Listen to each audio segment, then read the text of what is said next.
The story begins with a whole bus being sucked into a world while on its way to school with a student named Souma Nagi in it. It was summoned there on the whims of that world's denizens. Souma was confused trying to process all the things such as heroes and defeating the demon lord while considering the fact that he didn't have enough lives for something that difficult. Someone interrupted him and wanted Souma to allow him to have a word with him. Souma asked what was he up to while all he wanted was to just leave. He offered to introduce themselves first. His name was Yamazo, and apparently he was the student council president at Suma's school. He also introduced the vice president Takimoto. Souma then introduced himself. Yamazo explained that he came to stop him and offered to join them as heroes and protect this world. Souma didn't want to get hurt and he had no idea what kind of conditions or treatment to expect as a hero, so he refused his offer. Yamazo tried to convince him by saying there was nothing to worry about and he wouldn't be alone since everyone would start to gather around them soon, but Souma didn't seem to be convinced by his words. Yamazo wasn't a quitter either, so he kept talking about how they were entrusted with an important task to save the world. He didn't seem to understand how Souma could refuse an offer like that. Those lines were like some shady company's introduction to Souma though. He explained that he wasn't good at that stuff and called himself a coward. However, according to Yamazo, there was nothing to fear because they had special skills that the humans of this world did not. If push comes to shove, they can overtake the world's armies together. Souma seemed surprised, but all he thought was how there was no way he could team up with these guys. Souma tried to dodge his offer and came up with some excuses like his non-existent skills. While he was talking, Takimoto, the vice president girl, hit him and questioned the way he talked to the president when all he did was worry about him. Takimoto told Yamazo that they had done enough and some people can't be argued with no matter how earnest they can be. They decided to leave since the king and the other heroes were waiting for them to save the world. Souma got off the hero route successfully and wished good luck to both presidents. He could have handled the king and the president better, but there was no use crying over spilt milk, he thought. He then decided to only focus on surviving. He checked what he got from the king. He tried to calculate how long he could hold out with the stuff he had. He was located in the capital of Liagnadar Kingdom, on the Sabara continent, which was the largest city in that country. Seeing how bustling it was, the front lines must be far away and it didn't feel like the menace of the demon lord was manifesting nearby, he thought. The fact that he didn't feel too shocked at being thrown into another world proved that he was so used to his surroundings changing. He was a neglected child who was passed around by relatives. He also transferred schools 10 times and so on, so it wasn't a big deal for him to be in a totally new environment since he was always in a survival mode. He then gave up on going to the front lines and decided that he must find a way to survive in the city. His abilities didn't appear to be beneficial in warfare. His useless abilities included swordsmanship, cleaning, hand-to-hand combat, analysis, and language. But his specific skill was skill structure, which he didn't know how to use it. He heard a sound telling him how interesting his skills were while he was attempting to figure out how to apply them. He looked confused and attempted to locate the sound, but the sound informed him that it was pointless to do so because they had no physical body. He asked what they wanted from him and if they could stop crawling into other people's heads. The sound apologized for offending him, and stated that as ghosts sailing along the sea of thoughts, it was hard for them to maintain control. Souma tried to guess what the sound was, and because no one else could hear it, it could be telepathy. He associated it with games in which a spirit or ghost communicates with him. The fact that it called itself a ghost, he considered the possibility of a sort of left-behind memory, but a bit different from Japanese spirits. The sound asked if he was a visitor because they saw him leave the castle, but Souma had no idea what were they talking about.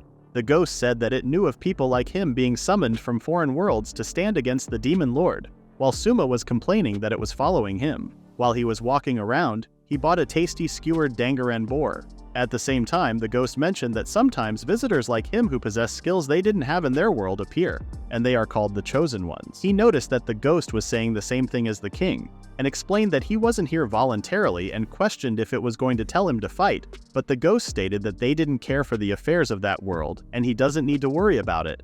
He then asked how long is it going to haunt him. The ghost ignored his question and told him about that pendant hanging around his neck which he thought was just some accessory. The ghost requested him to step inside the crystal shop past the square. It seemed that they sell skills in there and they had just made a deal. The medallion that was shining in the seller's hand was used to exchange vows to uphold a promise with both sides' consent, and the pendant Souma held has the same effect, the ghost explained. In that world, contracts mean everything. There was a god of contracts there, and through them, a binding power is put on both sides. Those who break a contract would be afflicted with the curse of insomnia first once a week, then once every few days, and finally it fires off each day. No matter how far your consciousness fades, you won't be granted to sleep, and if one still doesn't fulfill the contract, death might await, the ghost explained. The ghost requested him to check the next store, which was a slave shop. All of a sudden, the setting turned grim and he felt dizzy. He could see the natural flow of becoming a slave, which made him uncomfortable. Thinking back, the king said there would be a contract to send them back home once the demon lord was defeated. So unless the demon lord is defeated, they wouldn't be free. The ghost introduced itself as Astarta, the collected thoughts of all kinds, and offered him to make a contract with them and save a certain girl inside that shop. Souma went inside the store and a goblin-looking guy welcomed him. He mentioned that he was looking for a certain girl named Cecil, a dark-skinned petite girl. While he was talking with the seller, the ghost stated that they had been watching him stating concerns to the local authority and gathering information around the city. He didn't fear them or show prejudice because of their race, and that is why they wanted to entrust that girl to someone like him. Additionally, if he agreed to the contract and saved the girl, they promised to teach him all there was to know about that world's rules, swordsmanship, magic, and skills. He then noticed the girl the ghost was referring to. She was a dark elf who appeared to be younger than her actual age of 14 or 15 years. That child was dear to them, the ghost said. She dons the guise of a dark elf, but she is the last survivor of the destroyed demon race. The seller mentioned that her magic aptitude was high, but she wasn't suited to physical combat.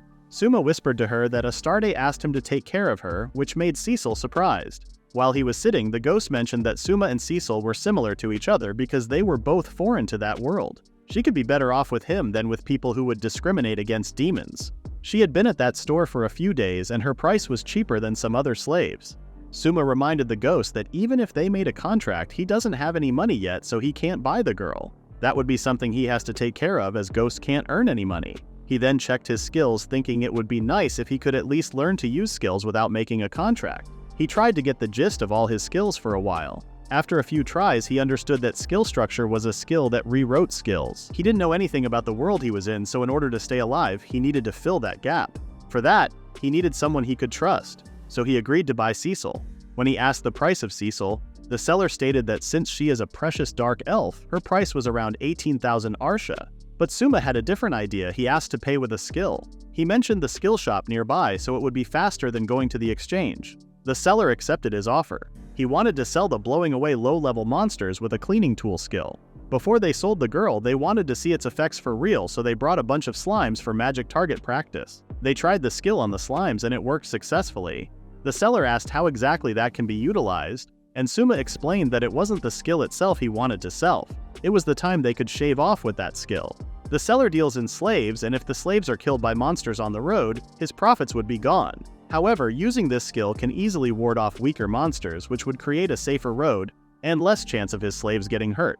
And the sooner he finishes traveling, the less you must spend on maintaining weapons, treating wounds, and so on. That was the meaning behind time. If he can't see the value in that, Souma could just sell someone else. The seller seemed to be taken with his word, so he accepted his offer, and they made a formal contract. Before they left, the seller wanted him to inform him if he had any other skills to sell.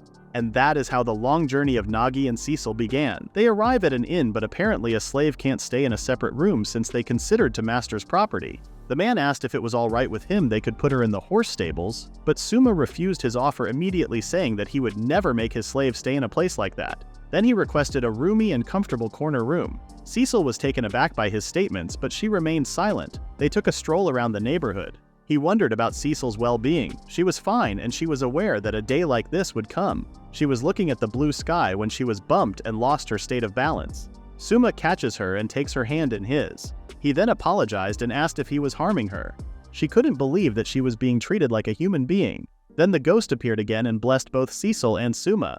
After the ghost left them, Cecil explained her history. Originally, their family lived quietly and alone in the mountains, but 2 years ago they got pulled into a human war, and the only one to survive was her. While she was being sold to a slave merchant and brought to this town, Ashtalte was always with her, and he always encouraged her. Apparently, he always said he would find someone who could release her, but she had already given up on something like that. Then Souma showed up and took her away from that place. What Ashtalte said was true. She thanked him and wanted allowance to his heart's content while bowing. Souma stated that he did buy her as a slave, but he is not going to do anything terrible to her. After all, Ashtalte was the one who brought them together. Souma thought they should eat first. While they were eating, he requested her to help him live in this world, and Cecil was okay with him asking anything. His goal was to earn money and live a normal, happy life. In order to achieve this goal, he offered to do some work with big-looking rewards. If they can, it would be better if they can make use of their skills and earn money easily. Cecil agreed with everything he said. He suggested doing what they can with minimal energy withaut pushing themselves and doing some work without getting so serious. He told her to show what she can do while hiding her abilities and pretend like she is useless, and make people think she is lucky if she succeeds. Cecil looked perplexed and questioned whether it wouldn't be better if she showed her ability. She reminded him that if he acted irresponsibly, he would suffer the consequences. In any case, he stated that if she demonstrates her full strength, people will expect more than she can do, and the things she would have to perform will warn her off. Cecil didn't like this method, but he was aiming for a standout lifestyle. He then asked how he could accept work here other than starting a job. Cecil explained that just about anywhere, there should be a guild where anyone can register and become an adventurer. Souma then decided to become an adventurer. They would do jobs that are easy to profit from with their skills. It would be good if they learned the area, customs, and the culture around there.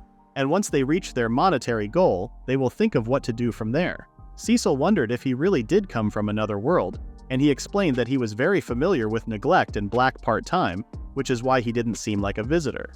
Cecil stated that he must have suffered greatly, and Souma felt the same way about her.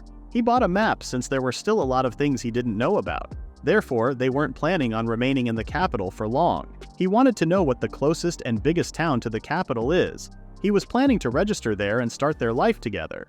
Cecil asked if they could do that in the capital, and he explained that the capital was the place where she was held as a slave, and he figured she didn't have any good memories there. Also, the chances of getting spotted by the king were pretty high, even if he was thrown out. Since he has a cheat skill, it wouldn't be strange if he had him being watched.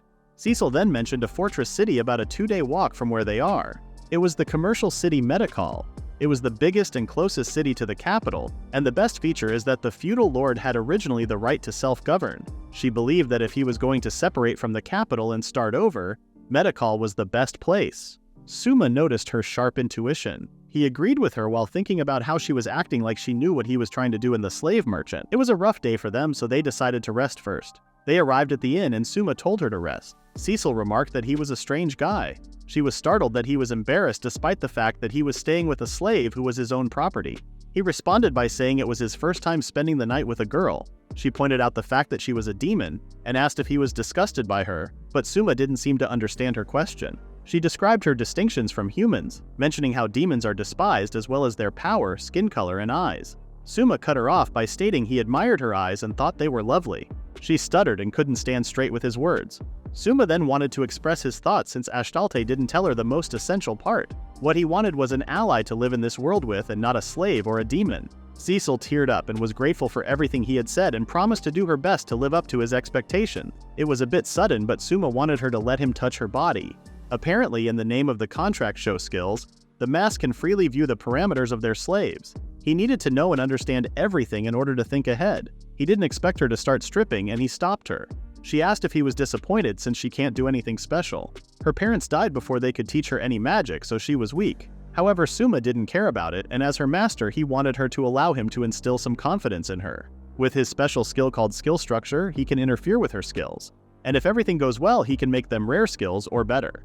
Cecil allowed him to do anything that is necessary to make her into a worthy slave for her master. Souma activated skill structure, put his hand on her chest, and started the process. He could feel the heat from his hand rushing inside Cecil. Cecil was trembling and she seemed uncomfortable, but she endured the pain and stated that she was fine. He then continued to give her some skills. His breathing synced with Cecil's while he raised the power. Cecil's stamina seemed to diminish as the power he injected into her increased. She started shaking and sweating. Skill structure was completed, but Cecil's situation did not seem well. Even though she didn't seem like it, she said she was fine. Souma noticed that skill structure made 2 skills, which were high-speed analyze and ancient language enchanting. Cecil explained that the ancient language enchanting was the magic language that demons were using, and the one she is using now is simplified to increase enchantment speed while hugging Souma from behind. As she ran her hand on his chest, she mentioned that she was very happy to be able to use her ancestors' magic. She was the last survivor of the demon race, so she thought there was no way she would inherit it. She then fell asleep on the bed, and for some reason, Souma got very sleepy too. He also falls asleep right next to Cecil. While in his sleep, he had the worst dream. He had dreamt about all the awful memories his mom, dad, and bosses at the part-time places he worked told him and woke up in a terrible mood. He heard some sounds coming from other rooms and took a look at the room. The walls were just bricks and the floors were wood, so there was no way it would be soundproof. He wanted to take one more nap before Cecil woke up, but the voices coming from right outside of his door made him wide awake. Some people were talking about his unknown rare skill and wanted to take him out of his room. He took a deep breath and tried to wake Cecil up while complaining about the security in the inn. Cecil woke up, and before she functioned anything, he told her to hurry up and get ready to leave. She was trying to apologize for sleeping in the same bed, but Souma didn't mind anything since he was in a hurry. Cecil heard the noises but couldn't figure the reason for all that since they made an official contract with Souma, and they haven't done anything to catch their eye. They both acknowledged that they were after her rare skill. They were slow but eventually realized that they let good money get away, which is why they were there. He thought about sneaking out from the window, but there was no way for him to survive. While he was thinking about a way to run, they tried to open the door but couldn't manage it since Souma put on a chair to block them. They started to claim some explicit scenarios about those two, and Souma got embarrassed but couldn't say anything. Cecil was okay with anything he could ask, but he explained that he doesn't have a plan like that and that running from there should be the thing they should be focusing on. While they were thinking about running, the door opened and a bunch of people came. One of the guys explained that they have some interest in that rare skill he has, and they would love to buy some more skills from him. He mentioned that as long as he does what they ask, they won't be rough with him, and if possible, they would like to form a contract. Souma immediately refused him, saying they were scars, and used his architecture smash to create a hole in the thin wall. Souma informed Cecil that they were running while all she could focus on was how amazing he was. Cecil jumped from the hole he created easily, but it was too scary and high for Souma, and he was sure that it would break. Cecil tried to encourage him. Since there was no other way out, he jumped successfully. Cecil threatened them by saying if they followed them any further, Souma would open a huge hole in their body with his fist, but he knew that he couldn't do that. One of them couldn't see the point of chasing them, and the other one agreed since he might not have any rarer skills. However, he may have a way to obtain rare skills, which is what he wants it, and even if he dies, it means nothing to them since he is an outsider. Meanwhile, Souma was still shaking after jumping from that building, but they were still getting chased by some of them, so they hid between some building. He asked Cecil to stick close to him so she couldn't be seen from outside. This closeness reminds her of last night when she woke up and saw him having a nightmare. She heard from Ashtaltai that he was resented by a powerful person in the royal palace and got kicked out. He separated from his allies and had a hard time with only himself. Even after that, he still treated a surviving demon like her nicely and even called her a dear ally, which made her happy. If she was able to resonate with him, she would give everything, so she asked if he was dissatisfied with her. Apparently, the things those people were saying outside the door questioned her worth. She pushed him and explained that she was the last of the demons, and she always thought she would be fine if they went extinct, but ever since she met him, she has been filled with warmth and excitement. If it was him, she wanted to leave the demon blood to him, she said. Souma couldn't think straight while she was on top of him. The only thing he could think of was how seductive the dark-skinned demons were and the power of her flat chest. Cecil asked him to resonate with her, but before he could say anything, he heard people's voices coming for them. He quickly got up and apologized to Cecil and used his skill to analyze the surrounding area. He learned their positions and measured the timing when he crossed on the other side. He activated his architecture smash skill and defeated them.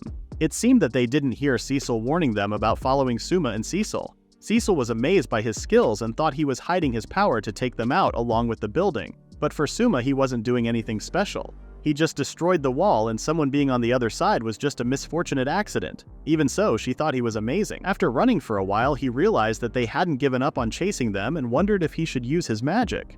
He doesn't want to stand out, but at this rate, he couldn't think of anything else. Just when he thought there was no other choice, he remembered that Cecil can use magic too, however.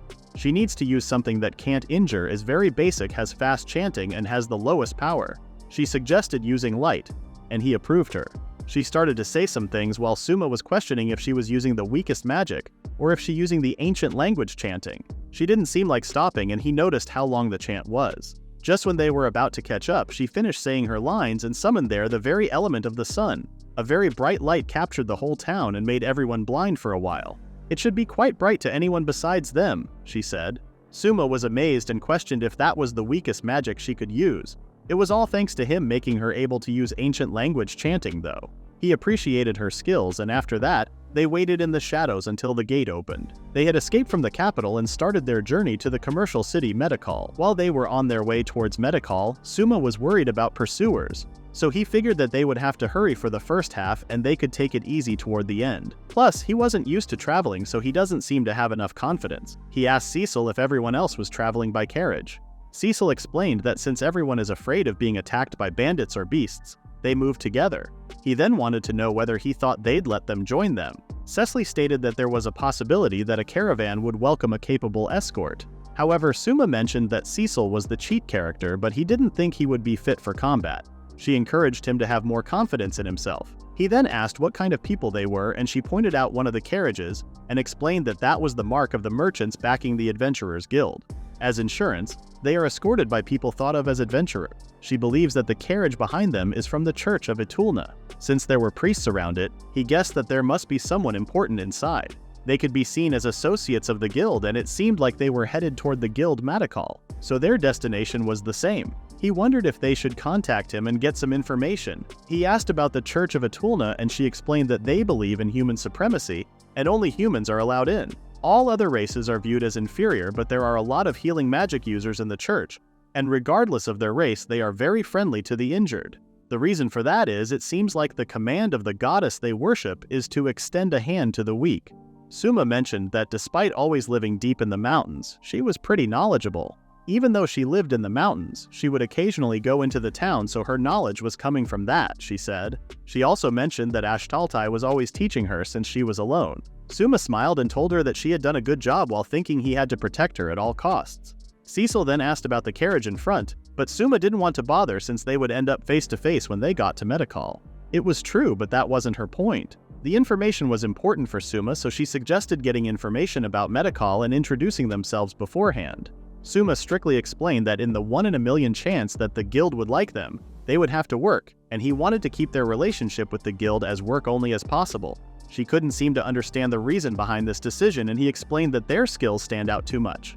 His ability to create rare skills and her ancient language chanting skills is a high rare level cheat skill, so he can't let her being a demon get out. He reminded their main goal, which was making work as easy as possible by working around their skills. Cecil seemed convinced by his words. He then offered to go to the church, but she pointed to the way she looked. The Church of Etulna is not good with anything but humans, and even though her brown skin and demon eyes look cool, she wouldn't welcomed at the church. Cecil was upset and was about to tear up, but Souma had an idea. They approached one of the priests, and he introduced himself as a traveler and asked to travel together for safety if they were going to Madakal. The priest didn't accept lowly dark elves and their masters, but he stated that she was not his slave and she was his wife. The priest and Cecil was in shock. The priest asked about the collar of the contract she was wearing, and Souma explained that that was their playstyle, which made Cecil's face turn completely red. The priest was sure that she was a dark elf, but he explained that she was being purified by the power of love. The priest couldn't believe he was actually talking about that little girl. He stated that dark elves' growth is different from humans, and there is no relation to the size of her body, and she is already a full-fledged adult in body and mind and has accepted him. He mentioned that they heard the Church of Etulna worshipped a compassionate goddess, and questioned the priests if they were saying they would abandon her who is overcoming her difference in race and walking the right path. Cecil couldn't handle all the things he was saying and was about to faint when he embraced her. The head priestess got off from the carriage and other priests told him to restrain himself. They introduced the head priestess of the Church of Etulna, Rita Malpheus. With the authority of the head priestess, she allowed that girl passage on the carriage. While they were at the carriage, Rita seemed to love Cecil and was ready to do anything that could make her happy. Souma was in disbelief, thinking how can she change this much? He asked about the church despising all races other than humans, but she shut him down and continued to focus on Cecil. Cecil wondered if the Church of Etulna was really hating non-humans, and Rita explained that for the Pope and Bishop they were. On the surface, she was aligning herself with that as well, but demons were different. Despite other races composing a quarter of the world, she thinks they are idiotic. Souma didn't like how rude she was, but stayed silent while she was paying attention to Cecil. Rita explained that whether they were dark elves or demons, cute girls must be saved. Rita then noticed that the contract he was talking about was real and called him a pervert for making Cecil do all sorts of things to make her unable to separate from him. She remarked that if she had enough money, she could buy her away. Cecil cut her off and told her she was pricey. She questioned how much she was worth, and Cecil replied, 12 million Arsha, which surprised her. Knowing that she can't afford to buy her, she gave Cecil something to use it when she was suffering. And for Souma, she gave a level 1 meditation sphere to use to reflect on his corrupted heart. Cecil then asked if Rita was also heading to Madakal, and she approved her. Apparently there was a follower canvassing. They advertised that if someone enters the Church of Etulna, they can learn how to use healing magic through sacred skills. Humans have the most aptitude for the sacred system, and the race chosen by the goddess was humanity. Enacting that divine favor is the work of the chosen ones. They will be expecting her as the new head priestess, so she has to be enthusiastic and do her best, she said. Souma asked if they have any prejudice between races since she seemed to like Cecil, so it is strange to him that she is in the church. She explained that it was because they picked her up. Selling compassion is taking in children with no relatives and raising them. From there, only children who had an aptitude for the sacred system abilities were raised and made into members, and those with no aptitude were made slaves. So she just happened to have those abilities and didn't become a slave at the end. This explanation made Souma realize that there were no such things as human rights in a fantasy world. Rita dedicated herself to becoming the head priestess, and at this rate she would continue clawing her way up to the Pope and get rid of prejudice and discrimination, and make it so that she was able to boldly pet Cecil. He was surprised that her aim was not for her belief.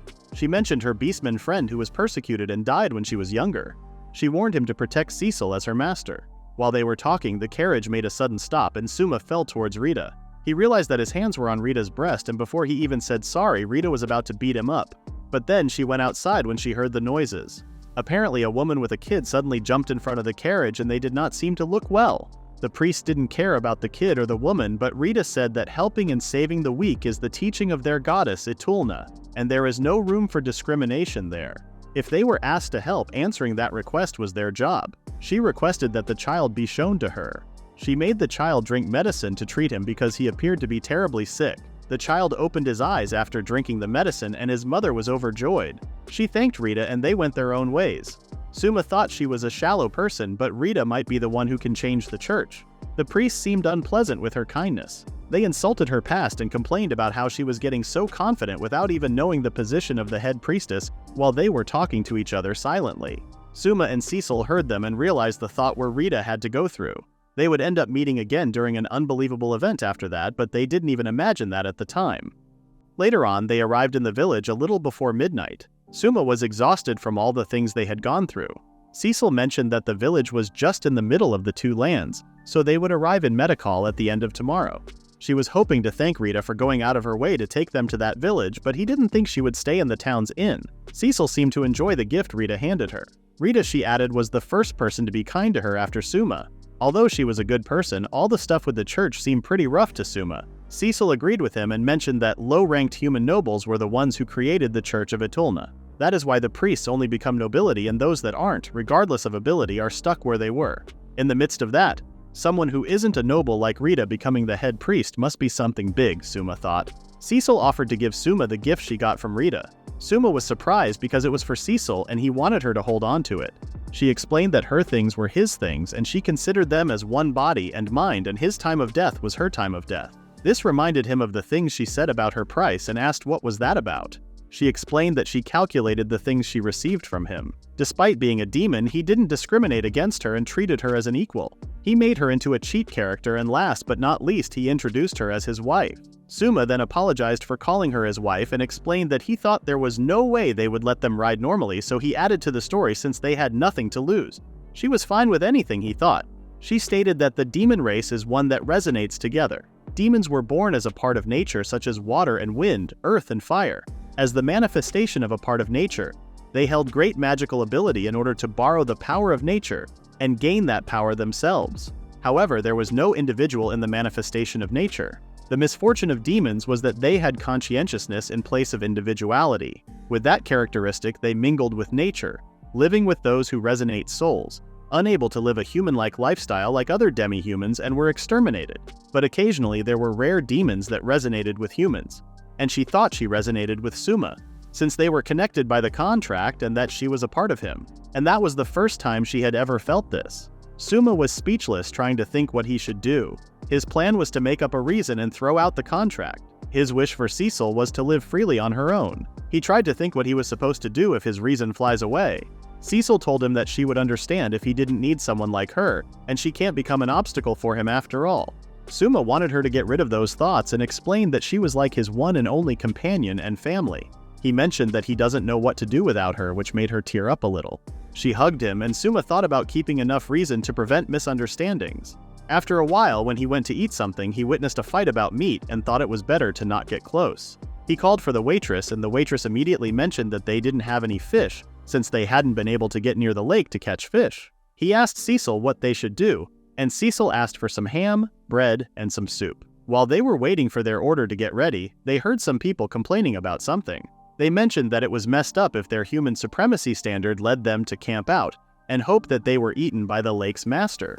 Souma was listening to them when a child offered to fix his clothes for him. He realized that the kid and his mother was the one Rita helped on their way to Medicall. The mother asked if her kid was being forceful, and Souma said that he wasn't and then asked if they can stitch a coat. The mother looked at his ripped cloth and started to sew. Her kid was proud of his mother. The mother sewed his jacket fast and clean, and Souma asked if they were also heading to Medicall. They were, but getting food for a mother and child is pretty tough, and it's not like a demon's, but using magic, she can make a special cloth and find work. She then asked him if he and Cecil were siblings, and he explained that they were just two people who had nowhere to go, so they were traveling together. The woman apologized for prying and explained that as someone with a child she was wondering. She also mentioned that her kid was the reason she was able to do her best, and she was even thankful to that person from Atulna. Souma was amazed by her love towards her kid, and while they were talking, their order came and the mother asked why they weren't getting a fish since this place was famous for their fish. Souma asked the waitress to tell him about what was going on, and he promised to keep it a secret. The waitress explained that the master of the lake has returned after 50 years, and it was a giant fish called Leviathan. That was the reason they can't go fishing. She mentioned that it was best not to provoke it by going into the surrounding territory of the lake or building fries. Yelling was not a good idea either. They said goodbye to the mother and her kid and started eating their food in silence. After a while, they called each other's name at the same moment, and Cecil asked him to go ahead first. He mentioned that in the Atulna's carriage, Rita mentioned that they were heading to the lake and she said they were going to camp. And if they were camping, being near the lake would be perfect for a secure water source. It also appears that the Church of Atulna sings with great volume into the night. If the Leviathan gets provoked, it will probably attack them. They both wondered if Rita was aware of all these. Rita herself was nice to demi-humans, but he didn't know about the others. Souma then offered to practice some magic with Cecil. He wanted to test how long it takes for her to use ancient language chanting. A place separated from the village would be good for practice, like the lake. He didn't hurt to misunderstand anything, so he explained that he just wants to confirm the safety of the surroundings, and choosing the lake was just a whim, even though there was a possibility of a beast and people from Atulna could be there. When they got to the lake, they saw Rita fighting with a slimy monster, and realized that they were too late. The monster Leviathan was huge, almost the size of a small whale. Its head was covered in a multitude of tentacles and it would attack its territory was damaged, or there were disturbances near the dwelling. Cecil was stunned, attempting to comprehend how Rita had managed to survive on herself alone, despite the fact that she had previously heard that 6-level class adventures destroyed it. Rita noticed Souma and Cecil, but she couldn't say anything since she was dealing with the monster. Souma asked Cecil to start her ancient language chanting practice. He also suggested running away since Rita was alone, but she could hear him and yelled at him to save everyone. She pointed at the carriage and there was a bunch of people lying unconscious. He was pretty sure they got hit by the paralysis needles while trying to run away, but didn't say anything. He realized he had no alternative, so he requested Cecil to limit her ability with conventional magic, and she offered a flame arrow. Cecil used her magic and stopped the monster for a while. Souma asked Rita if she was okay and got yelled at for trying to leave her. He mentioned that if she would have greeted the village leader, he would have told her that the lake area was dangerous. However, she claimed that she told her subordinates to greet the leader, but one thing she didn't know was to not trust anyone around her. Because she was new at being head priest, she couldn't be that insistent with the other priests. The others were nobles while she was just an orphan. Souma offered 20,000 Arsha to save her and the other priests. They made a contract, and if she can't pay, they will become his slaves or anything else. After the contract was done, Souma told Cecil that this was their first official job, so she could release her fireball magic when he made a signal. While Cecil was preparing her fireballs, he started his skill structure. He reasoned that since the priests were immobilized and Rita was the only one present, he should be able to get away with just a little weird skill. Rita was irritated and yelled at him to hurry up. Souma cut the bit Rita had already taken care of, which enraged her even more. He instructed her to keep an eye on what was going to happen. Rita was awestruck as the monster started to gradually erupt and melt. Apparently, he made its tentacles' regenerative ability go out of control. Back when he made a game, he was wondering if there was any way to use an enemy's regeneration against them. He remembered a lot of people saying it was hard to understand. This time, there were two powers he created with skill structure, which were Donation Sword skill and Bladeless Combat. Assuming the Leviathan's regeneration was 100, the excess flesh from Donation Sword skill would only be 20%.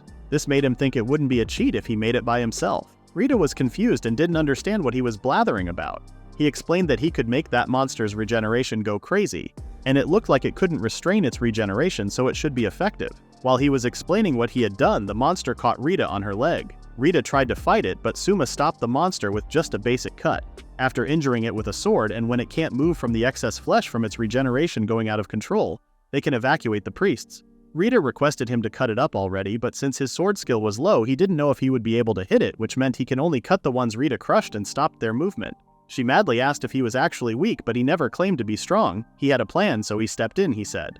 Rita checked out Cecil and saw her focusing on her magic. Souma told her to finish this, and they started to fight. While they were fighting, the monster appeared behind Souma, but he didn't seem to notice, so Rita saved him last minute before something serious happened. She scolded him for being a newbie, and at that moment Souma noticed that she was glowing golden. Rita explained that it was divine protection, which is a skill someone can use after raising their divine power. Its effect was various, including immunity to poison and paralysis. Souma stated that she was awesome, but he seemed like he was making fun of her, which made her even angrier, and told him to not underestimate the head priest. Rita said they had to hurry up and finish the rest, and they got to work. With the damage they made, it shouldn't be able to move much, and all that was left was to save the church people. But he wasn't sure what they should do. Rita said that they had no choice but to carry them one by one. Carrying each and every one seemed like a pain to him, and he wondered if he could just carry the whole carriage. He figured that the carriage looked like a room with 4 walls and a door. He asked her to step back for a bit and tried to use architecture smash skill and managed to move the carriage quite a bit. The amount of energy to damage a building was enough to move the carriage. After moving the carriage enough, Souma asked Cecil to cast her enormous magic. Cecil used her fireball magic and a big explosion happened in the lake area. Rita and Souma was speechless by her power. Souma wondered if the Leviathan ran away or got blown away. He also realized that he was the only one protected from Cecil's magic. He then found a scale on the floor and wondered if it was Leviathan's. While he was thinking about selling the scale, Cecil called his name. She looked exhausted and couldn't even stand straight. Apparently, she used too much magic. Even as a demon with Cecil's small body, magic depletion was intense, he figured. Thinking he had to consider that Cecil's body won't be able to do much more of this, he embraced her and was ready to go home and rest. Rita stopped him and questioned Cecil's immense power. She stated that he shouldn't have a girl who can use this much magic as his slave. Souma was tired of her talking about him all the time, so he asked wouldn't it be better to quit the church. Rita was surprised and asked why would she do that since she even became the head priest. He asked what was fun about being surrounded by subordinates that don't even listen to her. There were no injuries this time, but worse things would happen at this rate. Rita explained that there was no way she could do that since she has no other place outside the church. He suggested becoming an adventurer, and mentioned that she would be needed with her great fighting ability. Rita thanked him and indicated that they both were in sync while fighting. However, she didn't think she could suddenly change the way she lived, and she was scared of the outside world. She realized that she hadn't thanked Souma and Cecil for their hard work. She gave her gratitude as the representative of the Church of Atulna. She said that she would be sure to pay their reward so they could rest assured. After all, she agreed to become his slave if she couldn't pay. Rita also noticed that he treasured Cecil even as a slave because when Cecil fainted, he went pale and looked very worried. She mentioned that he was a strange person who seems calculating and nice to others, and doing that much work would cost a ton. Souma didn't understand what she meant since the contract was 20,000 arsha. Besides, he came out there just to do some magic practice with Cecil, and this happening was not planned, it was all coincidence. Rita didn't believe that this all things was just a coincidence, but didn't push his button. Rita then asked if he would be her subordinate if she eventually became the Pope and changed the church. He would look forward to that new era, he said. After returning to the inn, nothing important happened. If anything was different, the next day, word about the Leviathan disappearing became big talk, and the people from the guild who were supposed to exterminate it were investigating it seems. As a small benefit, the breakfast was fried fish. Apparently, with the Church of Atulna having a broken carriage and injured people, they remained for 2 more days. They proceeded to leave the inn and head for Medikal. They arrived Medikal without being attacked by any beasts, and he guessed that was due to staying behind the guild's carriage. They decided to rest a bit, and spent the first day lazing about, and on the second day, they walked around the town, did some shopping, and stopped by the Church of Atulna's branch to send a message to Rita. When they were in their room, Cecil asked what their plans would be from there.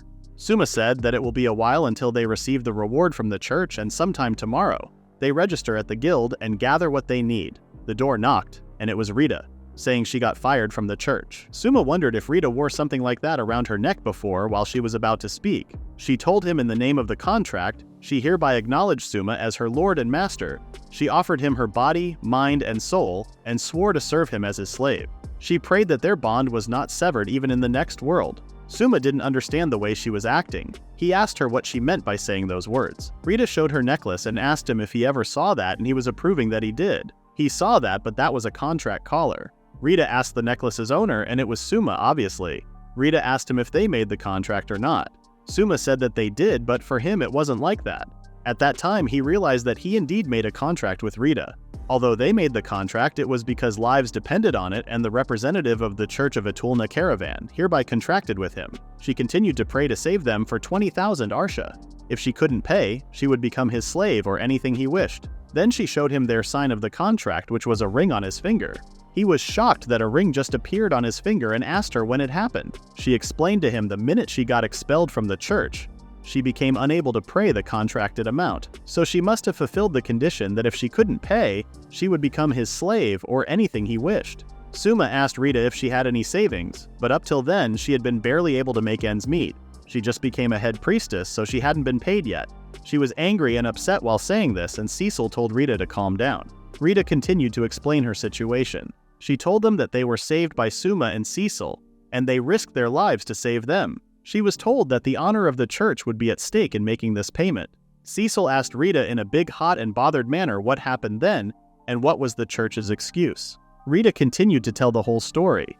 They were attacked by a monster because Rita had let an evil dark elf ride in her carriage, and they said it was a punishment from the goddess. Souma was angry enough to consider blowing up the church and asked Rita if that's why she was expelled from the church.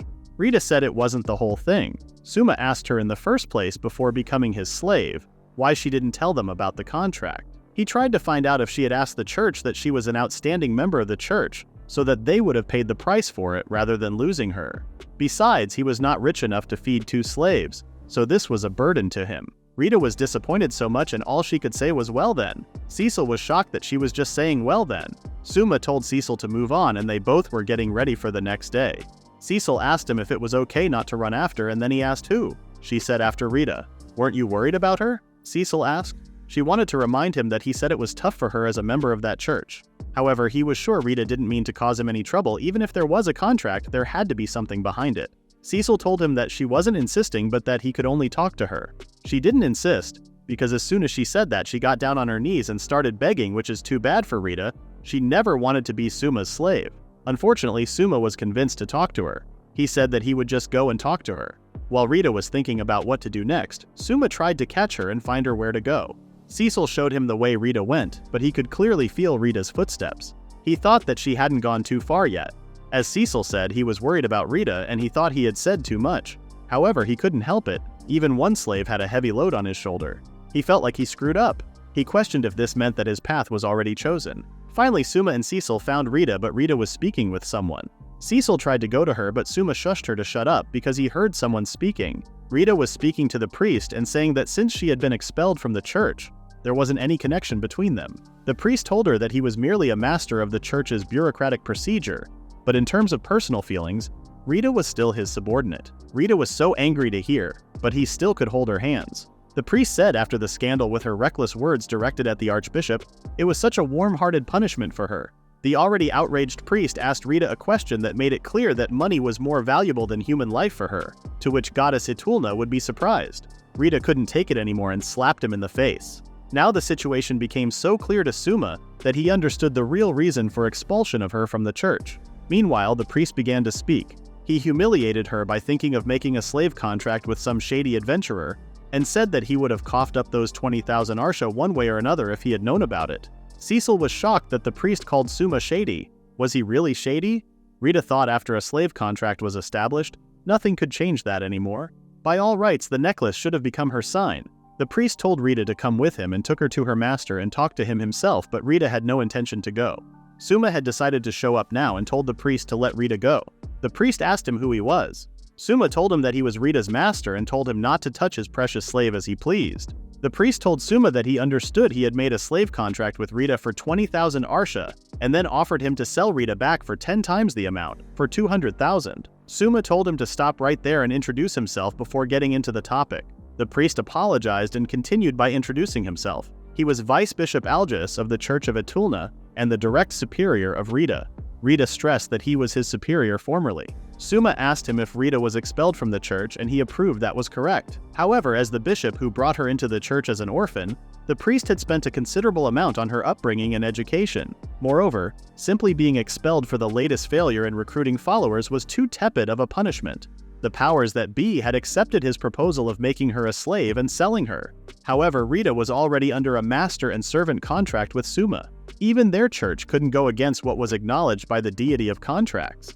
Souma tried to make sure that he wanted to buy her from him and then asked him what he would do with Rita. The priest said that naturally, he was going to make her his slave, but she was young and beautiful. The priest began to describe Rita with such a perverted attitude. He said that she had hair like threads of gold, her eyes were like jewels, and he couldn't help imagining the touch of her white skin just by looking at it. Cecil was getting angry and shouted at the man, "Is there a human being who wouldn't think of touching Rita's body?" She answered, "No, there isn't." The priest told Souma to multiply the amount he offered 100-fold, and Souma was clearly an adventurer who was after money for the priest. Souma asked him 100 times if his offer was that 20 million or a billion. Souma definitely said that it was 20 billion. The priest asked him if he was kidding, but he wasn't. He alleged that was the value of Rita. The priest began to yell at him and asked him where to find a slave worth 20 billion arsha. He claimed that it was just that they didn't know she was a cheat character, and she would be reborn as a being they can't even imagine for the priest. He said that the next time they saw her, they wouldn't be able to touch her. Souma didn't care about the things the priest said and took Rita to tell her that she was getting carried away for a mere adventurer. Souma thought a 120 billion arsha slave cheat character would not forgive anyone who would disrupt the sacred ritual between his master and his slave. Meanwhile, Cecil was telling the priest that she was so evil that she would mercilessly destroy all enemies of Rita. Souma and Rita started their ritual. Souma wanted her to listen to him, and he said he wanted her. He acknowledged that she had the worth of 20 billion arsha, should Rita accept it or not. Their bodies, hearts, spirits, and their souls shall ever walk hand in hand. Cecil asked Rita if she wished for that, and she accepted that she did. Meanwhile, the priest was terrified and told Rita to stop because he didn't think that Rita would want to belong to him for life. However, the contract was already made. Cecil arrived with her lap full of food and drink. She wanted to compensate the people in the tavern for the trouble, but instead she got all sorts of things. While Rita was thinking about the fact that she became Suma's possession, which means she could be together with Cecil and Souma, Souma thought the contract wasn't established because Rita was the only one who said that contract out loud. However, he fell into a dilemma. He wondered if he was sick or something because he thought things always turned out like that when he got full of himself. Rita and Souma looked into each other's eyes and apologized for the things that happened around them. Meanwhile, Cecil was warning them not to leave her out. When they woke up in the morning, Souma said that Rita and Cecil were sleeping together and asked about the reason why they woke up and left the inn. Rita explained that when she saw his and Cecil's sleeping faces, she thought it would feel so good to sleep together with them. Souma wanted to confirm that she was okay with the church now that she had become his slave, and wondered if she had any regrets. Rita simply said no to him. Souma mentioned that she worked so hard there. Rita explained that whatever place that church may be, capable people can make it there. But because of what happened, she realized that it was impossible for her. She was glad that she realized it early enough because in 5 or 10 years she might have despaired. Souma seemed dejected, but Rita convinced him that she would be useful. She can earn money with her singing level skills too. Souma asked if her holy power had been sealed, and she approved him. She asked how he knew about this, and he explained that it was because she mouthed off at the archbishop and even kicked him. Cecil asked if she was sealed as a punishment for that, and she explained that they refused to pay and even said bad things about Cecil, so she got mad. Suddenly they heard the owner yelling at someone for trying to run away without paying her. The woman's whole mood changed when she saw them and mentioned that they really showed her something good yesterday. Souma thanked her for being kind to them after they caused all that trouble. She could understand how that man wouldn't want to let Rita go. She was a beautiful girl. Souma remembered what the vice bishop said and mentioned that he got no flair. Apparently he was saying obvious things like her golden hair or eyes like jewels. He then described it in long and captivating words which made everyone stunned. Cecil also wanted Souma to talk about her with those lines. He didn't resist and talked about her charming beauty and how she had the ultimate little sister ability. The owner mentioned that she heard similar lines yesterday, but that was well said even though it was gross. Souma then asked what she gave to the man inside, and she explained that they were the skill balls. After they tried to run away without paying, she needed to have them pay with their bodies, which is why he gave them skill balls. She explained that they can't get things super clean, but if they use a skill, they can at least do it effectively enough. That is what skills were good for. In their room, Souma opened Rita's skills and realized that she had a locked skill.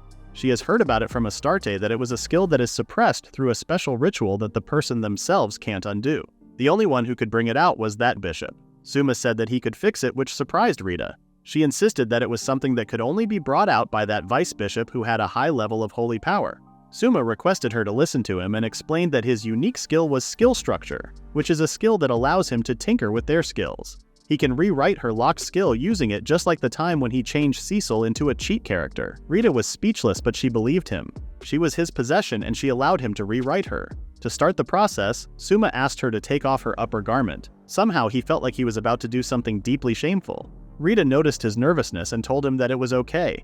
Souma put his hand on her chest and activated his skill structure. He poured his magic deep inside Rita with the idea of peering into divine power. He began to rework her abilities and relocate the seals component. The process of rewriting her was nothing like she expected, and she felt great power in every area of her body. Rita teared up and was wondering about how she won't forgive Souma. When he was finally done, she was feeling dizzy and she didn't have any strength to do anything. She felt embarrassed and didn't want him to look at her. At that moment, Souma and Cecil couldn't believe their eyes. Rita had her animal ears.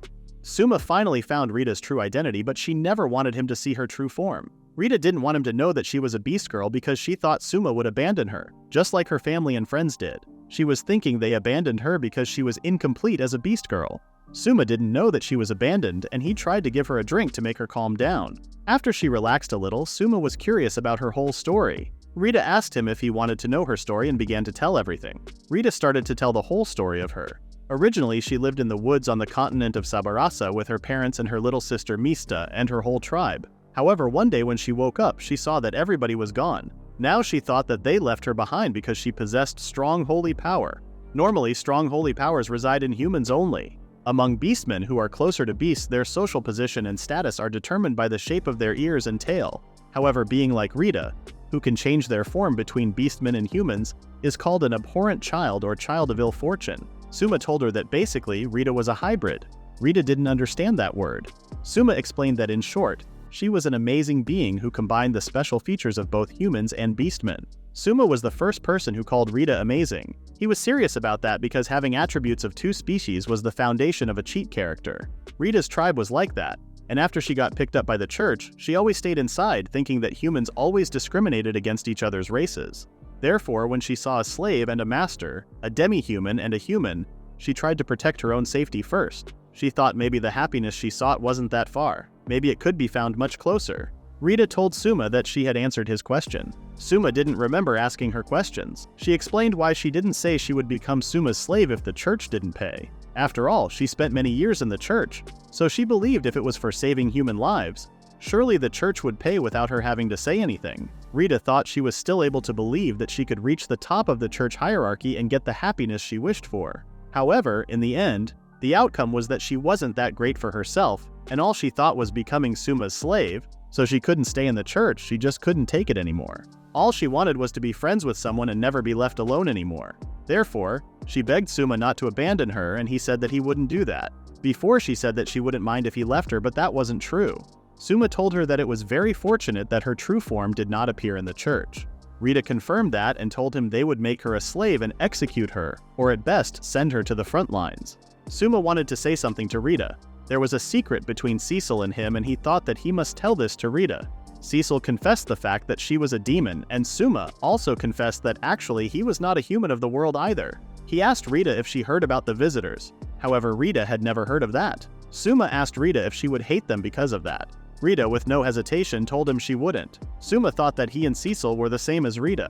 Rita asked Souma to forgive her because she had hidden her true identity from her master. She thought it was rude, so she must be punished by him. She was okay with any punishment, so he stated that he just wanted to scratch Rita's fluffy ears. Apparently, the moment he was Rita's animal ears, he wanted to touch them. The next day, while Souma was in his room looking out of the window, the girls came with a bunch of things in their hands. Since Rita had been to this town before, he asked her to show the way and sent them both shopping. And it seems that because Rita lost her way, they found lots of good shops. Souma observes that there are numerous stalls and a festive atmosphere. He inquires about the reason for this, and Rita explains that a noble is preparing to parade a tamed monster. The king's alchemist had successfully enslaved a monster and then sold it to the noble, who planned to use it for clearing dungeons. Cecil saw the Minotauros and was amazed by their ability to control one, while Rita was wondering if it was just a new experimental item made with alchemy that can simply be controlled with power or a skill. Sekli informed Souma that she was feeling bad magic from Minotauros's collar. He looked out of the window, and at that moment the monster broke its chains and started attacking people. Souma was relieved that they were inside the building and thought if they stayed put, things would calm down soon. But the monster was headed for the inn where they were staying. Cecil said that it could be her fault because that collar was most likely made by someone with strong magic power, and the monster was looking to destroy anyone who resembled that, and around there, the one with strong magic power was her. Cecil offered to act as a decoy so they could get away from that place, but was too stunned to speak when Souma told them to strike against the monster. Cecil was his precious slave and family, and he didn't want some Minotauros touching him. Rita backed him up and stated that only she and Souma could hug and squeeze her. Their plan was to move into a narrow back alley so that the enemy would drop its speed. By acting as decoys, they would reduce the damage to others to a minimum. Guards and adventurers were coming as reinforcements, so until then they would be running around. They were running away, but there was a stall blocking the alley, and Souma asked Rita to stall that thing for a while. Rita activated her Holy Power Grasp Fist. While Rita was delaying the monster, they used the stall so that all of them could get away safely. Souma reminded her that she was just buying them some time. She started to punch the monster when Souma and Cecil were getting ready to leave. Lastly, Rita climbed through the monster, punched its face, and knocked over it. Cecil and Souma were amazed by her power. They left the rest to the guards and got back to the inn before anyone saw them. When things had calmed down, he decided to register at the guild and start working the following day. When Souma woke up in the morning, he saw a letter on the table but couldn't read it, so he used his otherworld conversation skill. The letter was from Rita, saying that she and Cecil went to buy breakfast since he was still sleeping. After the matter with the Minotauros, they went for a briefing at the Medical Adventurers Guild and signed up as its members. The first priority was for them to keep living together. He remembered the receptionist girl who signed them up explained that the registration pledge with the guild was just a signature since the penalties would be quite severe if it was a contract. She also mentioned that if they violate a contract, they would be expelled from the guild, and if they violate any local ordinances, they would be prosecuted through regular channels. That was also the reason for them to not record their skills or other parameters because information on their abilities was private. Due to that, they were able to record Cecil as a dark elf and Rita as a human, although they should have been treated as Souma's slaves. They avoided intense competition for lucrative employment by becoming guild members, and they also obtained a favorable bargain on using facilities that have a contract with the guild. The receptionist then explained that there were two adventurers guilds in Medical, which were the Commoners Guild and the Nobles Guild. The Nobles Guild is largely made up of the sons of royalty or nobility, although only a few hunters are truly capable. Jobs that they are unable to complete are apparently passed down to the Commoners Guild. In the end, the Commoners Guild was a large mutual benefit society. While he was thinking about the things she said, Rita and Cecil were back from getting breakfast. Souma offered to verify all their skills and abilities before they received a quest from the guild. They started with Souma's skills. Rita was paying attention very closely. Souma didn't know the upper limit of a level. He assumed what he observed to be the average. After verifying his skills and abilities, he apologized to Rita and mentioned that he tested various things the day before yesterday, but he couldn't figure anything out in the end. Cecil was next. They had been saved by her magic a few times already, so Souma had a lot of faith in her. Rita then asked if the huge amount of magic power Cecil created during the Leviathan fight was the power she already had, or if was it something that came from her skill. Cecil explained that both options would be correct and explained. They then wondered what would happen if the magic power she gathered wasn't enough, and she said that she either fainted or became immobilized. Finally, they verified Rita's abilities. Souma was taken aback by how easily she dispatched the Minotauros with a single blow, but Rita believed it was all due to the power he bestowed upon her. She felt as if she concentrated holy power in her arms to defend and in her legs to accelerate up. Then she felt her entire body lighten. Souma couldn't believe the power he gave to her could affect this much because his own combat ability was pretty low. Nonetheless, they all kept their motivation high and headed out to the Commoners Guild, but something unexpected awaited them. They have received a report that Magic Sword Reginabilis has appeared in a dungeon after 80 years, and they were told to be their advance guard until they get the magic sword for themselves. Because the Nobles Guild was always forcing unreasonable work on them and didn't care about their hardships, they decided to gain the magic sword before them to voice their objection. Later on, a woman named Letitia warns the receptionist Aina that she needs to stop working too much and try to take better care of herself. But Aina takes pride in that work and wants to do good as a trainee guild master. Meanwhile, Souma and the girls were doubting if they should sign up for the Magic Sword Reginabilis. Souma gathered all the information he could and explained the girls. Then he asked what they thought about this quest. Cecil and Rita seemed unpleasant with the quest. Since it would be the first quest they took after forming a party, they came to the conclusion that they should avoid risk. Souma offered to cooperate with other parties, and if they provided support, they could get compensated for it. Rita and Cecil were fine with this idea, but they both knew that Souma didn't want to stand out and would like to avoid it. The answer was obvious, but Souma couldn't help but wonder, so he went to gather some information and told the girls to get information on the next town in case they had to leave here. He took a look at the receptionist girl, but she seemed busy. An older man noticed him and asked if he was okay since he looked like a newbie. He got enough information related to being an adventurer, and noticed that the system wasn't different from his former world. He also learned that the two guilds used to help each other in a way, and got along fine until the old guildmaster died. After the new receptionist girl Aina succeeded him, the Nobles Guild stopped listening to them completely. Just because she was a young girl, she was being looked down on. After listening to the old man, Souma noticed that Aina was free now and called her to ask about the scramble for the magic sword quest. Aina remembered that he was a newbie, so she promised to explain everything in detail and provide guidance. Souma said there was no need for him to be educated by someone so important, but Aina pulled him closer to hug him. She thought he was being uneasy about his first quest since becoming an adventurer. With her special right as everyone's big sister, she would patiently teach everything to him. Souma then shared his thoughts on the adventure, and asked if she could recommend any more tasks besides the scramble for the magic sword. Aina presented him with a list of possible gifts. Because nearly all of the other guild members were in the dungeon, they didn't have enough people, so if they completed any of the urgent tasks, it would be a huge assistance. Souma couldn't believe he could choose a job for himself and get an advance in costs reimbursed for real. Aina explained to him that the information written in the quest list was all accurate. When requesting someone to work, it was only natural to provide accurate information. It was Aina's duty to make sure everyone performed their quests safely, so Souma could trust her with all his heart. He now understands that the cozy atmosphere in this guild was what Aina created, and that is why other guilds looked down on her. While drinking tea, Aina mentioned that as an older sister, she was feeling worried. He thought about his situation, and after all, he was dragging along two slave girls, didn't have enough equipment, and he couldn't go into a dungeon. In his opinion, he looked like nothing good would come of him because of how he was. Aina offered to clean his ears while he took a nap on her lap, but he kindly refused. She then gave him a map as well as records regarding monsters. There was also the local town folklore to look into it. She warned him about the due dates and gave him a gutter cleaning skill. Apparently, there was weekly cleaning duty around the building for guild members. She wanted him to take a part in that. Souma then chose a giant bat extermination quest, and while they were on their way, Rita stated that he didn't really need to hurry and look for this kind of a job, but the Church of Etulna got their eyes on him because of her. He reminded her that it was also because he picked a fight with the vice bishop, and they still needed to earn travel and living expenses for them to get to the next town. Cecil then asked if he could create a bunch of rare skills and sell them, but he reminded that they got targeted not so long ago for this exact action. When Souma told about how they got chased by a skilled seller, she mentioned that she also hasn't seen any rare skills even in the church. They then looked up the information about the giant bat, and Souma thought about selling the bat meat. They made a plan and were ready. Souma told them to be careful, and their job was started. Souma used his architecture smash, then Cecil used her fireballs. Souma informed that it was Rita's turn, and she started to use her holy power grasp skill, while her eyes were closed because of Cecil's ancient language enchanting skill.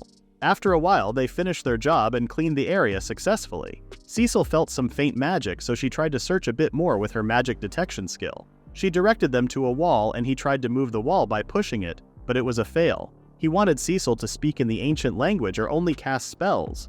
She managed to say some words about Souma, and something bright appeared, and Souma explained that there was a seal on that mansion that reacted to the ancient language. Moreover, only demons use the ancient language as a language magic, which means that it was very possible that the mage who lived in this mansion was a demon, the same race as Cecil. Rita asked how he knew it was sealed, and he explained that they hadn't found this until now, which means that the seal itself should react to something other than magic power. When they went inside, it was a whole demon secret room. Rita then asked why did he think of ancient language. He thought it had to be something that other parties didn't have, and they did. First, there was the possibility that it was because he was a visitor from another world, the possibility that Rita was a beast girl who could use holy power, and the possibility that Cecil was a demon who could use magic through ancient language enchanting. If they exclude him and Rita because they were too unique, the theory about Cecil remained the most likely. The girls thought he was a strange person while he was thinking about how amazing the demon-kind skill was. He asked if she could read the writing on the wall, but she could only understand a few words. Suddenly, Cecil wanted to leave there. Souma stated that they had finally found some clues about demonkind, and if there was anything left, she should receive it. Cecil explained that she was scared because she didn't know any demons other than her parents and Astarte, and the mage that lived there scared her to find out about what a demon was thinking. Her parents believed in the demon-kind teachings passed down from the times of old, for example. Demon-kind does not bear a grudge toward the race of men that have driven it to extinction. However, there were those among the demon-kind who did not believe in that. She was scared that the place they were in was created for that purpose and didn't know what she should do. Souma called Rita and told her that they were going home, which surprised Cecil because they hadn't found anything interesting. Souma assumed that they didn't see anything and didn't even find the room. He reminded her of their motto and told her to not feel bad about anything. Cecil hugged her tightly and explained that because of his kindness, she always ended up wanting to do anything at all for him. Before they left, Rita showed the ancient language translation skill, and they decided to install it in Cecil and have her read the inscription on the wall. After they installed it, Cecil's read the writing and apologized for what she was about to do. Souma and Rita were confused by her words. She then started to use her fireballs, and Souma requested Rita to stop her even if she had to hit her. Rita didn't accept to do that, but Souma informed her that Cecil was using her fireballs, and if they didn't stop her, this whole place would be blown away just like Leviathan was. In the next scene, they were outside, and Cecil explained that the demon who lived there wrote that he had summoned the magic sword to the dungeon. She then asked him to command her. As a demon, her transmitted memory was very strong. Once she knew that other demons think in this way, it wouldn't be strange for her to one day unconsciously bare her fangs as a demon. A command under the master-slave contract was absolute. She wouldn't be able to hide anything. Souma hesitated to do what she wanted because it was something that he never wanted to use. Rita interrupted and told him to give his command even though she hates commands or whatnot. If she awakens to Demonkind's mission and wants to seize the magic sword and rule the world, he can do something about it. And that was how much Cecil trusted him. Souma eventually accepted and gave his command to Cecil and told her to speak about her true desires. Unlike something dangerous, all she wanted was Suma's babies. She wanted 2 boy babies from him. Souma and Rita agreed to act like they didn't hear any of this. When Cecil woke up, she asked what she said, and Souma told her that she wanted to have a family, and there wasn't anything about humans. They then entered the sealed room in order to verify the demon's inheritance. They had to fight a defense statue called Guardian, but because Cecil's magic and Rita's strikes had no effect, it was too bothersome, so they decided to leave it alone. Thus, their first quest was completed. They went against 13 giant bats and came away without a scratch, and it took less than an hour. Rita was quiet and felt embarrassed since it was her first time. Thanks for your work. After doing a job together with the people she loves, and once she realized that from now on the 3 of them would keep doing this, she somehow got embarrassed. Rita and Cecil waited outside while Souma went to turn the giant bat horns into money. When he went inside, he realized that the place wasn't as lively as usual and Aina didn't look great. Letitia asked if he was a member of the Commoners Guild and he approved her. He then mentioned that since he finished his quest, he would like to turn in giant bat horns for money. He asked what was wrong with Aina, and she explained that Aina was completely exhausted and was resting. Until now, no one was worried about her, so she asked his name. When she heard that his name was Souma Nagi, she immediately recognized him and started to explain how Ain kept gushing about him. Apparently, she mentioned that Souma was a boy who could do anything if he tried, so she wanted to keep a close watch on him and let him develop his talents. Souma stated that she was a pretty rude person and asked who she was. She introduced herself as Aina's childhood friend Letitia Millefeu and mentioned that she was pleased to make his acquaintance. She then asked if he came to get the reward for a quest, and since he wanted to report directly to Aina, he would like to come back another time. Letitia gave him 2 common skills in place of his reward. Souma didn't understand why he would get paid by her because the quest was from the guild. She then explained that the guild doesn't have the ability to pay his reward anymore, because the Commoners Guild has been shut down as of today, and it will never open again. Souma couldn't process what she just said and asked about what happened. Letitia didn't see any reason to explain any of that to a newbie and a beginner adventurer, so she wanted him to leave. He didn't insist on anything and looked at his common skills. At that moment, a man appeared behind Letitia and started to yell some nonsense about the people of the Commoners Guild. Letitia explained that that man was Tanaka Kuga, which was a hireling of the nobles. He practically wiped out the whole Commoners Guild single-handedly. She then asked what he wanted more as if he hadn't done enough there. Letitia looked so mad. He said that he wiped them out, but there might still be silly adventurers who would lend a hand to the former guildmaster, and his job wasn't done until he had destroyed everything. Souma interrupted him and asked a few questions about him and learned that he made lots of contracts for the king. Letitia wondered what was this all about and asked if he knew something about Tanaka Kuga. But Souma was just concerned about the number of people the king called from the other world. While they were talking, a dark-skinned demon girl showed up and told Tanaka to finish this already. Letitia got angry at the fact that they even hired someone from the mercenary Kijin tribe. At that moment, Tanaka swung his sword to kill them, but suddenly, Aina appeared with a rainbow barrier skill. They were all in shock, but Letitia told her to not do it since it was too dangerous. Aina was determined to punish Tanaka for bullying Souma. Tanaka mentioned that even if her all-element defense magic is amazing, it wouldn't work on him since he got magic resistance. Letitia asked him to quit it, but he interrupted her and told her to stop giving him orders. Suddenly Rita appeared and kicked him on his back. She got worried and came looking when Souma didn't return. While Tanaka was trying to understand who she was, they were talking about Rita's ponytail. Souma activated his transcendent perception skill, and it was pitch black. There wasn't any light, sound, smell, taste, or touch, and it was like he was floating in weightlessness. While he bent his neck side to side and raised up his arms, the body swayed and swung the arms. He was about to reach his limits. Rita was also dealing with the demon girl. They managed to finish them right before the magic disappeared. Rita ran to him and asked if he was okay while Letitia was trying to process what he just did.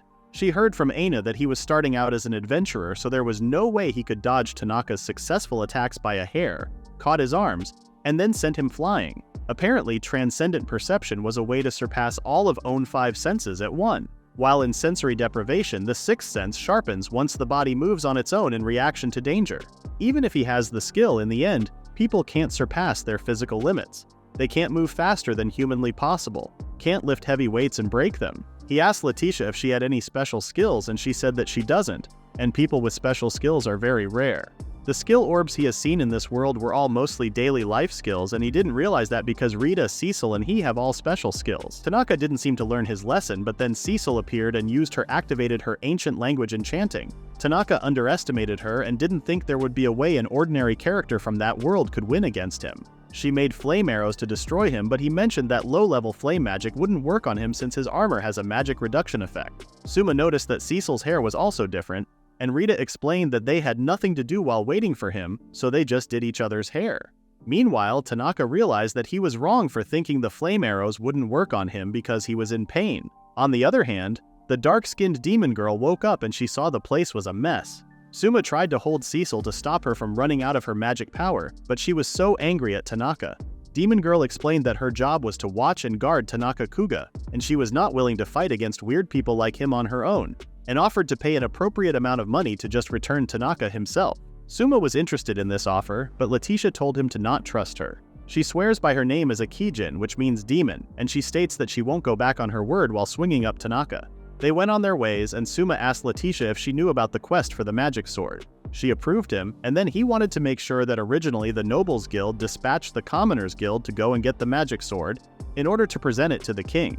She said that after all, everyone in the Commoners Guild went into a rage, and they proposed to the Nobles Guild that they would be the ones to present the magic sword, and that they would gain with their own efforts, directly to the king. But in return, they were told commoners will never be allowed to compete with nobles equally. Then the nobles secretly hired various rogues and attacked the Commoners Guild as they were attempting to conquer the dungeon. Most of the guild's adventurers were taken down, while others fled, and it was Tanaka Kauga who attacked them. She also explained that when Aina heard about what happened, she went to protest the one in charge of the Nobles Guild, Count Regita, but didn't return with anything worthy.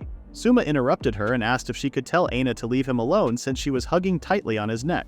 Letitia explained that the reason why she was acting so close to him was because he was giving the same vibe as her brother Nais, who died when they were little. Apparently, Aina lost a few years' worth of memory, and she doesn't even understand the current situation. To hand over the rights to the Commoners Guild to the Count, Aina forfeited her assets and took all responsibility for the current state of the Commoners Guild. And then the memory loss was punishment for Aina. Souma stated that what was done and there was no going back. Letitia knew that, but she still asked him to help her to bring Aina's memory back. He said he would give the answer later and went back to the inn. Cecil and Rita went to the bathhouse and he laid down to rest. The door knocked and he thought the girls had returned, but it wasn't the girls, it was the demon girl.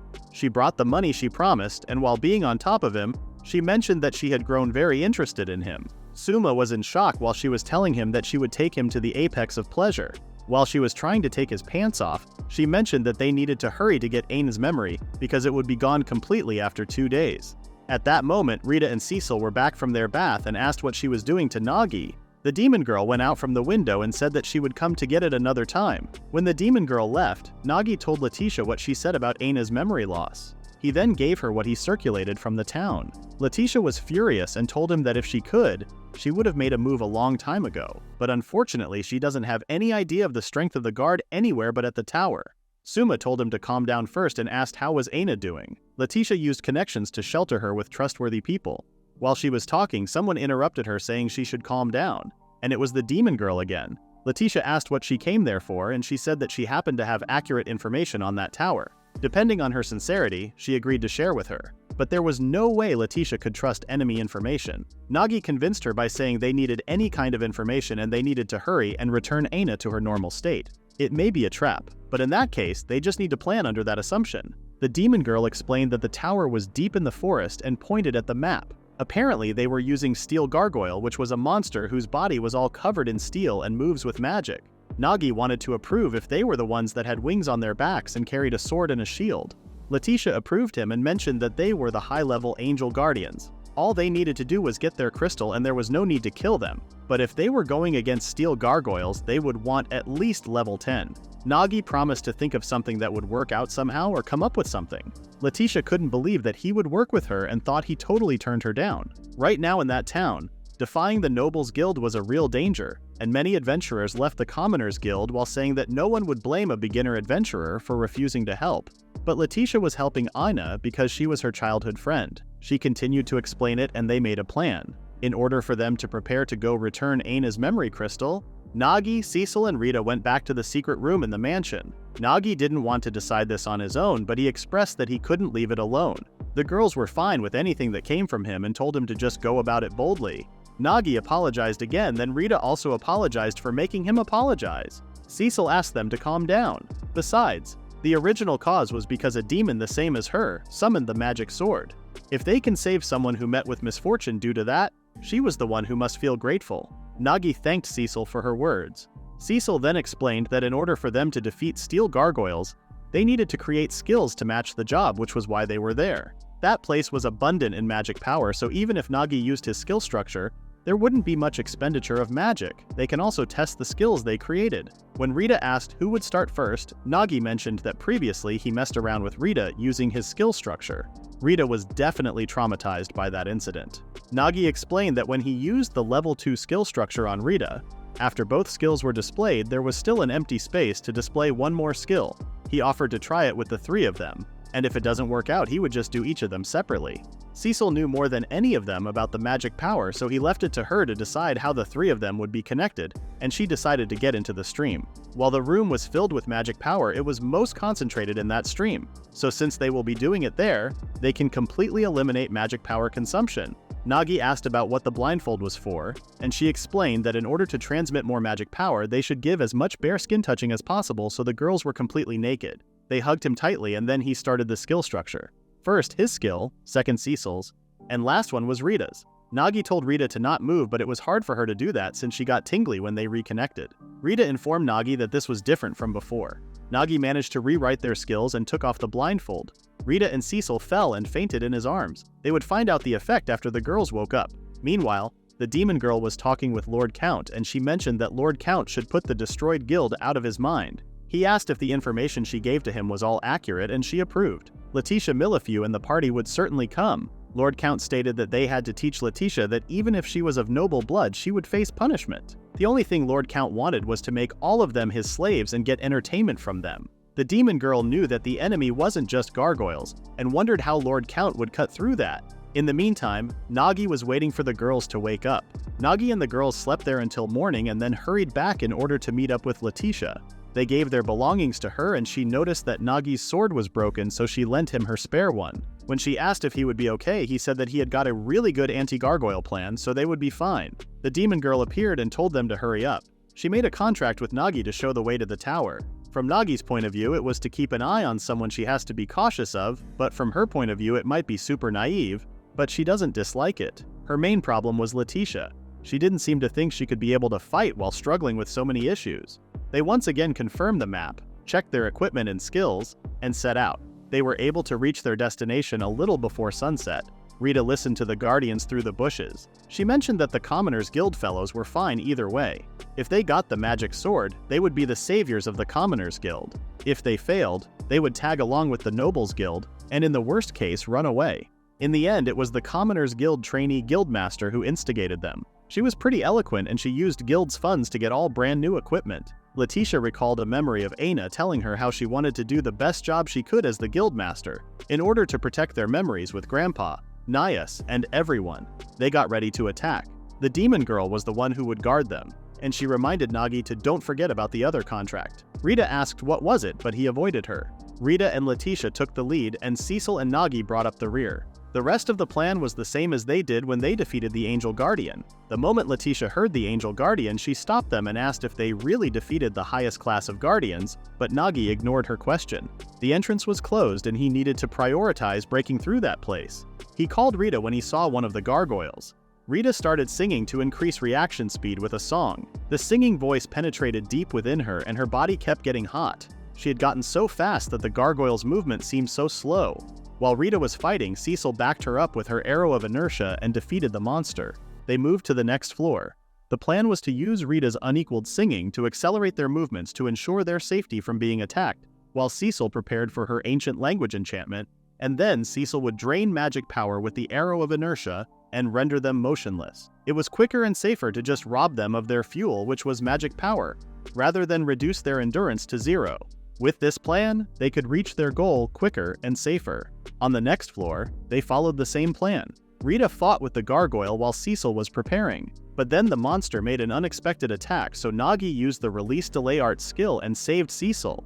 Then Cecil used her arrow of inertia and took down the monster. Letitia was speechless about the extraordinary miracle she was witnessing. While Nagi was explaining why the sword Letitia gave him broke, she couldn't stand straight and collapsed to the ground. Nagi got confused. She realized that she was the same as the nobles from the Nobles Guild because seeing their power with her own eyes, she could only think of her own advantage.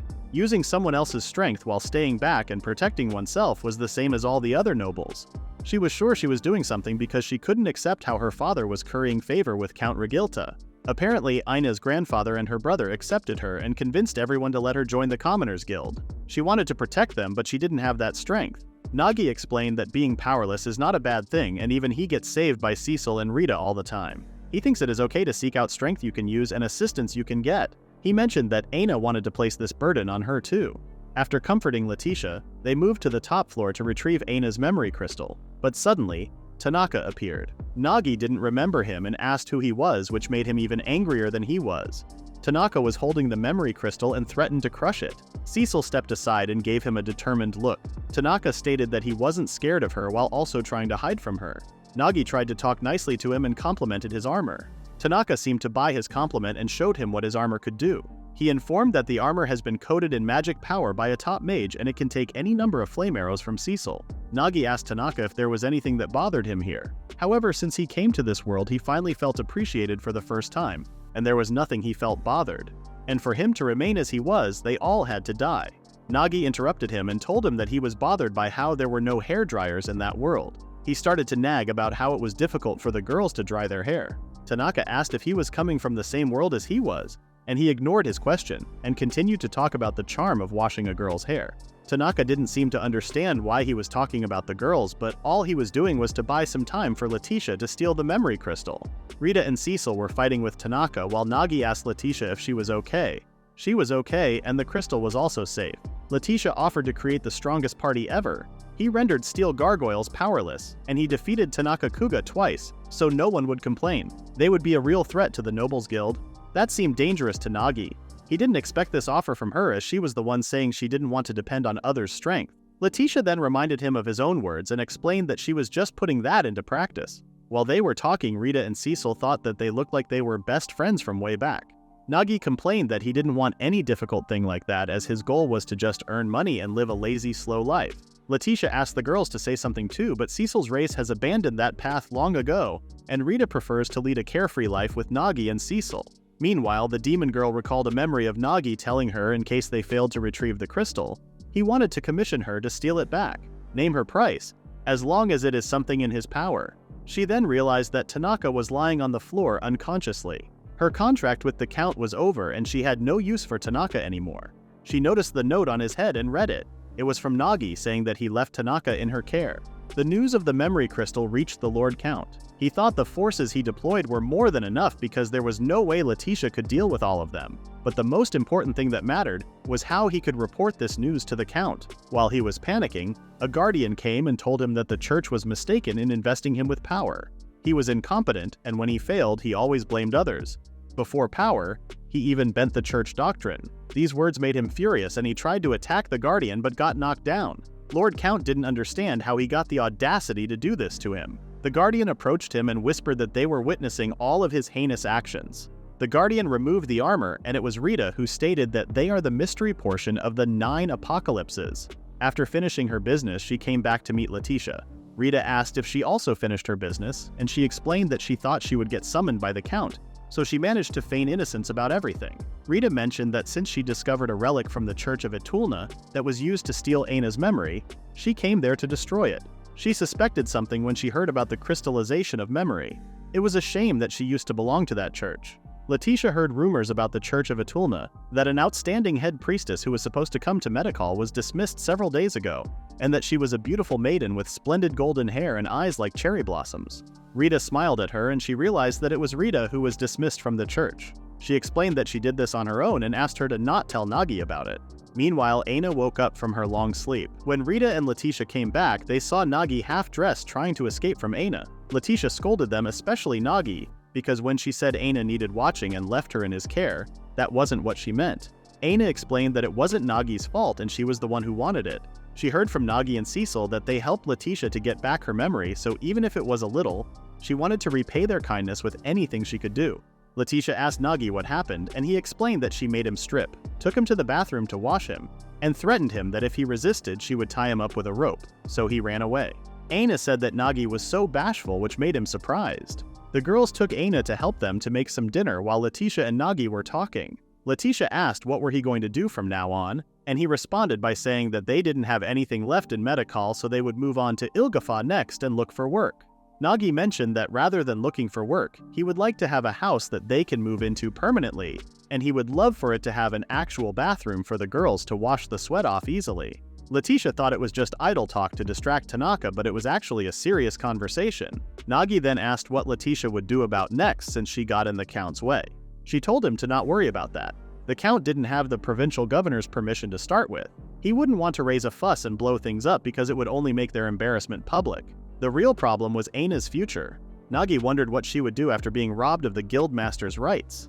The door knocked and a man came. Apparently it was the item shop owner who lent them that house. He wanted to thank Aina for taking care of the shop. Letitia arranged a job for her and she was taking care of paperwork and reviewing accounts, also working the reception. Aina was so happy because normally she doesn't get thanked for her work. She mentioned that it was her first time sleeping so well after she started her job at the guild because her head was so clear and the work went smoothly. Nagi asked about her daily schedule at the guild. When she showed him her schedule, Nagi was frustrated. He couldn't believe she could do this much work and asked if she had any other staff, but they didn't have the money for it because they had to pay kickbacks to the Nobles Guild. Nagi told her that if she kept that up, she would have passed out soon. He asked Letitia why she didn't stop her, and she explained that she did try to stop her, but Aina kept insisting she wanted to continue the Commoners Guild no matter what, so she wanted to make her dream come true. All this time, Nagi thought it was all the Nobles Guild fault, but there was a problem in the Commoners Guild too. After eating dinner, Nagi thanked Aina for her work. Aina expressed that she was feeling strange because the Commoners Guild was gone and she should feel bad, but instead she felt relieved. Nagi explained that he experienced something like that too when he quit his part-time job. Ever since Aina's little brother died, she was protecting the place that held memories of him, and she was thinking only of inheriting the management of the guild. She felt that if she did, then she would always be with her grandfather and brother. Nagi said that she was at her limit, and he thought that it was long past time she was released from the Commoners Guild. Nagi held her hand and told her that she had done everything possible. Everyone from the Commoners Guild will keep going on their own somehow, and from now on, she should live for herself. Aina wasn't sure if it was okay, but he comforted her and told her that if anyone complains, he would kick their ass.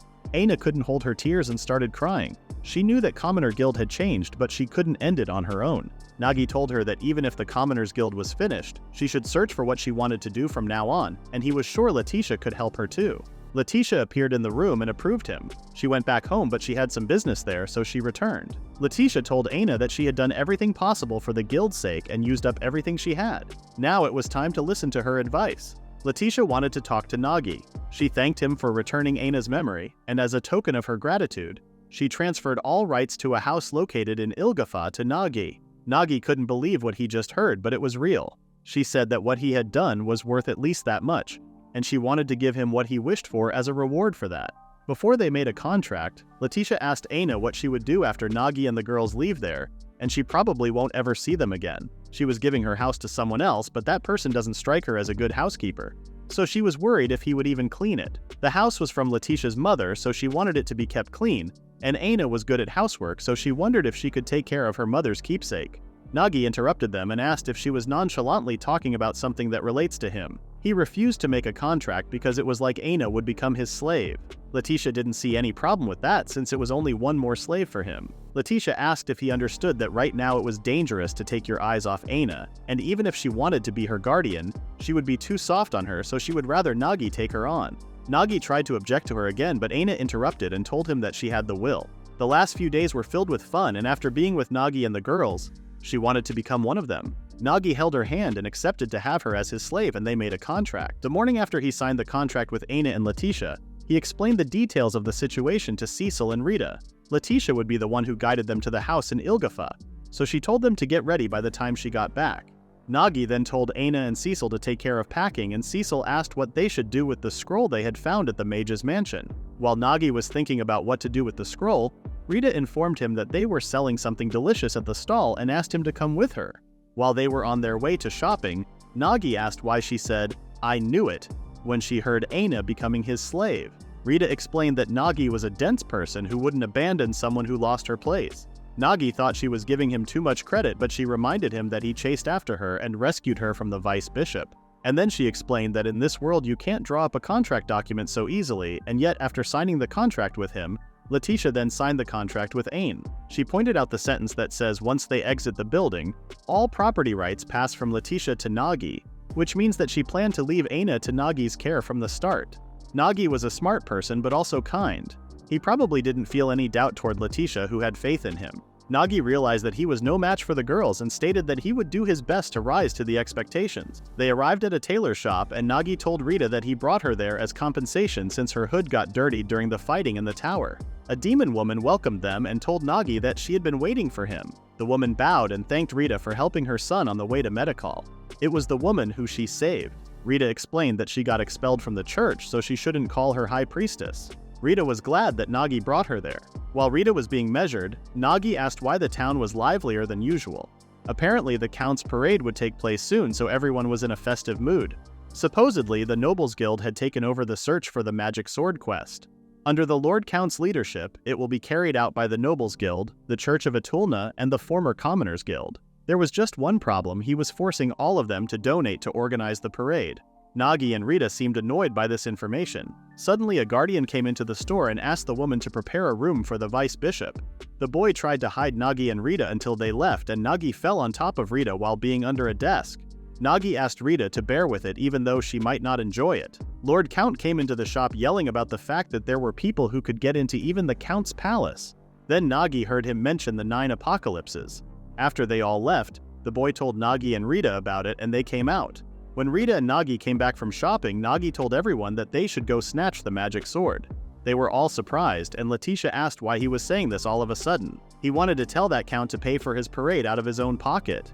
He was furious and told them that he wanted to prepare a nice surprise for that noble guild and the Count, and asked for the girls' help. After hearing that the Count has taken over the scramble for the magic sword quest that had been carried out by the Commoners Guild, and having taken charge of the remnants of the former Commoners Guild, adding support from the Nobles Guild and the Church of Atulna to them, headed to the bottom floor of dungeon in order to capture the magic sword. They came to that dungeon entrance on the side of a mountain with the purpose of beating the Count to the acquisition of the magic sword. They all looked around, and Nagi noticed that they didn't post any lookouts. They were probably thinking no one would come there. Letitia wanted to ask Nagi, just in case if he failed to get the magic sword, what did he plan to do? Nagi told her they could do nothing but go back. After checking their weapons and bags, Nagi asked everyone if they were ready and told them he'd like to leave the Count and his cronies foaming at the mouth. While Nagi agreed that they should send a message to the Count, they were planning to go to the bottom floor to get the magic sword. Cecil asked Nagi if he was going to use the magic sword summon scroll, and he indeed was planning to use it. They found something they found at the mage's mansion during their giant bat extermination quest, which was a magic sword summon scroll for calling the magic sword. The mage that lived there conducted research on the magic sword, and that was the result of that research. That was what the Angel Guardian was defending in the secret room. Letitia wanted Cecil to explain the plan. First, the place of summoning must be as close as possible to the magic sword. Cecil told them the magic sword scroll opens a gate and calls the magic sword nearby, but the conditions for it were pretty strict. Second, the place of summoning must be overflowing with plenty of magic power. Third, the scroll reader's magic power capacity must be sufficient. Nagi thought that was why it was unlikely there'd be anyone who could misuse that scroll. Since such enormous magic power is required, only demonkind would be able to use that. Besides, he thought at that time, the only survivor of the demon race was Cecil. They should have left that alone, but given this occasion, they might as well acquire that. Aina found it surprising to think there was still something so valuable at that mansion because Nagi, after his quest, reported that there was nothing left. After Aina, Letitia asked her if that scroll was genuine and what was his basis for saying nothing left. Nagi said that since it was written in a peculiar language, maybe it got overlooked. After him, Cecil told them it was something that they wouldn't understand unless they were a specialized mage. Letitia told them she just happened to have that specialty, so she was able to discover it. However, Cecil had confirmed the spell that was written in the scroll, and it was genuine. Then they all stared at each other. Nagi told the mage was actually a demon, the same race as Cecil, so she could read it and they couldn't tell them that magic sword was summoned for demon kind. Now it was time to talk about conquering the dungeon. Letitia said that it was a place abundant in magic power that was near the coordinates of the magic sword. There was a spring with magic power welling up in several places on the dungeon's 3rd floor. During a prior investigation, Letitia learned through magic detection that one of them was nearly right above the location of the magic sword.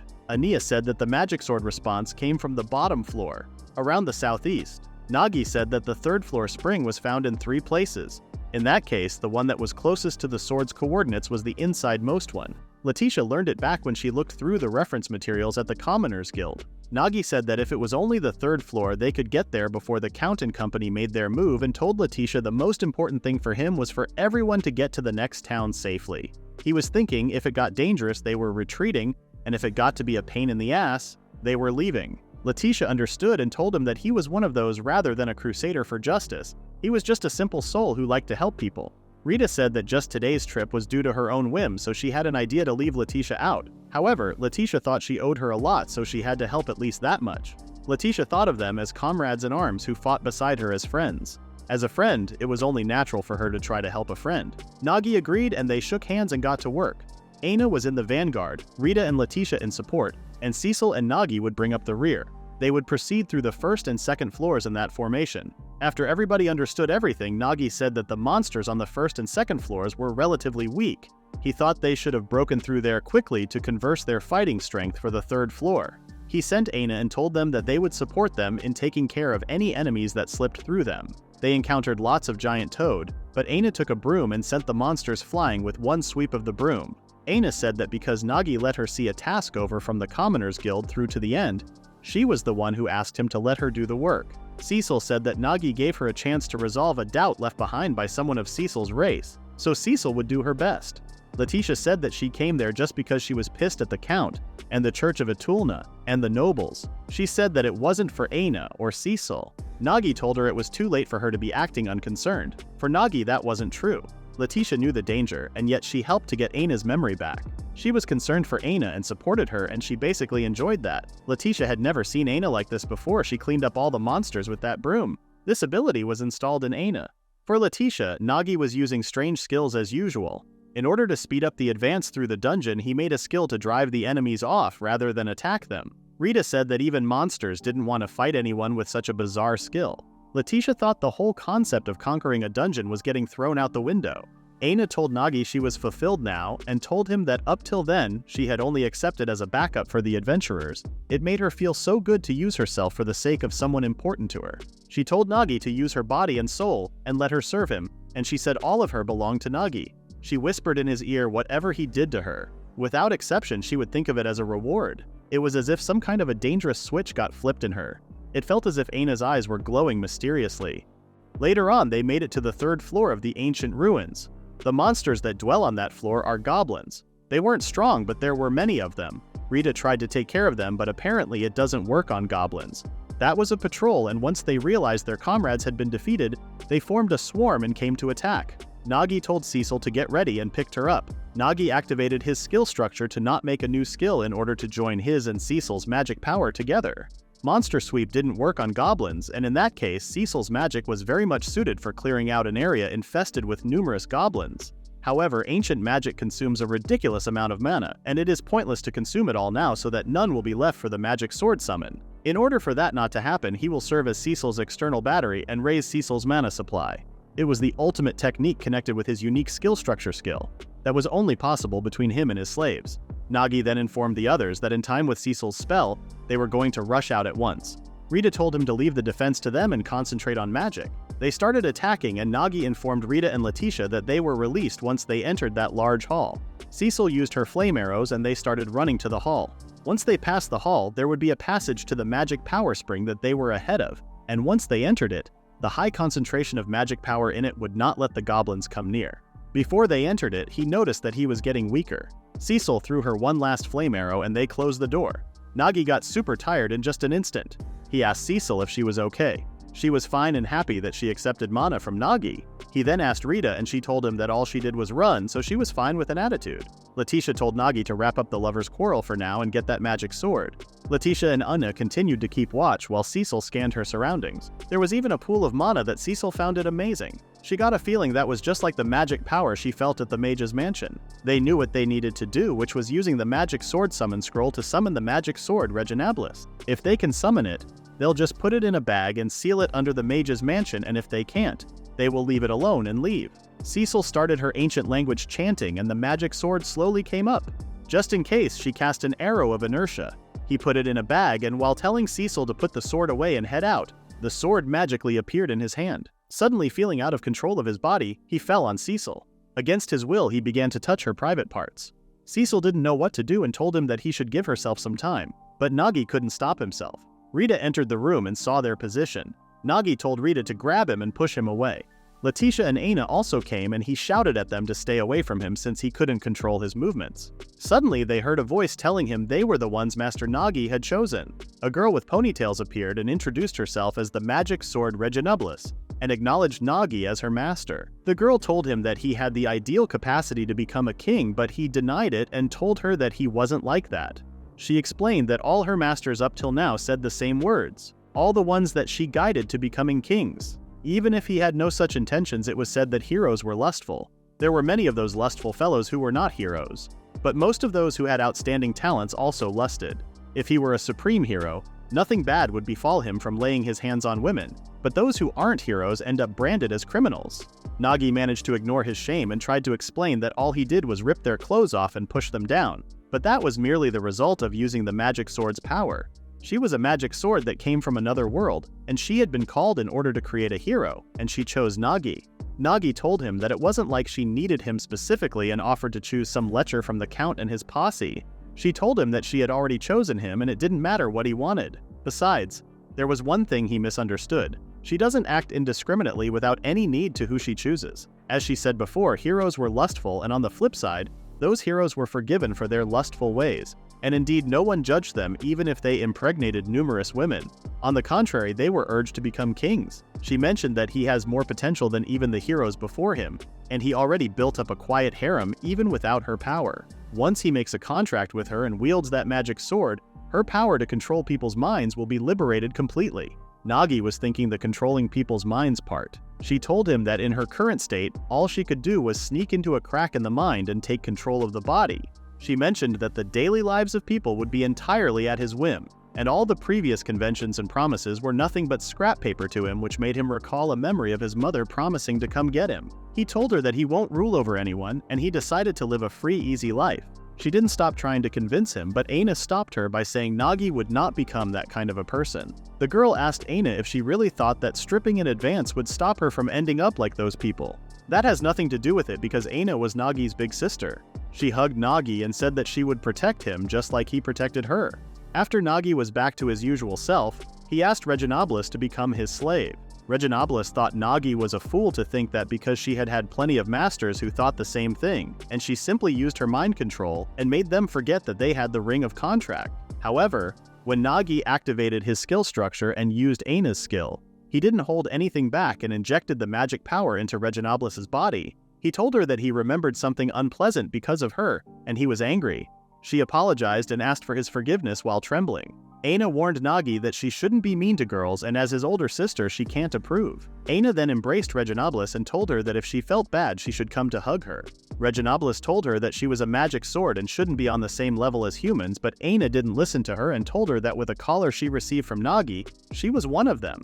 Nagi executed the skill structure while Aina and Reginoblus were trembling and sweating, and the process was done. He can now mix and match his skills and those of his slaves to create new skills. He noticed Letitia's face was so red and asked the reason, and she scolded him. Nagi wondered what the connection was between Reginoblus's mind domination skill and causing all those nasty things. Reginoblus explained that she loves to cherish those who love each other and live in harmony, especially heroes. If someone isn't fit to be her master, she leads them into destruction, but only the ones who don't treat women well. Nagi thought he should seal her in the mage's mansion. He then noticed that Cecil had been looking like she was in a good mood, and she approved him. Apparently, she had figured out some things about that mage who had the scroll. At least she knew that he loved humans, and in the end, Macon didn't hurt her or Rita. Nagi thought it was worth coming there since Cecil finally accepted herself. When they were about to go home, Rita informed Nagi that she could smell people other than them. Nagi also noticed the lookouts, and Rita threw a rock at them and asked who they were. The demon girl who helped them to get Aina's memory crystal was there, and she greeted Nagi. Nagi asked if she needed something from them. Since it probably wasn't anything good, Cecil started using her flame arrows and attacked them. Rita also prepared to punch them, but one of them held her leg and threw her. Reginoblus told Nagi to use her, but he couldn't trust her. The enemies seemed very strong, and Nagi did not want his minions to be harmed. He swung the sword without taking it out of its sheath and tried to attack, but it was insufficient because the demon girl's squad consisted of 5 humans and 24 creatures. At that moment, slimes surrounded them. Reginoblus insisted on using her, stating that slimes were creatures to be taken seriously.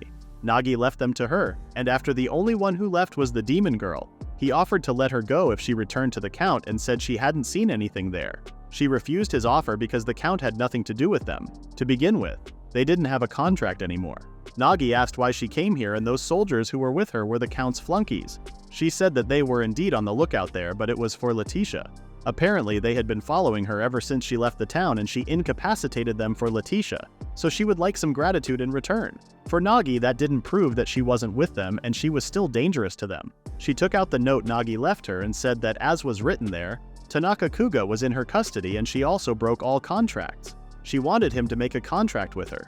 She won't tell the Count what he did in that town for the sake of woman, including the matter with Kuga. In exchange, she asked him to let them pass from here and swear it in the name of the god of contract. It was only natural if he opposed the nobles in that town. Nagi still didn't seem to understand what she wanted, so she licked his face to say that she hadn't given up on him, and they would continue at the next opportunity. From what the Kijin girl said, it appeared that they didn't need to worry about any pursuit from the Count. In order to head to the next town, they decided to proceed slowly while resting. Nagi wanted to check their skills while they had the chance.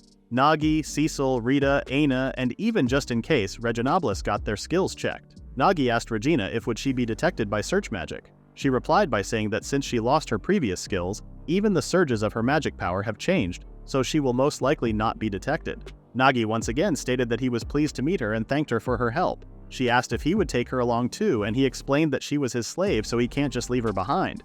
Besides, he actually wanted a pretty sturdy sword. Letitia and Aina were watching them, and Letitia stated that Nagi was not honest with his feelings. Aina teased her by saying she was no better than him. For now, Nagi asked her to tell them about what was on the way to the harbor town of Ilgafa. Meanwhile, the demon girl's commoners asked if she was sane making a contract with Nagi because she could find a boy like that anywhere. Kijin girl explained that he might seem like someone commonplace, but he may turn out to be a hero or something like that. In the next scene, they were on their way to the Ilgafa, and Nagi found a skill crystal. Rita told him that he should wash it off with clean water and that once it was purified, it would be his. Nagi then asked Reggie if she was okay. Reggie didn't seem pleasant, and he explained that it was because she was making sexually harassing remarks to Rita over and over on that journey. She explained that she liked cute girls, so she couldn't help it. Nagi had her change her former shape to a simple katana since she would stand out too much looking like a real magic sword. Nagi then apologized to Rita for not being able to stop her, and she stuttered some things about being ready to receive affection and what they could play. Reggie defended herself by saying that it was because she also wanted to be intimate with Nagi. There was a reason why Rita, Reggie, and Nagi were walking along a road. After they checked everyone's skills, it was night already. Letitia and Nagi talked about what would happen from now on. The harbor town of Ilgafa that they were headed to was a really special town. The harbor town of Ilgafa was ruled by the noble Hafumea family. It was a port for most of sea transportation and trade and played a role as an essential location. The town was under the protection of sea dragon Kirkatl, which was the only difference from other cities that conducted trade. The sea dragon Kirkatl was one type of dragon that lived in the sea, and it made a contract with the people of Ilgafa. While shrine maidens held a proper festival, the sea dragon would protect their ships, and because of that, there were few attacks on Ilgafa's boats by monsters. Nagi asked why did the sea dragon made a contract with the people of Ilgafa, and before Letitia explained the reason, Aina called for Nagi to say that Cecil had a terrible fever. Letitia and Aina took Cecil to Recherda and the rest would follow them later. They found a graveyard and Nagi asked if it was possible that corpses could become undead. Rita didn't think it was possible for those who were properly buried. Even those that weren't don't become undead easily. She was sure they were protected by the statue of the goddess of soul's repose and monster warding. But if the statue is broken, then it is a problem. Although it does look broken, she said it was okay as long as there isn't a necromancer about. Nagi pointed at something and asked if it was something like that. Numerous ghosts appeared and Rita told Nagi that if he got touched by them, his life energy would get drained. They noticed that the necromancer kidnapped a girl and the girl's bodyguards were being attacked by the ghost. Nagi thought about what he should do, but Rita was already ready to attack. She wanted Nagi to allow her to rescue that girl, and he did. They underestimated Rita's power, but Rita expelled ghosts with one fist. A holy power punch from a former head priestess of the Church of Itulna was perfect against ghosts. Rita was pretty mad because for her, cute little girls were to be exalted just for existing. Reggie mentioned that Rita and she has matching taste. Necromancer explained that the creator had given him a mission to carry out and he would make the delivery date. He asked who she was and Rita said that they were just some cheat characters and their master passing by, while also attacking him. Nagi told Rita to work on exorcising the ghosts and he would take care of that guy somehow. Nagi attacked with his sword and noticed that the thing he wanted to try was working. He met sword with sword, but Reggie felt no shock. The plan was to combine the skill he recently picked up from a goblin and a skill he got from Ain. Reggie knew that he wouldn't bring an enemy down just by washing away, but that is why he converted the energy that he washed away into his attack power. With that, he could attack immediately after defending. Before he made his last attack, Nagi told him that he said he would erase witnesses so he wouldn't complain if the same was done to him. The girl barely saw Nagi, who saved him, and thought about the last thing she remembered, which was the legend of the sea dragon. Nagi and Rita finally made it to the Recherda, and they ran into Letitia, who was worried because they took longer than she expected. Rita asked how was Cecil doing and she explained that Aina was with her and she was resting. They did their best to find a quiet inn and took 2 adjoining corner rooms, so coming and going should be easy too. Letitia, Cecil, and Aina were staying in one room and Nagi and Rita took the other room. Aina was waiting for Nagi. He asked how Cecil was doing and she informed him that she still had a fever even though Cecil said this often happens with her tribe. Nagi was sorry for not taking good care of Cecil and felt a failure as her master. Meanwhile, Rita was in their room trying to stay calm about the fact that she was staying in the room with Nagi. She contemplated what to do if Nagi wanted to do something to her, knowing she couldn't refuse. Nagi walked in and asked what she couldn't refuse, but she didn't seem to notice that he was in the room. When she realized that Nagi was there, her face turned red and asked why he was there, and he mentioned that he was also staying in that room. Apparently that wasn't what Rita meant, but he ignored her and asked if she could go shopping with him. He explained that his people loved hot springs and apparently this town they were staying in was famous for its hot springs, so he wanted to go do some shopping. Rita mentioned that he was so kind, but he said it was just a custom from his homeland and besides he can brag CCs who can't get into a bath.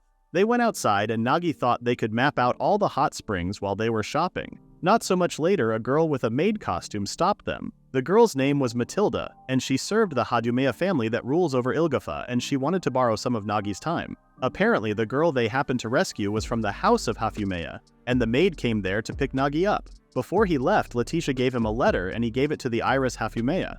She mentioned that there was a distant relation between their house and the house of the Viscount of Millefew. Iris stated that she was deeply grateful for the rescue when she was in peril. Nagi explained that they just happened to be passing by, and they just helped her and her bodyguards. They heard they had been attacked by the undead, but all they saw was the wreckage of some armor lying on the road. Actually, they didn't know what it was because after it was defeated, everything other than the armor melted into slush, and Rita said it wasn't a ghost or a monster. Iris asked who defeated that thing if they weren't, and he said it must have been a good Samaritan passing by. Irissa thought an intrepid person like Nagi might have heard of the Good Samaritan hero who held a sword that could expand and contract. But Nagi said he wouldn't know about anyone he hadn't met before, while thinking nobles fishing for answers were scary even if they were children. Iris wanted to meet that person to reward him quite handsomely. Nagi mentioned that if they save someone and then don't come forward about it, they must have a good reason. She was smart, so Nagi was told to be careful. Iris came closer to Rita and asked if she happened to see anything other than what Nagi said. Rita said that she saw nothing, but she insisted on her question. She told Rita that she just wanted that hero who protected her from the spirits and the dead to squeeze her cheeks and to hug her tight. Rita's face turned red, but she managed to repeat that she didn't see anything. Iris gave up and wanted to reward them since they helped her. Nagi had two requests. First, if she happens to have housework-type common skills, she could grant them some. When it comes to a lord's household, he was sure there were always spare skills held in reserve, and he happened to need some skills for his slaves. The other one was to lend him any books about Ilgafa's history and folklore. She asked him if he was okay with just that, and he explained that he came from an island country Orient, so his knowledge of things here was lacking. That is why he wanted to learn about Ilgafa as much as possible. She wondered why he was interested in Ilgafa, and Nagi said the young lady Millefew who wrote that introduction letter had granted him her house in Ilgafa, and he was headed there in order to take up residence in it. Iris is surprised that the daughter of Viscount Millefew gave him a house and relied upon him. Nagi repeated that they just stumbled into rescuing Iris while on their way, and even being invited in here was a reward for him. Iris told Matilda that while they are staying in Richarda, she is lending to Nagi's party a spare mansion her family has there. Matilda was shocked by her decision, but since some of their companions weren't feeling well, they could recover well in one of those mansions that they keep for rest. She looked at Nagi and stated that he was really interesting, and her curiosity about him ran deep. When they returned, Nagi told Letitia that they were supposed to move from that inn to a house owned by Hafumea. Letitia didn't understand what he was saying, and he mentioned that she just lent it to them out of the blue. Rita was giggling and blushing while saying how cute Iris was. They both backed safely, which means they didn't do anything rude, but for some reason there was unease piercing in her heart. Meanwhile, at Iris's place, Matilda was expressing how wrong her decision was.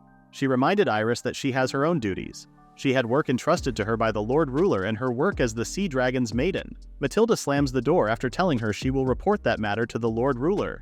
Iris was overwhelmed and frustrated by the fact that she wasn't even allowed to visit her mother's grave. It wasn't like she became the Sea Dragon's maiden because she wanted to either. On the following day, Nagi and his party were taken to the new house by carriage. The house came with a water well, a kitchen, and a bath.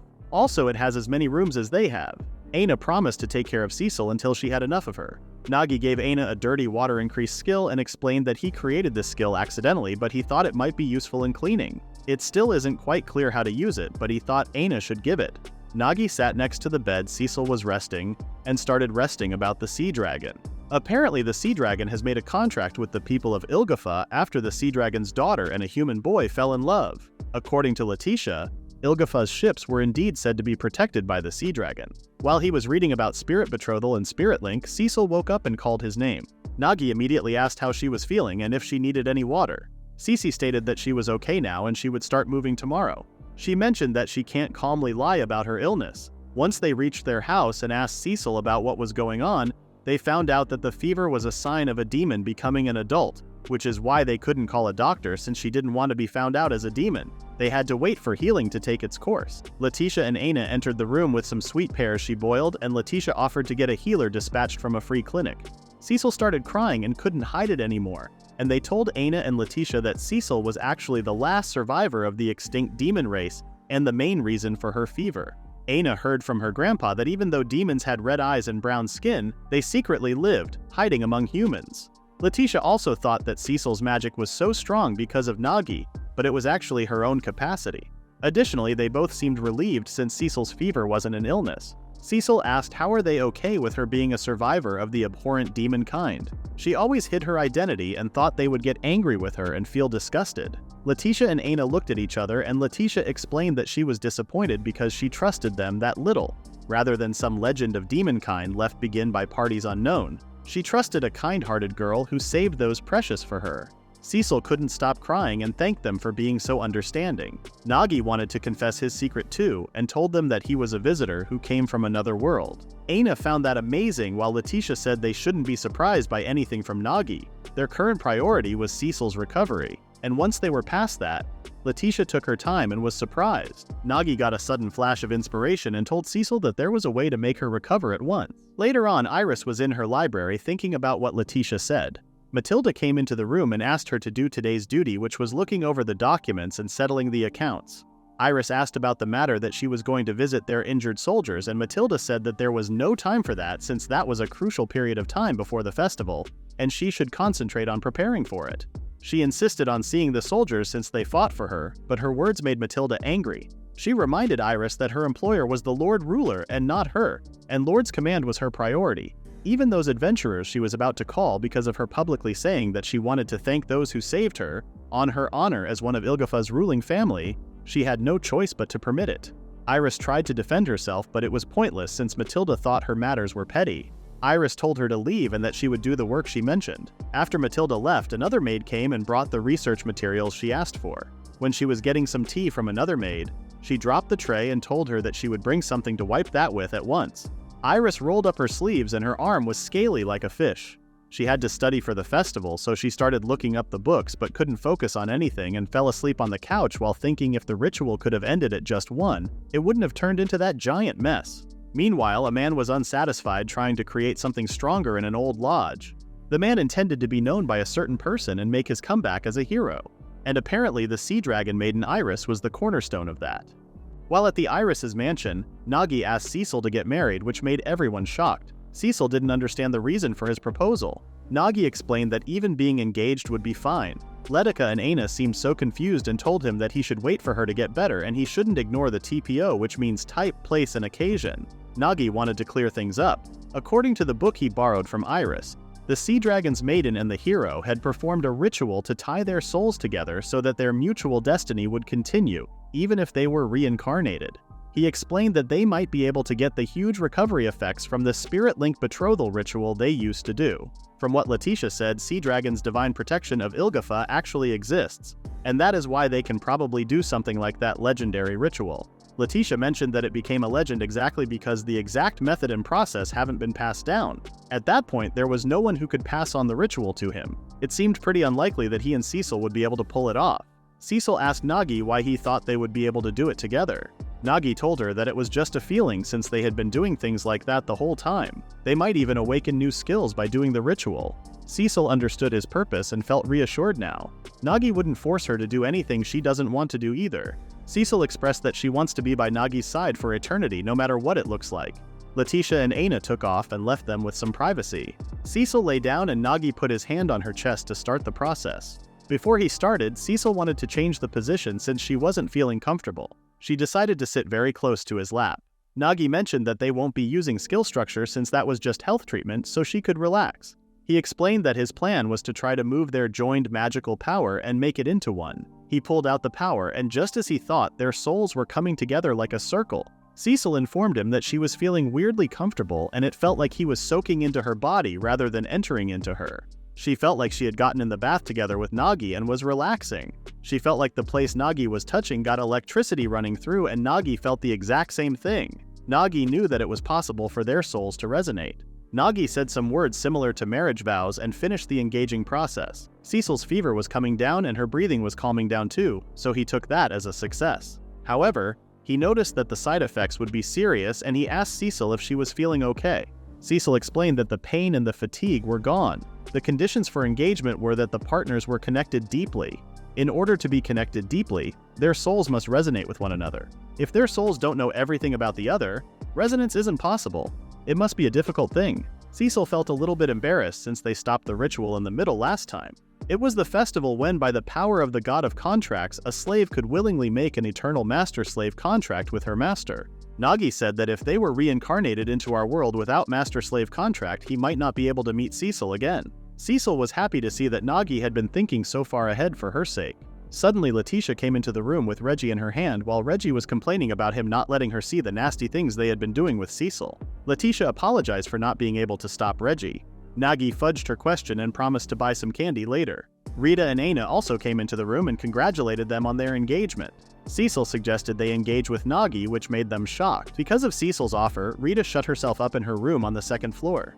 Aina declined by saying it was still a little early. Because of that, the still recovering Cecil took the day off while Aina was taking care of her.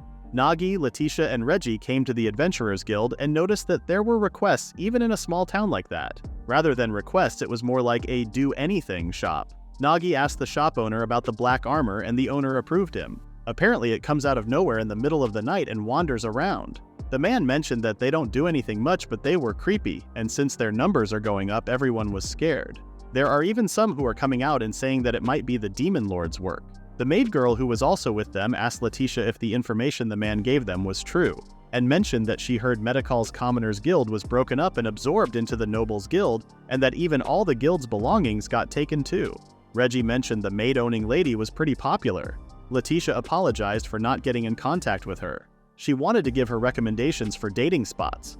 Nagi thought the talk between the two girls seemed fun. Now that they had finished Letitia's errands, she wanted to show them around town since she had been there many times before. Nagi was looking to see the town by someone who know the place well, because they will leave this town as soon as Cecil fully recovered. Letitia wondered why he was in such a rush to leave the town. Nagi told her that there was some issue with Iris and told Letitia about how when he was called to Miss Iris' mansion, he told them that he was just passing by and helped Iris when he found them collapsed.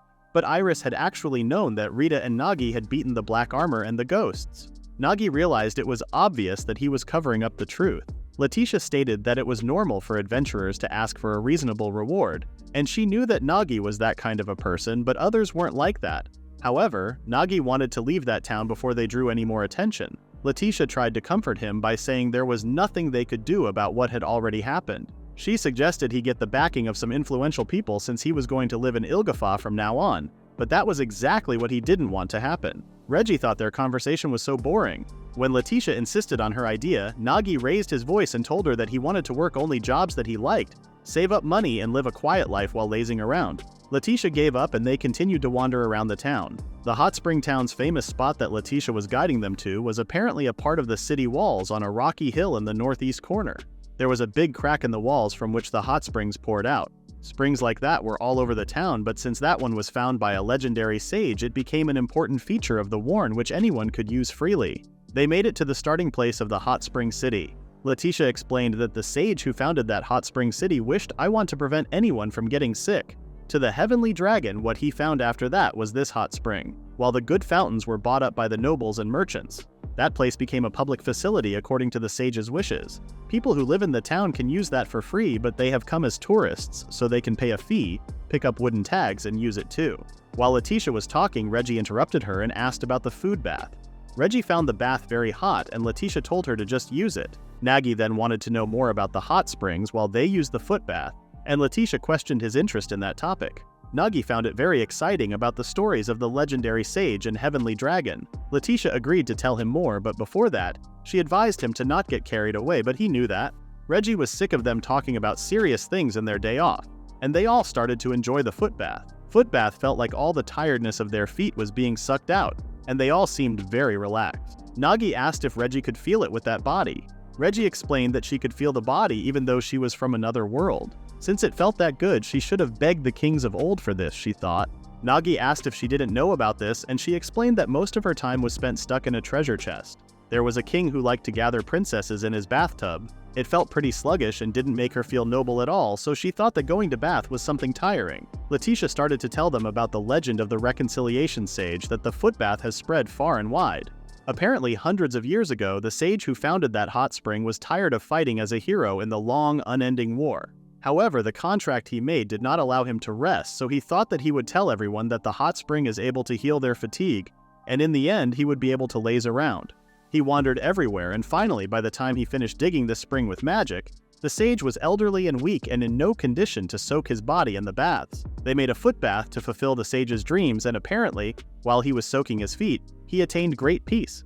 Sage's last words weren't figured by anyone even to this day. Apparently, his last words were about the thighs of women in uniform, which made Nagi realize that he was definitely from another world. Letitia told Nagi that right after that she was going to have to catch a carriage back to Medicol. She wanted to tell him earlier, but time flew by and she kept delaying and delaying it. Nagi totally forgot the fact that Letitia was the lady of the Viscount's family, and she was a noble with responsibilities. He mentioned that if he had known that she was leaving, he would have tried to learn swordsmanship from her even though he was an adventurer. He had no skill with the sword. Nagi then wanted to give her a good luck charm, which was a cheat skill. However, Letitia thinks that he is about to make her his slave, but he explains that not everyone who receives his cheat skills has to become a slave. Even though it was a cheat skill, they wouldn't have to restructure her, so he was thinking about giving her something he made specially. But he still wanted to give her a skill she could use as a good luck charm. It probably won't be as super rare as if he did restrict with a slave. Letitia didn't mind that. After all, to her there was no good luck charm more powerful than the ones given to her by the friends she loved, so she would like to receive it with pleasure. She immediately thought the skills would not be useful when Nagi brought up an egg cooking skill. He also gave her a shield scramble skill and a counter reg skill. Suddenly, a woman was being robbed and asked for help. Letitia couldn't ignore a noble who was in trouble, so she grabbed something to use it as a shield and activated her shield scramble skill. She defeated the thief with one move and headed to the road. Nagi and Reggie went back home and gave the news. Cecil was upset and Rita felt annoyed. She wondered why didn't she tell them and acted so distant lately. Aina was sure that they would definitely see each other again soon. Nagi informed them that she would come once she settled her errands. Since Cecil has recovered well, the only thing left is to go to their home in Ilgafa. They were all excited to go to their home, and Nagi wondered if that was what family felt like. He had been by himself ever since he was abandoned. They all lost their usual life and were alone, and the fact that people like them could be gathered together would make him think all over again that there was some destiny at work. They were only one more day's travel from Ilgafa, but Nagi told them to keep their guard up because monsters could still come out after all. Suddenly, Rita took out her sword and felt that there were many people in armor outside. Nagi didn't think the people were coming there for any good reason, but he stayed calm and told the girls that if they came, he would greet them. He told Rita to pick up Reggie from her room and the door knocked. It was the soldiers serving in Iris's personal command. Nagi smiled and asked them what would they want at this time of the night and requested them to be quiet since one of his companions wasn't feeling well. The soldier told him that they had an urgent matter. Meanwhile, in Aina's room, Aina asked Cecil if she could prepare to use her magic just in case something happened. The soldiers told Nagi to leave the town immediately before dawn. Nagi asked if they could at least wait one day, but the soldier told him that that was an absolutely reasonable caution to take, so that Irid would not be attacked again. He wondered if that was something Iris asked for, but apparently, it wasn't. The Lord Ruler has left all things regarding Iris in the hands of Matilda, and Matilda decided that. Nagi wanted to get more information about them, so he stated that he found it strange that a maid made a decision instead of the daughter of the Lord Ruler's family. The soldier explained to him that before Iris was the daughter of the Lord Ruler's house, she was the protector of Ilgafa, the Sea Dragon's maiden, and she existed to complete her duties as the maiden. If she just stayed in her room like the previous generations of maidens, none of this would have happened. Nagi asked if she has any friends, and the soldier said it would only be an obstacle to her duties, so she doesn't. He then asked if she wished to take on these conditions herself. They explained that she gets to bear the Sea Dragon's maiden. She also has the trust of the Lord Ruler, and she doesn't need any more honor than that. Nagi now understands what Letitia is talking about. He was frustrated by the fact that she had no one by her side except those rude soldiers. Nagi thought it was just the fickle whims of a lady from a chosen family, but her inviting them was so that she might at least find some comfort. The soldier didn't like Nagi's attitude and accused him of being the master of the black armor. He thought Nagi's plan was to enter the mansion proudly by posing as the savior. Nagi noticed that they came to make them out to be the culprits. The soldiers wanted to take credit for discovering his true identity as the culprit and capturing him when he began to attack them. Nagi, with a straight face, refused everything the soldier just said. He asked him what is he even going to do if he captured them because there were many contradictions in his plan. When Miss Iris was rescued, the Black Armor said that its goal was to kidnap Miss Iris. The security here in Returda was thinner than it was in Ilgafa. Even if they hadn't made their motive clear, it was unthinkable that they wouldn't have made a second attack. The soldier told him that it was because they were trying to get Iris's trust. But Nagi then asked why would they do something so troublesome. He explained that every move they made was to prove that they didn't have anything to do with the Black Armor. Nagi explained that the soldiers wanting to capture them means that even with the great number of Ilgafan guards watching them, they have been unable to catch them for any wrongdoing. He asked if they just wanted to prove their own incompetence, which made them lose their last straw and attack Nagi. The moment they tried to attack Nagi, Cecil used her flame arrow. Rita also came and saved him. Aina poured a big bucket of dirty water over the head of one of the soldiers. She used her certain kill skill, and the water at Aina's feet was swirling, and when the soldiers tried to reach her, the water increased. As everyone's older sister, Aina stated that she won't forgive anyone who brings danger close to them. Due to that reason, she had decided to use everything that could be used. After all, that was the promise she gave to Letitia. It wasn't that the rag increased the water it touched by 20%, but everything the water touched increased by forcefully absorbing that percent 20. Soldiers begged her to stop, but she wasn't doing anything other than increasing dirty water. Nagi told her to stop since they were suffering so much that they didn't have any power to fight. He also mentioned that if they leave corpses there, the cleanup will be troublesome. Aina stopped and apologized to Nagi for using the skill even though he told her to hold on to it. She saved Nagi, so in the end the result was good. Nagi told soldiers that they didn't have any intention of making enemies out of them and they would leave there in the morning. He stated that they also won't meet with Miss Iris anymore. For them, he told them to not do these foolish things anymore. They were still nagging about how big the deal was having temporary hire adventurers there, so Nagi asked if he let Aina use her skill one more time. Rita told Nagi to be quiet for a moment since she felt something strange.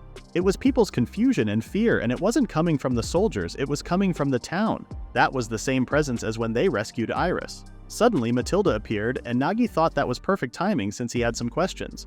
Matilda didn't care about his questions since there was an emergency. Apparently, they got a report from the soldiers in the town that a group of black armor and ghosts had attacked the town center. Cecil asked what she meant, and Matilda explained that there was more to report. The one who put the attack together was described as having 2 twisted horns and wings like a bat's and referred to itself as demonkind. Nagi couldn't believe that a demon could look like that creature, and said demons were small, brave, and cute. He stated that he has a great interest in that field of study so he could make no mistake.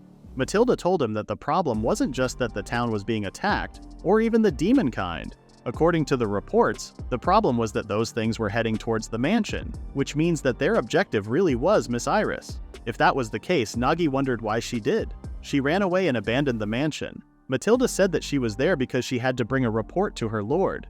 Nagi didn't want to listen to her anymore and told her to take her guys and leave. After she left, Rita asked if he thought the Ilgafan army and adventurers would be able to do something about it. Since they don't have a priest to fight against black armor and ghosts, it could be hard to defeat them. While Rita was planning to save Iris, Nagi had a different plan of filing a complaint. They all looked at Nagi in disbelief. Nagi defended himself by saying that the one aiming for Miss Iris was demonkind was defamation, and he wanted to make them take it back. That was true, but they thought the main goal was supposed to be saving Iris.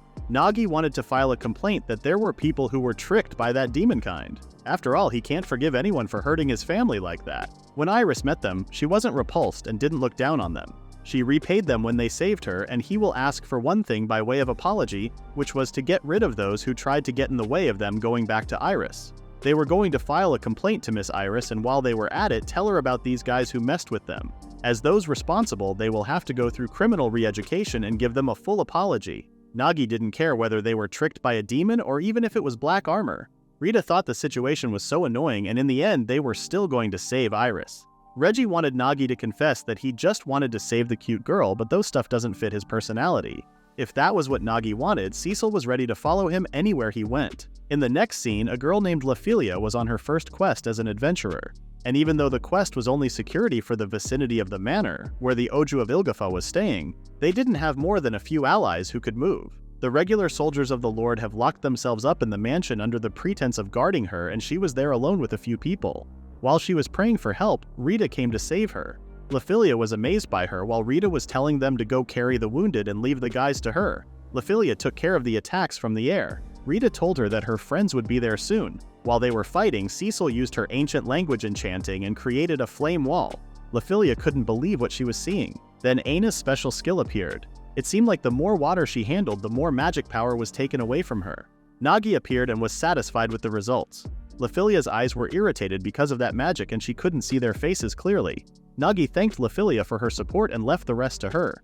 Letitia thought if that is what it means to be a hero, then she can't be that creature. It was best for her to forget about everything she had seen and go back to her hometown, she thought. Meanwhile, at Iris's mansion, Black Armor and Demonkind came for Iris and the soldiers told Iris to leave immediately. Iris was aware that they were coming for her and ordered her soldiers to retreat. The Demonkind was saying that she was his chosen sacrifice and she has defeated the strongest soldier he had ever created, which is why in honor of her strength and nobility he came for her himself. Iris had no idea what was he talking about. She asked him what he wanted from her. He told her that he wanted the flesh and blood of the sea dragons Miko. It was the flesh and blood that carried the blood of old gods that was valuable to him, and therefore, he would take her body. There was no way she could negotiate with someone like that.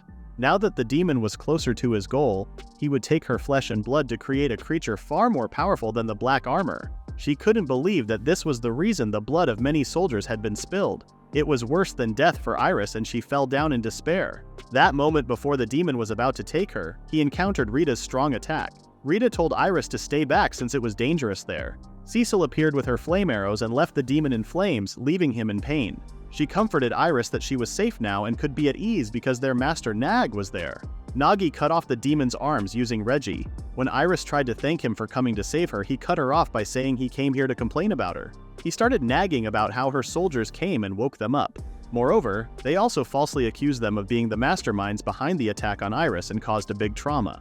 Even the maid libeled him, so he requested to receive a small gift from her boss as an apology. He also was certain about how that thing wasn't a demon since he was an expert in that field. Iris swept up her tears and apologized to Nagi on behalf of her rude soldiers, and as a thank him for saving her, she would provide him with the best small gift she could. She then asked if that thing wasn't a demon, what they should call him. Nagi stated that he was an imposter pretending to be a demon, a fake demon. When Nagi told her that he would prove it, Iris warned him.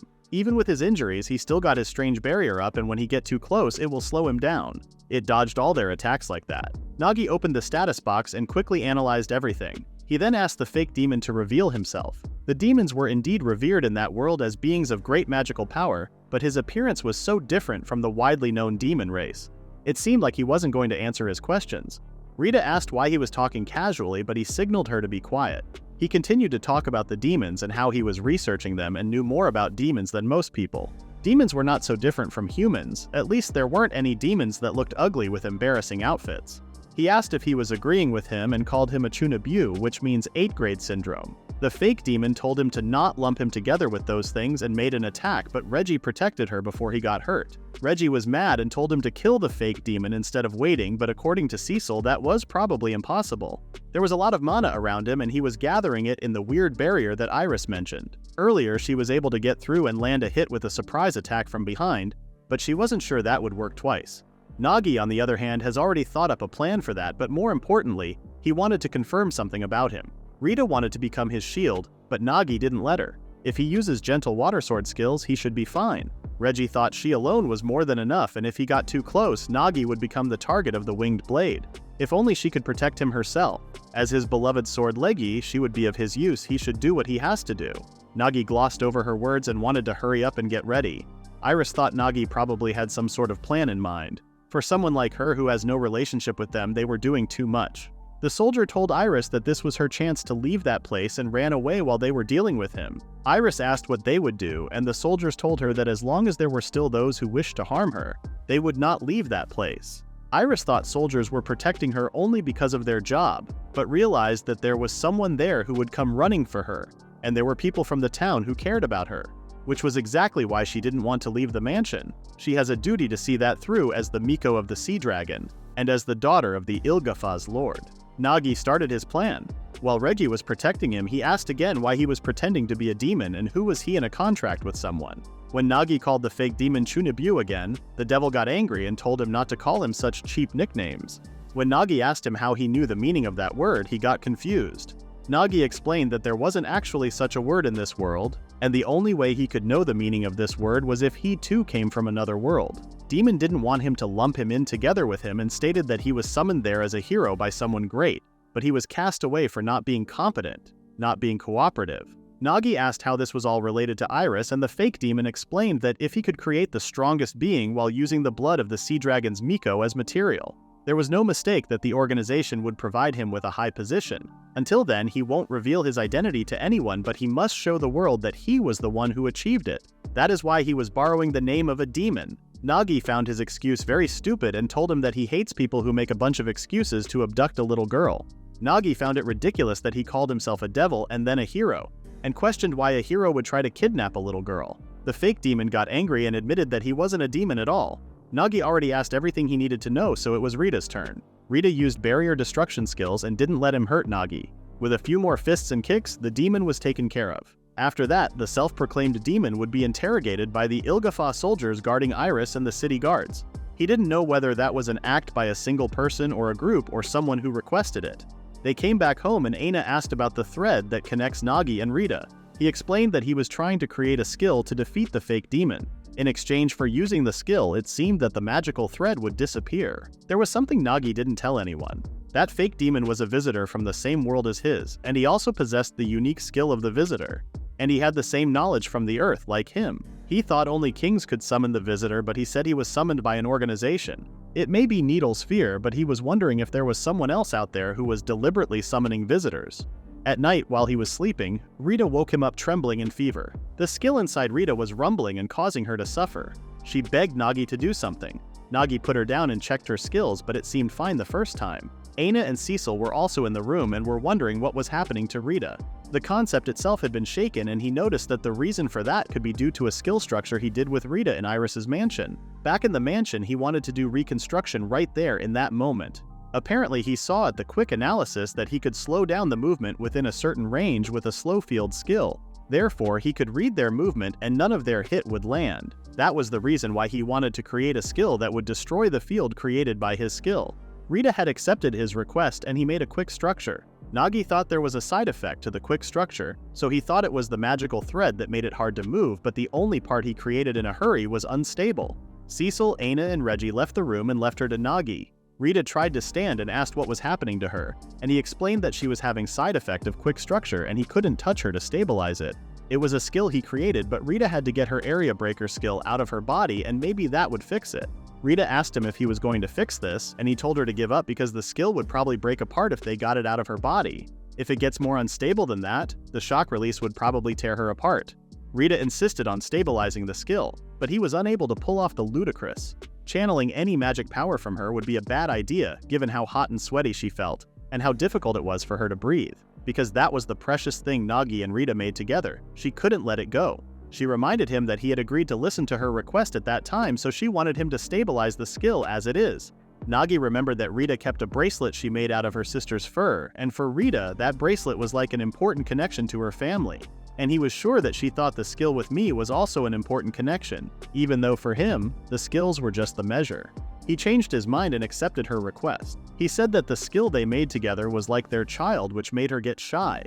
He warned her that if he thinks that it is getting dangerous, he will stop immediately. Rita was fine with it and he started to explain his plan. Firstly, he will blend his mana with her sacred power. Then he will use his skills and skill structure to circulate. He thinks they would be able to make adjustments just fine. He will take her sacred power from her and will return his mana to her, and repeat that to blend them little by little. Then he could become one with her. He asked her to sit in front of him and to trust him. This position was convenient when he did mana circulation with Cecil. Whatever happens, he could support her body. Nagi started to take sacred power from her, and while blending, he returned his mana to her. He then increased the proportion little by little and cycled it. Rita was enduring the pain and wanted to hold hands with Nagi. The letters were shaken less and less now. He then needed to take that concept out and put it back in its original position.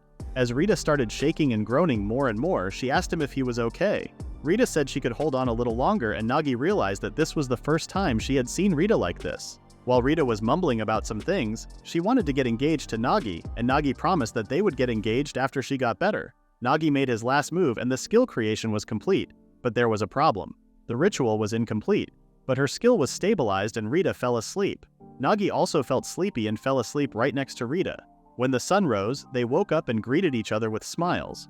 Rita, realizing their positions, panicked and quickly announced that she was going to exercise. Before leaving the room, Rita admitted that everything she had said last night was true. Nagi, in an attempt to further embarrass her, reminded her of the things she had said yesterday, and Rita blushed in response. After breakfast, one of Iris's soldiers delivered a letter and a message to Nagi. Nagi thanked the soldier and made a guess about the content of the message. The soldier conveyed the news of the fake devil's death and mentioned that the details were in the letter before leaving Nagi in astonishment and departing. A little while after the soldier left, Nagi stood there in disbelief for a moment. Once he had recovered from the shock, he opened the envelope and began to read. It appeared that the false devil was being held captive in a prison cell, chained and under control. The jailer who was assaulted and rendered unconscious by them claimed that he overheard them saying that if they killed the demon, they had a chance to be pardoned, proving that they were most likely the group who disregarded Nagi based on the description. The jailer had a talisman to get inside the wards and they used that to get inside the prison and stabbed him to death. Nagi wondered why that soldier was so flustered if they knew the culprit. The letter said when they rushed in, all they found in the cell was a strange object of flesh and bone, and when Iris got to see it, she found him dead, mingling with soldiers and creatures with horns and wings. The fake demon had slow field and synthesis skills, so he probably mustered all his strength to use synthesis, after slowing them down with slow shield skill. Nagi didn't think it was Iris's fault. She had no way of knowing this could happen after all. Iris believes that, in order to execute a scheme like that, they must have been hiding in the town as part of a premeditated plan. As evidence, there have been reports of individuals in black armor loitering in the town just a few days ago. Their intention was likely to pose as demons and then shift the blame onto the actual demons. Reflecting on it now, that's likely what the appeal was all about. Within the letter, Iris has asked for assistance in investigating the imposter demon, and she is willing to offer a reward in return. She acknowledges that it might seem impolite to seek help from individuals unrelated to the situation, but their hired adventurers were injured, and the regular soldiers were occupied with tasks such as guarding, post-battle cleanup, and managing the townsfolk. Given the gravity of the situation, Iris prefers to collaborate with someone she can trust, someone who possesses a clear understanding of the situation at hand. As Nagi finished reading the letter, he felt a bit dizzy. Cecil, who had come into the room to suggest a break and breakfast, gently helped him lie down on the bed. Although Nagi said he was okay and they were overreacting, Rita and the others were worried he had been working too hard. They believed that if anything happened to him, it would affect them all. Reluctantly, Nagi agreed to take a break for the day, realizing they had to listen to Iris's request. He asked everyone to rest. Rita insisted that Nagi shouldn't go outside today and ordered him to res. She also mentioned that even if Iris was a cute girl, he didn't need to work so hard, even though Nagi didn't comment on that. Nagi told them that they had proven that the fake demon wasn't a demon, but they can't be sure, so they needed to locate his hideout before anyone did. He wanted to get facts straight so that they could feel at ease. Cecil offered to do that job for him. She explained that they would do as Nagi's instruction, look into it, and let him know. Nagi thought about it for a second and decided that the leader would be Ain. Nagi fell asleep after being convinced. Rita was glad that Cecil stood up and convinced him to allow them. He was supposed to be tired after doing reconstruction on her, and he was trying to get them to rest by saying all that stuff. Aina was thinking of asking the healer from the healer temple to help Nagi, and asked Rita if that was the right application form. Rita stared at the form and approved that it looked like the same paperwork she had seen from the order when they sent out healers. Aina left the paperwork to Rita because it was complicated depending on the order, so it was a hassle for her. Rita asked her if she knew she was from the Atulna order. Aina informed her that she used to be an apprentice guildmaster, so she indeed knew that fact about her. There was a time when she saw a record of someone who had entered Medicall, and it wasn't common to find a girl with Rita's level of sacred power, so she thought that must be her. Aina stated that they should do what they could, and since Rita has seen a lot of paperwork because of her job, she was sure there would be many things that only she could do in the future, like that paperwork. That is why she didn't want her to feel upset about Nagi. But still, if Nagi tries to push himself again, Aina would use her big sister privilege to punish him. Aina's plan was to ask the guilds she had been in contact with and see if they knew anyone who might want to hide their identities. Cecil would be chasing after the remnant of the fake demon's magic, and Rita would be tracking with her sense of smell. Cecil and Rita headed to the neighborhoods and, according to the information from Aina, were devoid of people on the outskirts of a desolate town. Rita asked if that was really the right place, and Cecil approved her. Of the several locations that Aina has specified, that was where she could feel the lingering magic of that fake demon the most. There was no presence of humans, no smell, no sign of breathing or anything. Since they found the place, Rita wanted to go and report to Nagi, but Cecil offered to confirm themselves before reporting. Nagi was pretty tired, and if they went and reported back to him, she was worried that he would push himself again and come there. She had a point, but Rita was worried that he might scold them if they investigated without telling him. That moment when they were trying to decide, Nagi appeared in the middle of them and said to check there if there is any trap or not. Cecil and Rita were surprised and asked how did he know they were there. Nagi explained that Aina told him where it was, and he used quick analysis to find out where they were. They were worried about his condition and stated that he wasn't supposed to get out of bed, but Nagi told them he was fine. Nagi knew that he can't do his job if he doesn't sleep enough, but he was still too far away from his goal. He decided to see what they could discover since there was no one around and it was getting dark. Rita informed him that there was no one or anything that breathed and moves. He then asked about magic detection, and apparently there was also the magic that was moving in addition to the magic remnant. Before they enter, he realized that there was a reaction to the area breaker skill. He destroyed it, and now no area skill trap would trigger. Only the physical traps were left. Aina told them that the physical traps were usually poisoned needles or monsters to ward off intruders. Rita opened the door with her sacred power and found the poisoned needles inside the door. They went in and saw the thing that was inside the black armor. It looked like something he saw when he saw Iris, but they weren't moving at all. Now that the fake demon was dead, he guessed that the synthetic was dead too. Rita thought the fake demon made the black armor so that they would start moving when the time was right. He was a sorcerer, so he most likely hid them all over the place. It was a common pattern in games, so Nagi asked Cecil to use magic detection again to see if she could find out what was left of his magic. Cecil informed him that there was something under there. Rita's area breaker was not reacting, so there was no trap. As a precaution for the physical traps, she suggested opening it herself. She focused the sacred power on both her hands. When she opened it, a clear sphere appeared and told them to enter the password or security would be activated. Rita and Cecil couldn't understand what language it was, but Nagi did. The countdown started and Nagi said he knew the password and entered the password called White Guide. Password accepted and the system shut down. The girls seemed relieved and Nagi told them to not worry because Rita destroyed the area skill trap earlier, and maybe that was just a security measure for that to trigger. The trap itself was already destroyed, so it won't trigger.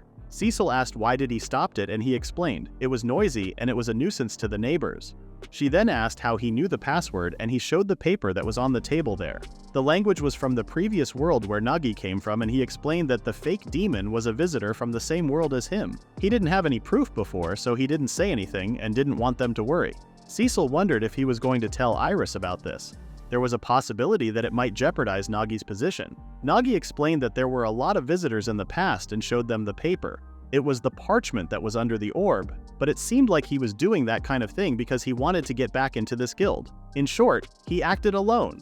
More importantly, the name of that organization was White Guild. The sense to call it white, even though they were doing black business, got on Nagi's nerves. After that, he unironically went to report it after he calmed down. A couple of days after they arrived at the hot spring city Ricerda, Nagi gave himself some peace of mind after the busy days and went to the hot spring. It was his first time experiencing a hot spring, and it was all reserved for him in a huge bathroom. Meanwhile at home, the girls were talking about Nagi. Reggie also wanted to go to a hot spring and wondered why didn't everyone come with him, but Aina explained that it was just an excuse they made up. Nagi was doing everything while also thinking about them, so they wanted him to enjoy himself without worrying about them. Reggie didn't think it was the best to let him go alone, since he was the man who had turned them into his slaves in the blink of an eye. And it was like he attracted all troubled females he saw, and there was a possibility that he could bring a new slave to home. After a few seconds of silence, they told Reggie to stop scaring them, but Reggie had high expectations for him as the next harem king. Just as she said, Nagi found himself with a girl in that hot bath. The girl screamed and asked why there was a man in there. Nagi tried to explain, but she wasn't listening. The girl panicked so much that she slipped on the floor and Nagi realized her impactful breast. He asked if she was okay, but she didn't respond to him and started crying. And then, she just started talking about her life. Apparently, the relationship with her foster parents was getting bad, which is why she did her best and left her village, and just when she thought she could join an adventurer party, they pushed her around and gave her next to nothing. She tried to make a living on her own and her first ever request ended with the entire party wiped out. And finally, she couldn't even get a rest in a hot spring. Nagi asked if she was one of the adventurers who were tasked with protecting Iris's mansion. The girls approved him and he was surprised that the girl didn't end up dead. She explained that she was saved by someone. She told him how her dark hero saved her with his young slaves and was dominating them with fear and pleasure. Nagi then stated that he was invited there by a certain someone and she said it was fully reserved for Nagi. While he was explaining, one of the workers came and told the girl that there had been a mistake, and the adventurers should relocate to the large public bath. Rafila bowed and apologized to Nagi for showing him her ugly side and left the bath. After she left, Nagi was alone with his thoughts, and he wondered what that fake demon tried to obtain. Even though the guild had abandoned him, he was still held onto that pink slip. He wondered if he really wanted to become a hero, or it was the opposite. He was summoned there to be a hero. Losing his identity as a her might be what he was afraid of, and he had a feeling he wasn't needed around there. Not even a black company wanted him. Nagi considered himself lucky since that wasn't what he got when he came to that world, thanks to the companions that he met. He then lay in the bath while thinking about how should he live his life from now on. He needs to think about what the skills he can craft were able to do in order to reduce the amount of work and the working time as much as possible. Suddenly, he heard a clack and some step sounds. A girl's voice asked him where he was, and it was no one other than Iris. Nagi startled and asked her why was she there, and Iris explained that she wanted to have a conversation, just the two of them. She explained that can be at ease since she has made a reservation for this facility, and also ordered her Ilgafa troops to station around that facility. Nagi was relieved and asked her if she wasn't busy with her maiden work. It would be a lie if she said she wasn't, but her schedule got slightly more flexible. When he asked what she wanted to talk to him about, Iris explained that Nagi's devoted acts to save Iris in the dangerous situation made her really happy, and she would like to have him as her friend. Nagi was surprised since it was Iris who didn't look down on them, even though the different social standing compared to her. Iris felt uneasy when Nagi remained in silence and asked if she said something strange. Nagi didn't want to overthink that and told her that she was right and that they would be friends from now on. Iris was delighted to hear that and thought it was her friends would not mind her joining them in their bath and sharing everything together. Nagi turned away and Iris got into the bath while saying how she always yearned for someone she could call her friend. She explained the level of friendship like it was a skill that she could improve. As their friendship was at level 9, she didn't want to hide anything from him. She wanted him to know everything about her. She took the towel off of her back and showed him what it meant to be the descendant of the sea dragon. Nagi asked if those were the sea dragon's scales, and she explained that these scales appear whenever she come in contact with water, and only her relatives and servants know about it. Nagi looked at that from a different perspective and wondered if her scale gave her a higher defense.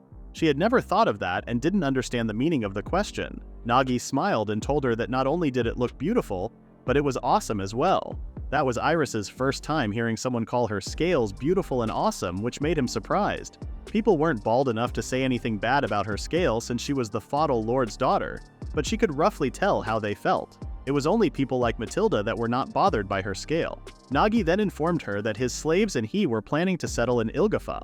An acquaintance of his was kind enough to give him a house big enough to fit everyone so she could come over and play with them whenever she needed a break from her duties. However, she would be treated like everyone else, and she would have to change and bathe in the same places as his slaves. She was fine with everything he said and thanked him with gratitude. When Iris excused herself and left the bath, she thought about the one thing she hadn't told him yet. It was about the story of the maiden who inherited the blood of the sea dragon and the boy who became the sea dragon's hero. If Iris and the boy, who was deemed worthy by the sea dragon, were to come in contact, the maiden's scales would shine a bright pearl gray color, which was exactly what happened to her. Nagi and the girls left Richarda the next day. They also received permission to follow the troops that were tasked with Iris's protection. Nagi was excited to start that short trip to their first home in the harbor town of Ilgafa.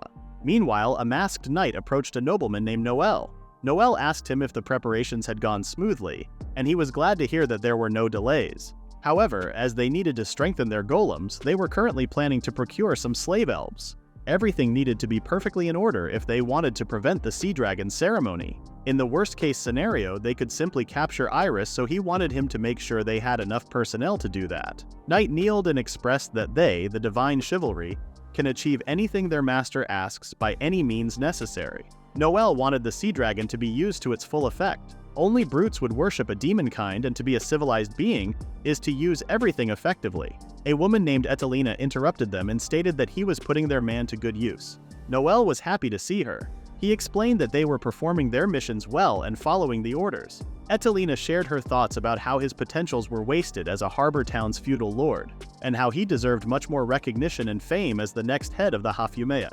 In the interim, Nagi and the girls were finally reached their destination of Ilgafa. While walking around the town, Nagi was impressed by how lively the town was. It looked like Cecil and Rita's first time visiting a seaside town, and they were both amazed by it. Cecil pointed to somewhere and told him that they were preparing for the festival. When Nagi saw what the sea dragon Kerkatl looked like, he was too stunned to speak. The economy there seemed to be fine, so he thought they would probably work efficiently here. Cecil promised to work hard for his goal of living without working, which sounded like putting the cart before the horse. The reward they got from Iris was enough to last for a while, but they should come up with something in the meantime. He thought it would be great if there were safe, easy, and non-exploitative jobs for them. They made it to the villa that they received from Letitia, and when they went inside the garden, Cecil found out that they could see the sea from there. Aina has heard that in the past, Letitia's ancestors had used money to buy the title of Viscount. Sometime after that, her family had used up all of their assets. There was a time when that mansion was all they had left. They then had their daughter marry a rich man and adopted him into the family, so they got back in power. Letitia's family seemed to be a matriarchal one. She was the one managing the family's housing after all. Nagi wondered if it was fine for him to be entrusted with such a valuable house, and Aina reminded him of the contract he had already made, so Letitia would be troubled if he didn't take care of it. Nagi then gathered everyone and told them to not go out alone until they were all used to living there. Aina wanted to have a look at the rooms first and see how much cleaning needs to be done before Nagi goes in. While she was at it, Nagi and the girls decided to go do some errands. They were summoned by Iris, so the three of them would be heading there. Aina wished them to have a good visit, and they left. At the Iris's mansion, she was pleased to have them there and offered them to take a seat. Rita thought it was a quite scene they were having. They thought they were there to talk about work.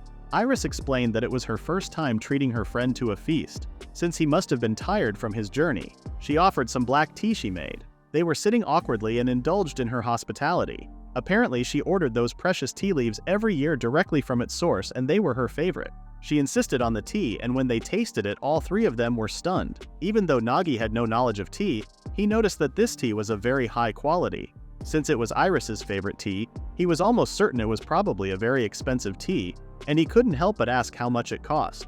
Iris said a cup of tea is worth a gold coin. Before Nagi could be taken aback by this information, Matilda entered the room, left some documents for Iris and excused herself. Nagi couldn't ask anything, but Iris understood what he was wondering and said that Matilda was here to guide her about her work. Nagi thought Matilda ran away and left her, but it looked like Iris hired her back. Currently, there weren't a lot of available personnel that she could use, and how the public may view that was the least of her concern. If that was how she felt, there was nothing Nagi could say about it. Nagi was impressed because for a girl younger than Cecil, to have to think about the things even most adults don't think about must be hard for her.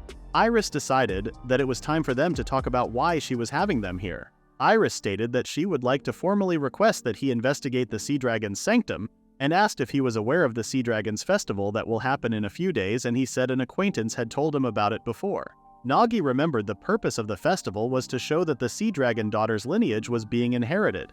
Iris explained that the Sea Dragon's sanctum was where the maiden, with the Sea Dragon, performed the ceremony during the Sea Dragon festival. It was also where the Sea Dragon would manifest. Though it was rare, it seemed like the barrier around the sanctum had weakened. Their reason for that was that the sanctum where the ritual place was inside a cave at the end of a small dungeon. They have been reporting sightings of devils loitering around the entrance of that cave. The situation was just as he saw it. Normally, they would be sending soldiers for this, but it was almost time for the festival. In this case, Iris wanted to ask the one adventurer she could trust. On top of the investigation, she wanted him to drive away any devils he found on site. Nagi understood that they were the perfect people to ask. Iris mentioned that she has authority over everything that was concerned with the festival, but she asked him to treat this as a direct request from the Ilgafa's lord. Therefore, they would be prepared with suitable rewards for their work. The amount was 4,000 arsha. It would given upon the request's completion, and the time limit would be 5 days, but if they can, 3 days would be more efficient. Once they have cleaned out the sanctum of any danger, Iris will go to the center of the dungeon and re-establish the barrier, so they need to hurry. Nagi knew that it was an important festival and the quest needed to be completed as soon as possible. That was also a part of the reasoning. Once 3 days have passed, the Adventurers Guild will start putting up quests for the cave's clearance. Iris gave him the relevant documents as well as the map, and offered to accompany him on his trip to the cave, but they were going to clear out of the cave for the safety of the maiden, so there was no point if she came with them, and so they left the mansion. Nagi asked if Iris gave something to Rita, and apparently she gave the list that contained the goods that she wished for when she came to save her from the fake demon. However, on the list, there weren't any items written down. There was enough space at the bottom for him to sign the thing. Nagi thought she forgot to write an actual item and remembered to ask her the next time they met. They set out to get everything they needed because they had a lot of work to accomplish. Nagi heard a girl's voice before they departed, and as he turned to look, he found the girl back in the bathtub with him, sobbing over something. Meanwhile, in Iris's mansion, Iris's big brother Noel Hafumea asked her if her guests left. He wanted to consult something with her. It was rare for him to consult her for something, so Iris wondered how she could help him. It was something regarding the Sea Dragon. All of the authority was entrusted to the Sea Dragon's maiden, and he couldn't do anything.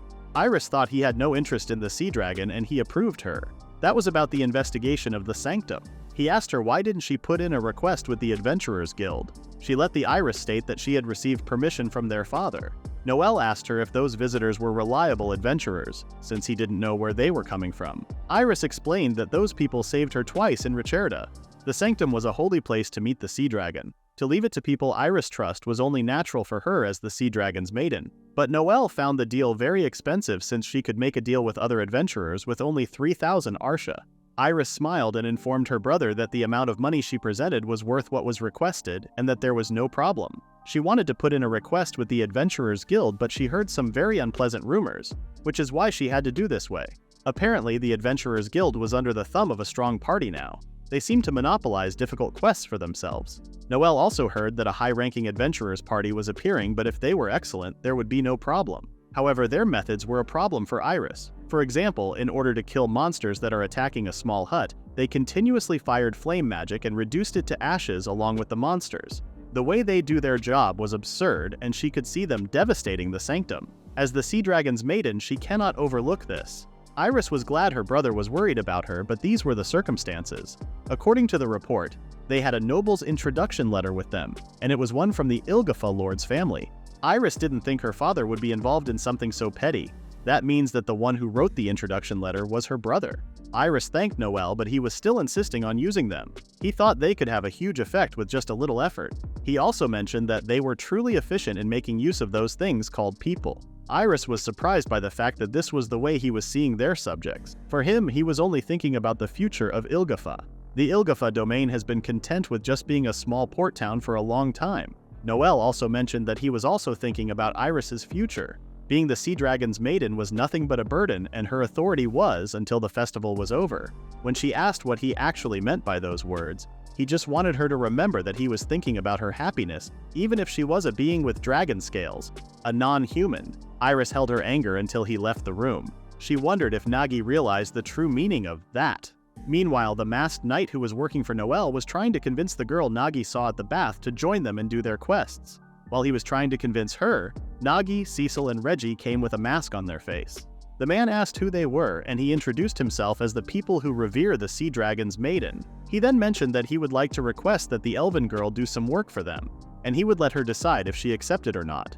A few seconds of silence followed his question. They whispered that Nagi and his allies were kind of freaking them out, but it can't be helped since the group of mask wearers had increased. Reggie energetically told them that the hero that saved the heroine always hid his true form, and meeting someone like him was a once-in-a-lifetime chance. Nagi pulled his mask away from his face to let the girl recognize him, and the girl immediately saw him and accepted the quest. The man tried to stop her by saying they were negotiating with her before Nagi, and how could she trust a guy who wears a mask in public? Nagi looked at him with disbelief, and he realized that he was also wearing a mask. He tried to defend himself by saying they were the party that could boast of the highest success rate in quests there in Ilgafa, and that Silver Mask proves that they were the members of the Knight's Order. He then turned to Raphilia and told her that she was irresponsible for refusing them after making them explain all of that. Nagi offered to not bring shame to the strongest Knight's Order and to decide on a fair and peaceful solution. They both have their own circumstances, so they both write and reveal their hiring conditions, and have the person in question decide whose terms were better. The knight didn't understand the point of that, so he explained that even if they fight with words, it was just unsightly. Whoever looks at that won't interfere with the conditions above. The knight accepted his offer. They both wrote down their conditions, and it seemed that the Dungeon Exploration Assistant quest looked more tempting. Nagi offered to make a contract. Since they were supposed to be honest with the conditions, there wouldn't be a problem with making a contract. The knight said the irregularities were part of an adventure and binding them by contract was dangerous, but Nagi didn't mind that. He just wanted to give Raphilia a guarantee that she would reliably be paid. The knight's order's differences in reward and working conditions were plugged by certainly. He then asked if the knight could at least guarantee the reward, but he said it could go up or down depending on how good the exploration goes. Nagi tried to guarantee at least something about his conditions, but he couldn't. He then raised his voice and asked by the honor of that town which received the protection of the Sea Dragon, could really say it would be detrimental to her career. He couldn't say anything, and it seemed like everything was settled. Nagi offered to get out of there, and before they left, the knight tried to stop them, but he fell when Rita tripped him. After they left, Raphilia thanked him for saving her. Nagi advised her to take a look at who she was dealing with before applying anything. Rapihila was thinking about how to earn money to go back home. Nagi asked if she didn't even have a penny, but apparently when that demon attacked Richerda, she lost all her belongings, including her wallet. Nagi offered her to stay at their place today, and they would also introduce her to some work. When they went back home, they saw Aina sitting in front of the yard, and before he said anything, Aina told him that they had a problem. Nagi wondered what she meant by the problem, and she told him to take a look himself. He went inside and told everyone to wait for him outside. Rita didn't understand why he went there all by himself, but Cecil didn't seem surprised. Suddenly, Raphilia bowed and thanked them for saving her from a predicament. Rita said it was something that Nagi went ahead and did, and she just let that gut trip over her leg. Rita told her to raise her head, and since she would be their master's guest, it was better to introduce themselves. When Raphilia heard that Cecil and Rita were Nagi's slaves, she thought Nagi was a brute person to have the two of them. But they explained that he saved their lives by making a contract with them. Rescuing people in trouble was kind of Nagi's hobby, and it was nothing she needed to worry about that much. Raphilia was relieved. She told them that what happened really proved to her that she wasn't meant to be an adventurer, but Rita thought her assistance with the bow was amazing. They then sat, and Rita wanted to hear stories about Raphilia's adventurers. Apparently, ever since she set out on her adventure, only bad things kept happening to her. And before they reached the onsen town, Only strong monsters came at them. Just when she thought they were about to beat them, they were unable to gather materials. The clinic they went to get their wounds treated burned down, and when they went to a restaurant to eat, everybody but her got food poisoning. Rita and Cecil tried to smile at her story. She then continued to talk about the inn where she had stayed and how she lost all her money. Cecil realized that those weren't adventure stories and she was just so unlucky. Raphaelia smiled and told them that when she came to that town before, everything at the guild worked out fine, and that was why she was feeling safe. Rather than saying she got bad fortunes, it's going from bad to worse. Cecil wanted her to go back home before anything happened. Raphaelia was also thinking about going back home and just living off of some safe work. Cecil stated that that would definitely be better, and if it's in the direction of medical, they know they have somebody they could ask, but Raphaelia explained that it was a small village on a peninsula, and it would take 3 months by boat from here, which was the opposite direction. Raphaelia then revealed more about herself and explained that she lost her memories of everything more than 5 years ago, and it was when she had no memories and was just wandering around. Her parents took her in and raised her, which was why she left home to become an adventurer. The more Raphaelia talks, the more the story gets heavy. Suddenly the door opened and Nagi was trying to restrain Reggie while she was telling him to let go. Cecil asked what he was doing and it was hard to explain, so he wanted them to take a quick look at the kitchen. When they opened the door, there was a slime spreading over every surface of the room, and that was the problem Aina was talking about. Nagi thought there was maybe something that needed repairs. Aina explained that Letitia felt the administration of that place to humans, and it seemed they regularly patrolled the area. If there was anything out of the ordinary, they would have noticed, which means this thing came in there recently. Rita wondered if Reggie's slime control would work out, and Nagi explained that he had Reggie use that skill but it resisted. Reggie explained that it impudently resisted her control. Nagi checked its details and it seemed an opponent with high intelligence could resist it somehow, which means that unlike the slimes he had seen so far, it had high intelligence. He asked what Reggie was thinking about him and she said she had been thinking about it since before, but if it was on a level where it can resist skills, it must be an elder slime. Its body and intelligence were improved by elves and others skilled at magic. If they had an elf skilled in magic, they could exterminate it. Nagi came up with a plan. If it has high intellect, then perhaps they could talk to it and can be removed without damage. But in the first place, they can't talk to slimes, which is why he would use the food negotiation skill. It was a skill to negotiate with food instead of currency. The target can be anything, animal or demon, that is alive. He started to talk to the slime and told him that they were people that came to move into that mansion, and they didn't want to harm him, but he needed to leave. The slime started to scold him for trying to negotiate with him with one piece of dried meat and questioned his knowledge about negotiating. The slime explained that they were slime inside a slime and were made by the elves of the Forest of the Wandering Moon, who have been here in Ilgafa since ancient times. Their position was different than the other slimes, therefore they have the right to live anywhere they want. They didn't need any permission from some lower life form like a human. They were sure to talk a lot for an illegal occupant. While the slime was scolding Nagi, Cecil interrupted, and even if she didn't know what was it saying, she could somehow grasp exactly what was saying. She knew that the slime was verbally abusing Nagi and insulting him. So for his sin of abusing Nagi, she decided to sentence him to certain death with her ancient language enchanting skill. Nagi immediately stopped her, and Raphaelia appeared asking how long she should wait. The slime called her its master, and Nagi was shocked that Raphaelia was the master of that big old slime. While Aina was cleaning out the slime, Nagi questioned Raphaelia, but she explained that she doesn't know about anything, and she wouldn't be that careless to create a slime. Nagi turned to Slime and told him that he needed to explain. Slime didn't seem like he was going to explain anything, so he scared her off with Aina. He commented on how scary Aina was and that she would show no mercy to anyone who tried to hurt them. The slime gave up and explained that Raphaelia looked very similar to the person who made them. Apparently their master was also a person of her beauty. Nagi explained to Raphaelia what the slime was saying and she was very surprised. Many decades ago his master strengthened him and turned him into an elder slime. However, before he could reach his complete form, his master passed away. Unluckily, the elf that took over her research was incapable and he was thrown out before he was complete. For a long time he was lurking in the sewers, but over the past few weeks something in his body changed. Because of his master's magic dormant in his body, he barely retained his shape. The magic power was about to run out and his body started to run wild and he began to smell. He arrived there in Letitia's mansion, looking for a place to avoid human eyes.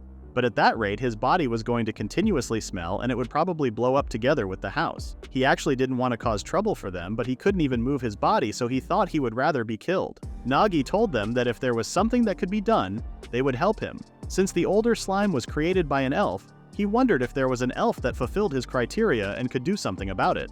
The slime said he would need a part of that elf, like a strain of hair, a nail of some body fluid, Nagi then asked what would he do if he said he could introduce him to such an elf. The slime said that would make all his wishes come true because if only he could get some elven magic, he could achieve his complete form and leave the house. Nagi agreed to ask Raphilia and told the slime that if she refused, he had to give up. He told her all about the circumstances of the slime and also asked her to give the slime a part of her body like hair, nails, or body fluid. Raphilia immediately fell for it and started to sob, feeling sorry for the slime. Reggie implied that Raphilia was gifted, and Nagi asked if she meant gifted as a slave, which was inappropriate. She thought this kind of thing was about timing, but Nagi told her that Raphilia was a guest he invited to their house and he didn't want to get involved in anything unnecessary. He simply wanted her to feel at home while she was there. But there was one thing that was true about what Reggie had said, which was the timing. Before at the Adventurers Guild, he tried to ask Raphilia for a quest, and it was related to a slime, and the reward was 120 Arsha. Raphilia can fulfill the slime's request, and she can also earn her travel fees, so it was a win-win for both of them. But money alone doesn't help a person. Nagi wanted Raphilia to help them, and she was happy to do it. When she accepted his offer, Nagi started to translate what the slime said. The slime greeted her and expressed how it felt to be able to meet such a wonderful elf. Then he wanted to take her at her word and asked for her underwear.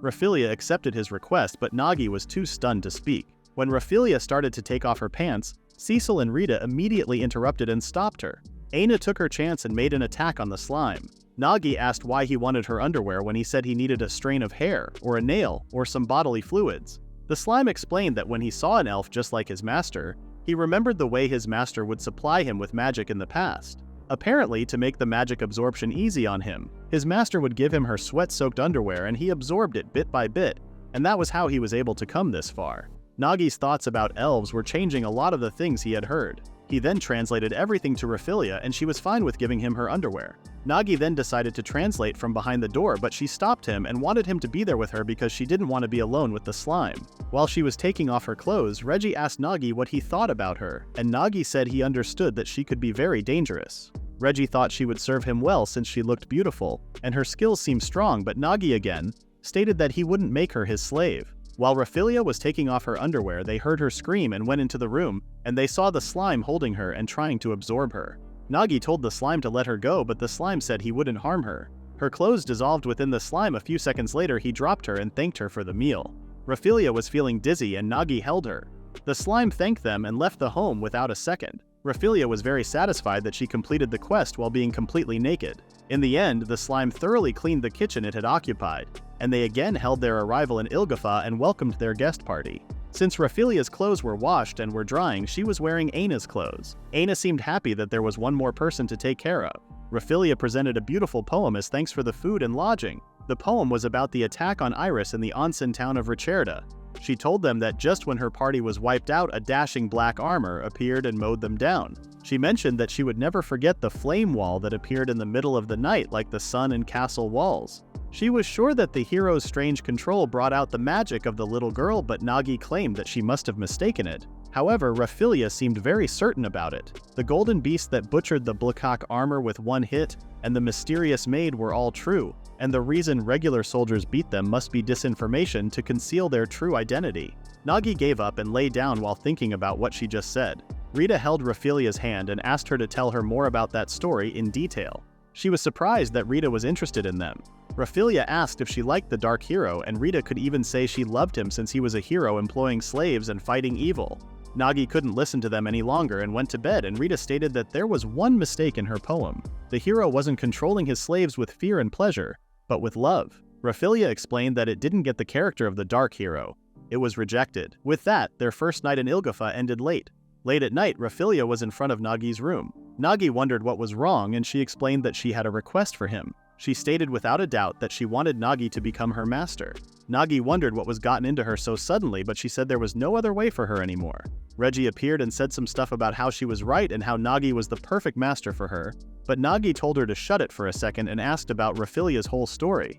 Apparently, it began when the business of the old couple's bakery took her in, suddenly started to decline, and just when she thought it was enough to live on, the money she earned from a side job when the bakery was on break was stolen. And that is when she realized that unfortunate things started to always happen around her. There were a lot of other omens as well, but she didn't want to admit that and always said to herself that it was just not her day. She wanted to make a living, so when she went to study under a sorcerer to become an adventurer, for some reason, that sorcerer's familiar went on a rampage and completely destroyed his house. And after she became an adventurer, terrible things continued to happen to her. During the time she was at the bakery, she worked hard and trained her bread-making skills, and even raised the practical levels of her magic and archery skills by studying by herself. But at that time she realized that some disastrous thing might happen that she couldn't do anything about with effort. Nagi asked if she meant the thing at the onsen town, and she approved him. There was a time when she thought she would die, but she has never felt such a danger in her life before. Nagi understood her circumstances but explained to her that he couldn't do anything about it because he didn't think there was any connection between becoming his slave and stopping her from having difficult situations in her life. Raphaelia mentioned that he was really close to all of his slaves, and Cecil and Rita listened to her stories and even worried about her, so this made her happy. Nagi said he wasn't much of a slave master, and it was how things turned out to be. When you form a master-servant contract, the master can look into the skills and every nook and cranny of his slaves with the master's privileges. Raphaelia thought the reason for her misfortune might be inside of her, which was why she needed to have someone form a master-slave contract with her and have a look through her. After Raphaelia's explanations, Reggie asked Nagi if he was going to disregard a young girl who made up her mind. Nagi felt indebted to Raphaelia, and if it was just a little search for her peace of mind, he would accept it. Raphaelia thanked him and they went outside to get some air and talk about the contract. Nagi asked why she thought the reason for her misfortune might be inside of her, and she pointed out the tiny slime on her head. Apparently the slime said he could look into her a little bit at that time, and he said he could see an unknown skill that hadn't been seen. The slime left her a message in that fragment of his. Nagi asked what she was going to do with it, and she could use it as a familiar since it was absorbing ample magic from her. Nagi then wanted to confirm what she wanted to do. Assuming she had that unknown skill, she explained that if that skill had something to do with misfortune, she would go alone to a place where no one else was. That would be her way of protecting someone. Nagi wondered what would happen if it was the opposite and the skill had nothing to do with her misfortune. Raphaelia thought she was prepared for this. If she hadn't been saved by the dark hero in the first place, she might have died anyway. She thought she would serve that person and be together with him until she had repaid her debts to Nagi. She was planning to entrust her body to him and serve him in that way. Reggie interrupted and told him that if he just say he was the dark hero, that elven girl's heart and body would be his, but that was exactly why he wasn't doing it, and he told Reggie to stop digging it up again. He took a glance at Raphaelia's body and told her that for now, they should decide on the contents of the contract. She didn't seem to understand, so he explained that a master-servant contract that remains until her debts were repaid was kind of vague, and he used a method he learned from Letitia. He requested Reggie to write the contract contents on parchment. He would like to make a certain contract which says Raphaelia would request him to check her skills and would serve him as a slave until she pays the cost of that. As procedure would be for Raphaelia to request him to check her skill for a sum she wished for. A reasonable amount would be something that could be paid by doing 1 or 2 quests. Once paid off, the contract could be terminated. That was the contract conditions, and Raphaelia thought she was going to die tomorrow. There was nobody who would listen to her story and earnestly think about it, so she couldn't believe it. Nagi patted Raphaelia's head, thinking about how she had been brainwashed by her bad luck.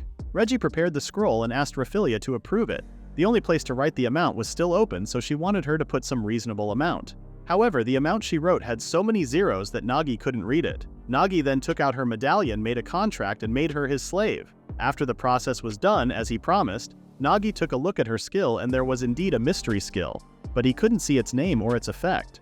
Also, there were 2 of them, which made her surprised. He was pretty sure she could see her own skills, but Raphaelia explained that her skills should only be magic aptitude, archery, bread making, and evasion or poet. Even though the slime told her about it, if it was a skill that even her master couldn't see, she didn't know what to do. Nagi had fulfilled Raphaelia's request, but if that skills really brought misfortune to her, that girl could never be with anybody for the rest of her life, and it was a straight line to loneliness and a black environment. There was no way for Nagi to ignore that, so he stated that he could take a look into those skills, but for that he needed her to bear with something. She wondered what would that be, and she would give her best to anything he wanted. Nagi then asked for permission to touch her breast, but she was confused. Since explaining it would take a while, he basically said he had a skill with which he could meddle with the skills of his slaves. Using that, he might be able to understand the details of that unknown skill. Raphaelia now understood the situation, so she accepted to give him everything. Before he even touched her, Nagi realized that she was shaking already. It must have been hard for her to let a total stranger look inside her and play around with it. Reggie again interrupted him and told him to treat her gently. She shamelessly told him to touch her breasts and lift them up with both hands like they were fragile glass, and at the height of his pleasure, she could carry him to his bedroom. Nagi looked at her in disbelief and didn't say anything. When he looked towards Raphilia, he saw that she was waiting for him, kneeling and flushed, and he was shocked. They were both shaking and sweating. Nagi stretched out his hand to gently place it on one of Raphilia's big breasts, and at that moment Raphilia whispered to him to get the truth out of her. After thinking he'd scold Reggie later, he put his hand on Raphilia's chest and started the skill structure. Nagi looked into her skills, but he couldn't see them with just the display, so he increased the magic a bit. Nagi didn't realize that his hand was in the middle of her breast and he got distracted for a moment. He took a deep breath and started to focus. While he was continuing with the process, Raphilia was shaking and trembling. Nagi noticed something and she asked what was going on. He explained that he had good and bad news. The good news was that they now knew the unknown skill. The bad news was that skill was a skill that seemed to draw misfortune to her, just like she thought. On top, it was a locked skill, so he couldn't take it out. Raphilia thanked Nagi and made her decision. She would cut her ties with places where humans were and hold herself up on some isolated island.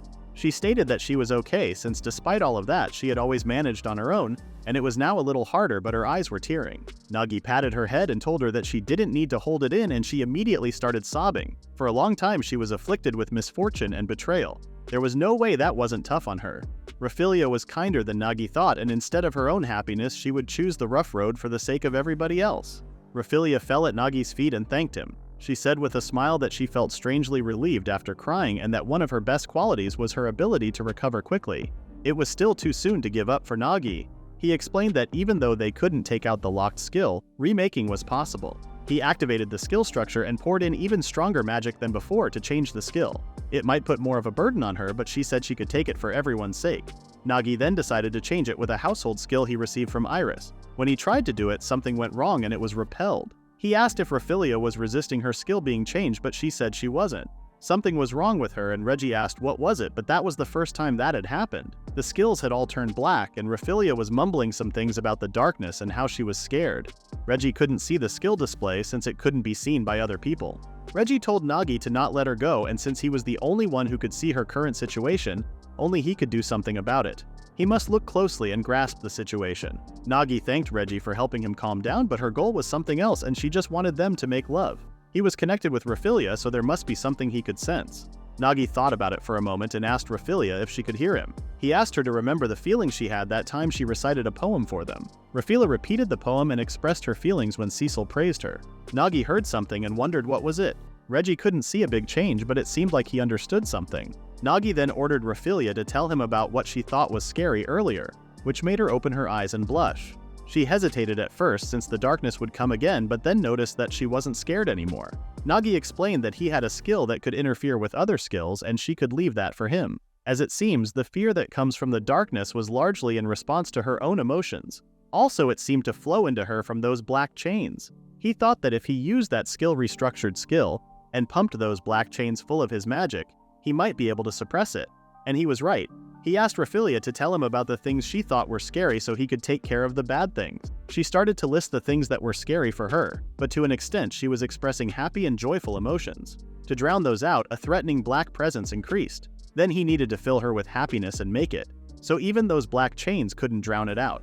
She continued to list the things she was scared of but also loved it. Her real nature was leaking out uncontained and Nagi was satisfied. The chains started to shatter one by one and Nagi changed the skill all at once and broke it into pieces. He activated level 3 of the skill restructure and called Reggie to cut out the skill.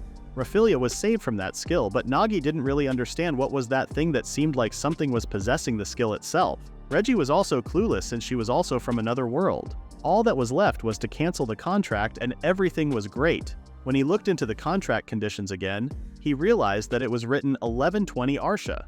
Nagi asked Reggie if she was the one who did it, but she refused, saying that she wouldn't do something so underhanded. Reggie explained that even though they signed a contract with that document, for Raphilia to bring misfortune to her surroundings was misfortune, and for him, it was a misfortune to rule over her as his slave.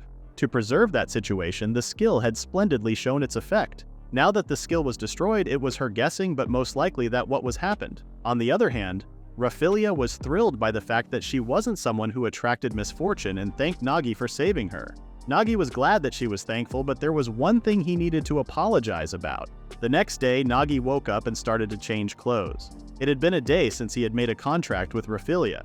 He had to explain the situation to her about how the contract became harder to complete. but she didn't really seem disappointed, so everything was fine for now. He left his room and greeted Aina.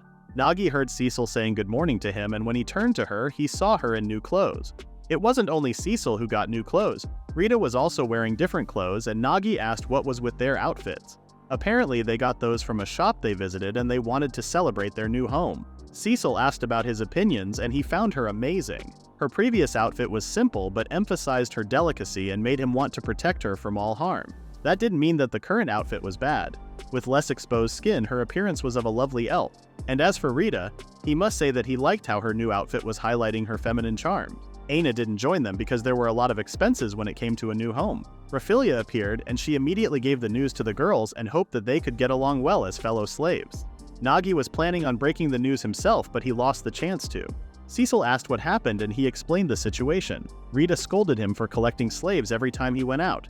Raphilia apologized to her for being arrogant, but that wasn't what Rita meant. Raphilia was cute with her pink hair and elf ears, but she didn't want to have any more competition. Nagi didn't understand what she was saying and she gave up and said she would forgive him if he carefully groomed her hair.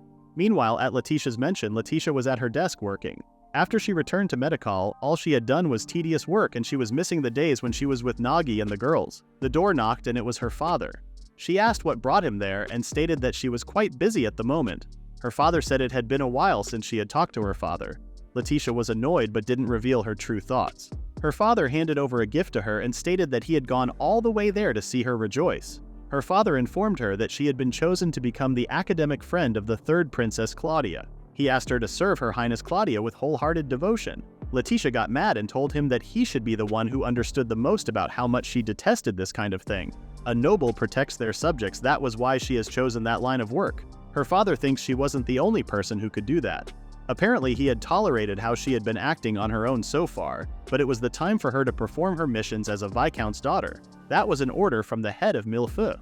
There was still some time left, so he gave that time for her to consider what it means to be a princess's escort during her education, and how important of a role it was. Her father then left the room and she fell on the floor with frustration. The door knocked again and it was the demon girl they met a long time ago. Letitia ignored her and got back to work, but she didn't seem to be leaving anytime soon, so she asked how long she was going to stay there. She was surprised that Letitia started talking to her since all she did was work like it was normal. Letitia would like to ignore her if she could, but she wondered how she got inside and what was her purpose. The demon girl explained that someone was targeting Nagi and his gang. Letitia told her to watch her mouth or she would cut her down to pieces if she saw her harming them. Demon girl wasn't interested in doing something that stupid, and she was there to talk about her job. Letitia agreed to talk and she explained that recently, a certain group of adventurers in a certain area started to cause a lot of trouble. Letitia assumed that was their problem, but the demon girl wondered if it was still their problem even if it happened in Ilgafa. Nagi and his girls were no exceptions, though they handled it smoothly. Letitia was proud of them. The girl explained that quarrels and disputes between adventurers happen all the time and she doesn't need to worry about that. The problem was that the people they became involved with were in some faction with powerful existence backing them. She wouldn't be surprised if they got tangled into a bigger problem because of that.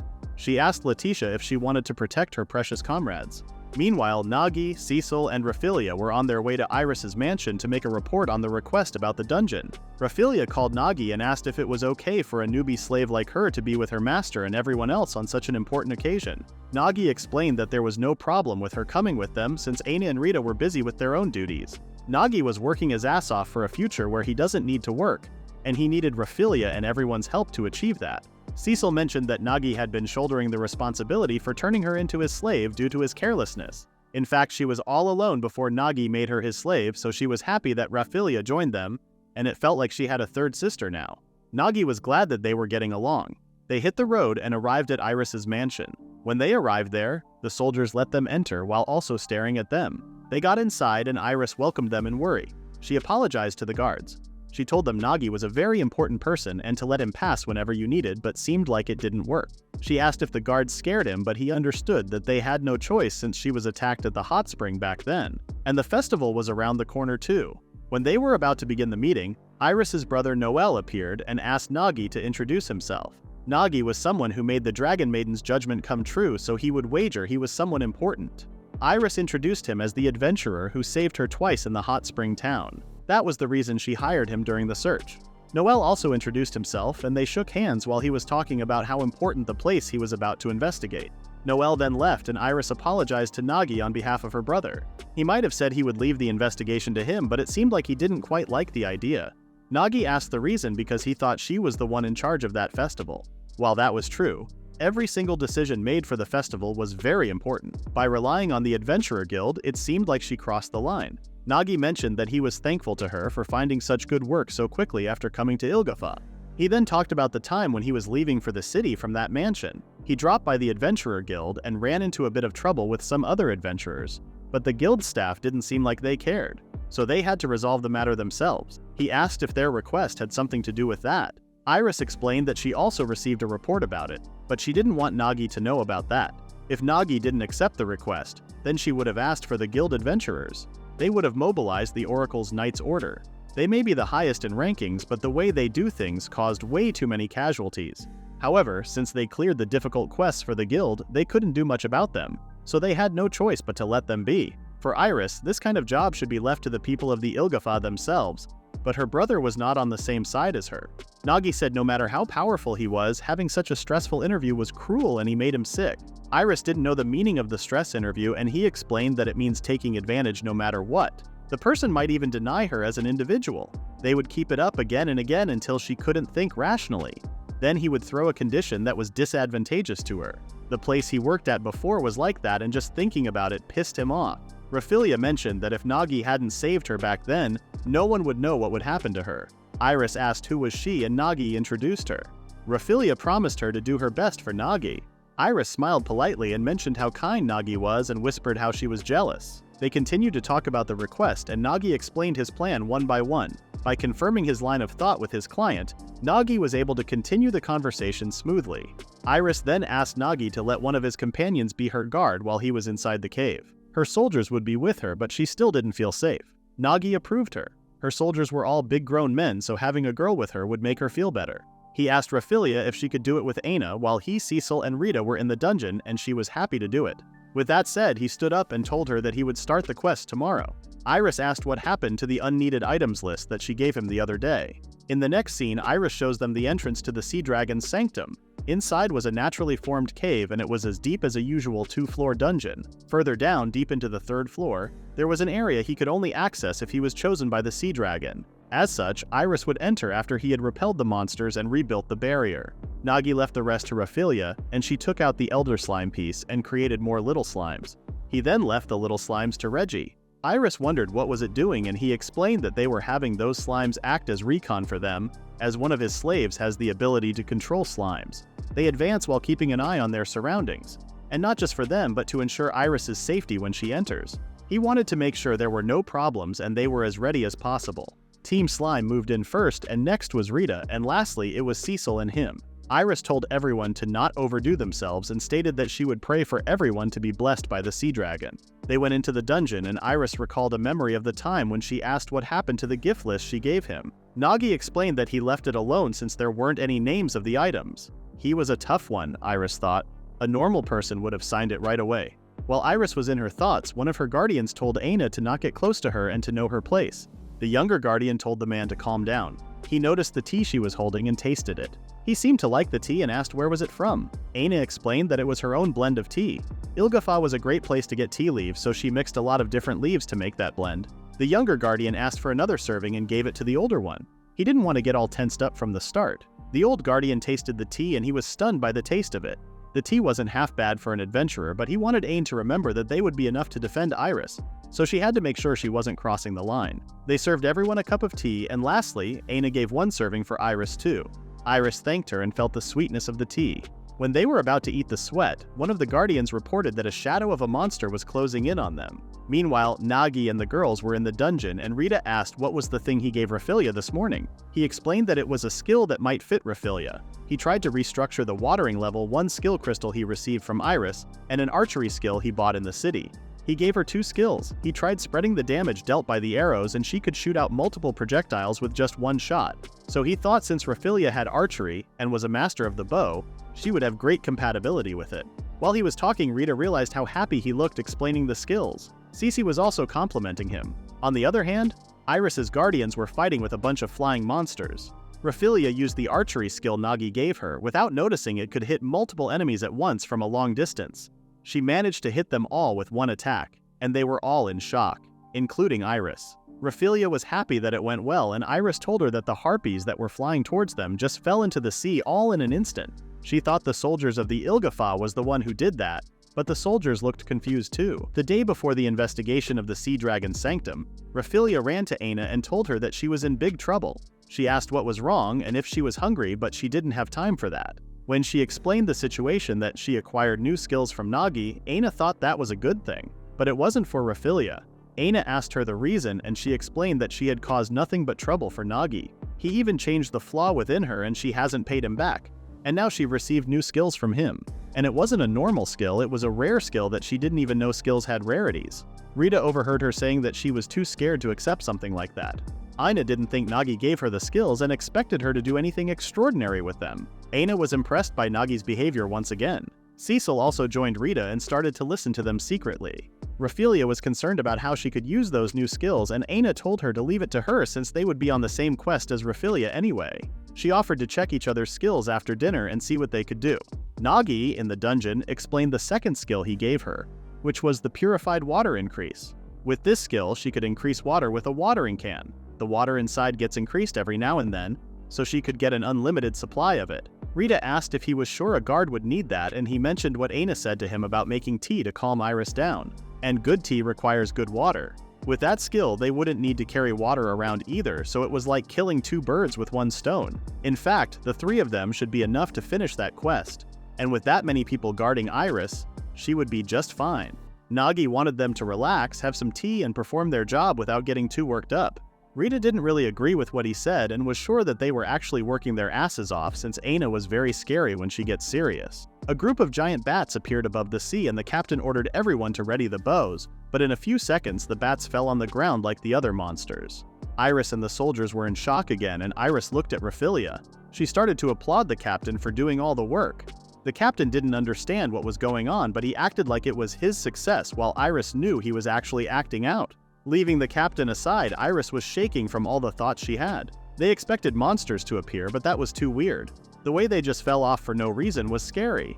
While it was indeed a great help to them, it was so odd that she couldn't think rationally anymore. Not to mention Nagi's party had been in the cave for a whole hour now, and she was starting to worry about them. One of the soldiers reported the aqua lizards that were showing up, and the captain ordered everyone to become Iris's shield. They were tough opponents, but they weren't retreating. The captain ordered the ones with spears to stab them, and they beat the lizards. Iris thanked them, and the captain said there was no need to thank him as it was his duty to protect his lord. Iris heard a loud noise and she turned to Aina and Raphaelia. They were smiling and complimenting the captain while there were huge dead lizards behind them. Iris couldn't believe what she saw and wondered what was going on. Everyone was wondering what happened, so Aina explained that it was a sick aqua lizard and it tried to attack Iris with its remaining strength, but it ended in naught. Raphaelia backed her up and mentioned how it climbed up slowly and died. Iris thought there was no way that was the truth. She was sure that this was a situation that was created by the two people in front of her. However, Nagi and his companions wanted to keep their unique skills a secret, and she couldn't break that promise. But ignoring that, Aina and Raphaelia seemed to be having a lot of fun. She wondered if everyone in Nagi's party was like that, and her heart started to feel heavy. They asked what was wrong, and she stated that it was nothing. A soldier brought a message from Noel to Iris. Apparently, he was worried about her, and not as the sea dragon's maiden, but as his sister. So he was coming over to take a look. He told them to be ready to welcome him. Meanwhile, Nagi and the girls were walking. The cave was humid all the way and there were puddles everywhere, making it hard to walk. He asked Cecil if she could feel anything with magic detection, and she wasn't. Rita wasn't feeling anything with presence detection either. Nagi thought that might be overkill for just mere exploration, but he wanted to chase away the monsters from the entrance. Just when he was thinking like that, a monster appeared, and Rita immediately attacked back. Cecil used her flames and made the last attack, and it was done. Nagi didn't get a good look at it and asked what was that, and Rita said it was most likely a giant alligator. And then, a group of blue slimes appeared and it was Reggie's time to shine. With a slice of the dried meat as a bargaining chip, she ordered it to stay away or else her master's companions would erase it. The slime understood her and agreed to leave. Negotiation was successful and the group of slimes were retreated. And they continued their way happily. In the next chapter, we find a young boy informing Etelina that he is going to the sacred site of the sea dragon. Etelina wonders if this is really necessary, and asks if he could have some faith in the skills she has given him. However, he wanted to witness the start of a new Irgafa firsthand. He then asked if she was certain about it. and Edelina stated that it was okay, as she was no longer involved in that matter because the rest was in Noelle's hands, but still wanted him to ensure that he reported her. In the cave, Rita sensed a demon once again and informed Nagi. Nagi asked Reggie if she had any idea what that demon might be, and she said that according to the slime's intel, it seemed to be a giant spider, and appeared to be weaving a web. As far as he remembered, the giant spider's web-building ability could control space. Sekli was surprised that Reggie transformed into her sword form, and she explained that maintaining a humanoid form consumed a significant amount of magic power and she could focus better in that state. When she was asked why she was usually in humanoid form, the answer was simple: because it was cute. They spotted the spider and Rita immediately activated the area breaker. Then it was Cecily's turn to use the flame arrows. When the skill ball dropped from the spider, Rita handed it to Nagi. It was a level 2 web building skill that was able to capture enemies with silk. They didn't have silk, so that wasn't mean for them. The next one was a big serpent, a venomous amphibious one. Its body was so massive that it blocked the dungeon path. It wraps around its body and devours enemies, crushing their bones. First and the last attack was made by Nagi, using his level 1 delay martial art and defeating it with one move. The skill ball from the serpent was to constrict enemies with the body, but that skill wasn't suited for them either. Everything seemed to be going well so far, which was a relief. He was cross-referencing the map Iris gave him and comparing it with the list of observed demons. Preparing countermeasures was not too difficult. Back then, when he used to design games, he would assign demons himself so that she could visualize how battles with demons in a seaside cave would play out. The only remaining area was the grand hall that leads to the center of the dungeon along with the routes to reach it. Once they arrived there, they would be halfway through their task. He asked Cecily and Rita if they had noticed anything so far, and Rita pointed to the illustrations on the cave. He didn't care about things that were irrelevant to their quest, but Cecily and Rita were new to Irgafa, so sharing knowledge was crucial in their situation. That dungeon was a natural cave that people customized, and it had been used as a ritual site for a long time. It wouldn't be strange for things like that to remain, considering it was a sacred place. In fact, it was quite natural. The real issue was what was depicted on it. It appears to be a depiction of the legend of the sea dragon. He mentioned that they would have missed it if it wasn't for Cecil's light. The book Iris lent him similar illustrations. He explained the legend of the sea dragon's daughter and the courageous boy to them since they weren't familiar with it. While talking about whether they could defeat the sea dragon, they came to the conclusion that they couldn't defeat it without working together. Nagi asked if both of them were completely sure about what they were saying. The natural enemy painted on the wall was actually the great fabled fish Leviathan. Leviathan was the demon he encountered in a village he visited on the day after he was summoned to that world. At that time, Rita, who was a high priest of the Irtuna sect, he evacuated the people of the sect. Eventually, they managed to defeat it with Cecil's fireball. He was surprised to find out that the monster they accidentally defeated was the natural enemy of the sea dragon, but Lita must have mixed feelings. If it had been for Leviathan, she wouldn't have been expelled from the sect, and she probably wouldn't have ended up becoming his slave. But her reaction wasn't like what he expected, as she was saying that the relationship between her and Nagi wouldn't exist if it weren't for that. Meanwhile, Cecil noticed something and called for Nagi. He asked what was wrong, and she said that the brave boy who fought the natural enemy of the sea dragon brought home the scale as proof of victory. And the sea dragon acknowledged him for bringing the scale, so he tied the knot with the daughter of the sea dragon. She noticed that Nagi picked something up after defeating Leviathan. He said that he picked up scale because he thought they could get some money if he sold it, which was typical for Nagi.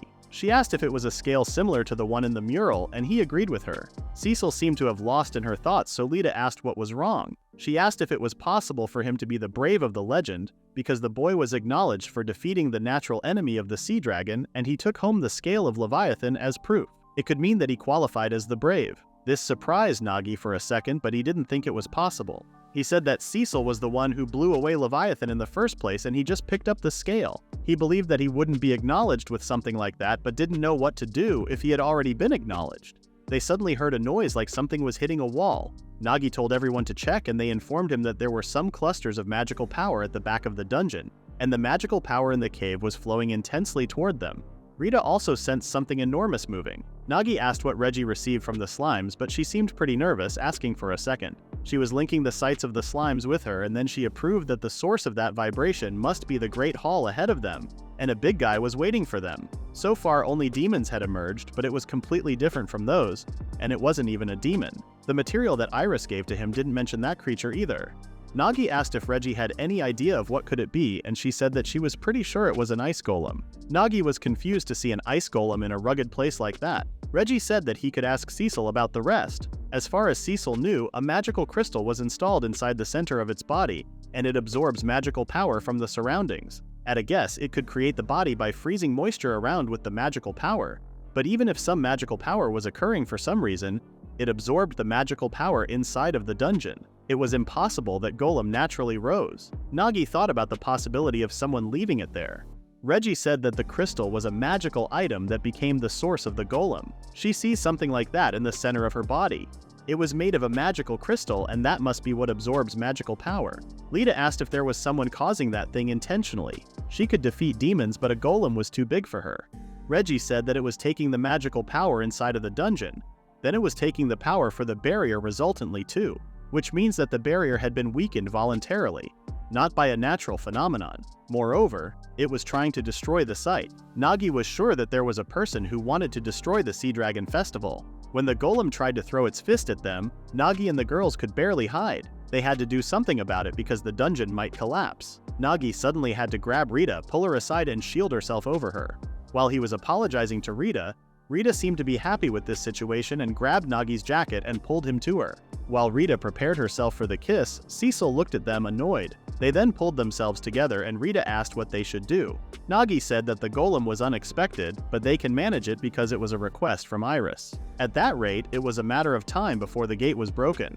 And if they let it destroy that place where the sea dragon was going to come, the guardian deity of Irgafa wouldn't be able to return as well. Nagi knew that he had to do whatever he could because he had decided to be the help of Iris. Rita told Nagi to look somewhere, and it seemed like the golem and the giant snake were having a rush fight. The golem had both ego and special skills, making it more troublesome, and it seemed like it noticed them. Cecil stated that she could blow the golem away with the ancient magic fireball, but Nagi refused because the dungeon would collapse if she did it, and they couldn't get remuneration. Nagi said that Cecil, Reggie, and he would try to destroy the magical crystal. He told Lita to hide, and if you see them struggling to defeat it, she would come and rescue them. They would retreat to Iris using her feet. Nagi stood in front of the golem and told it to stop or else the gate would break. The golem said that he was the prototype created as a countermeasure against the evil king, and he was not allowed to interrupt its mission. Nagi said that they were here with an order of the Maiden of the Sea Dragon, but she had not mentioned him. Nagi asked what he was, but he was just saying warning. Nagi said that they had something to do on the other side of the gate, and if he was not related to the maiden, then he was the one interrupting. He told the golem to move back, but the golem started to attack him.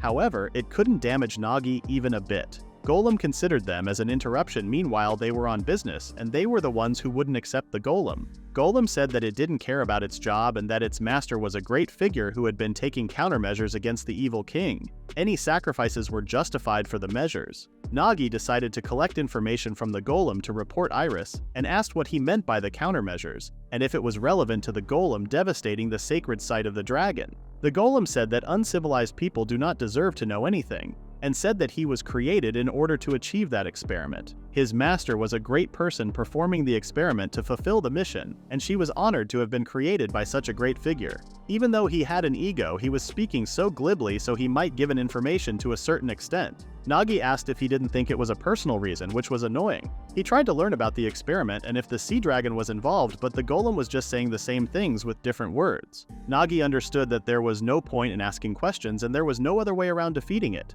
He wanted to ask one more question. He asked if his master was a visitor from another world. The golem detected him as an object revealing secret information and started the elimination process. When the golem made its move, Reggie protected Nagi. Nagi turned to Cecil and she started to use her inert arrow. The golem's words were not used in that world very much, so it reminded him of them. The inert arrows of Cecil didn't seem to affect the golem. Cecil apologized and said that the golem was too strong and she couldn't weaken the capacity with her inert arrow. They had to, and the source of its magical power first to beat it. They decided to follow Plan B, breaking the crystal. She used her fireball and hit the golem with it, but it wasn't enough. Then Nagi activated the soft water sword style and then released delay arts. But the crystal was highly advantaged and was escaping. Nagi thought it would work out if they broke the doll. They had never seen something like that. It was obviously a creation created using a cheat ability. The biggest problem was that its weak points we removed, the rest was easy if they managed it. Nagi told Cecil to fireball twice in a row with the double chant. She asked where she should aim, and he said that one at the body, another at the head later. If that still doesn't work out, then they were going to retreat. The golem started the annihilation and Rita came to rescue them. With Rita and Cecil's simultaneous attack, They successfully broke the doll. The golem was not able to move because the doll was surrounded by the slimes. It was a combined skill for Rita and Reggie, invented by Nagi. It was actually meant to slow down its movement so they could run away at first, but then Nagi realized it could be useful midway and changed their plan, because they wanted to beat the golem no matter what. Nagi asked how the state of the slime was, and Reggie said that she had got it under control.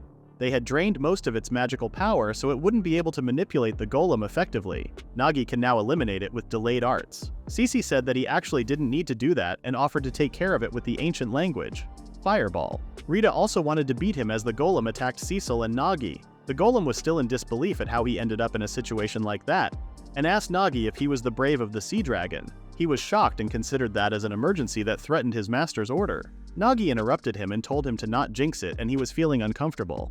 He instructed Cecil and Rita, and they beat the hell out of the golem and made it silent. In the next scene, they turned to the ground as they finished their job inside the dungeon. Iris was glad to see Nagi. Nagi informed her that they had got half of the quest done and talked about the unexpected final boss they had encountered. He recalled the moment when they were in the cave, and Cecil wondered how they could come inside as she was pretty sure Iris wasn't able to move the gate by herself. He said that it could have some magic and that reacts to someone with the qualification to come inside, because even the gigantic golem could not destroy it. He said that the gate might be opened by the maiden or the hero and then touch the gate. Suddenly the gate opened, making everyone shocked. That could only have one meaning. He was acknowledged as the bravest hero. Nagi was too stunned to speak. Before they could process the situation, Cecil fell on the ground feeling pretty tired. Her body was shaking and she couldn't move because of the huge presence inside the gate. It was as if she was facing a god class. Nagi was taken aback and turned to Lita, and she was not any different than Cecil. He was confused because he couldn't feel anything. Cecil said that it was because he was the hero of the sea dragon. He didn't want her to say it clearly as he was still in denial. Lita was still so scared, and Nagi told her to get on him, and he started to carry her outside of the cave. Iris called for Nagi as he seemed pretty quiet. He said that it was nothing and he just zoned out a little. He could not tell her about it because it would be a massive problem. He said that they were going to enter the dungeon again. The three of them, Iris and also Aina and Laphilia. He looked at the soldiers but couldn't remember any of them, so he had to say that a few regular soldiers would be helpful if they participated with them. The soldiers were happy that it was finally their turn. Nagi was shocked that Aina and Laphilia become friends with them so quickly. They entered the cave and Iris thanked Nagi for the extermination of demons. He said that thanks to the list of demons it was easy to take measure. Iris was shocked to see the mess inside the cave and asked what happened there. He explained that an ice golem was hitting the gate intensely as they arrived there. They wondered if that was a gatekeeper or something at first. Then he asked if Iris had any idea. Iris said that it was impossible and there was no way a golem could be inside the sacred site of the sea dragon, and even if the barrier was weakened, it was not able to intrude into the depths. Nagi added that the golem had a clear purpose to destroy the gate. It was said that it was a mission given by its master.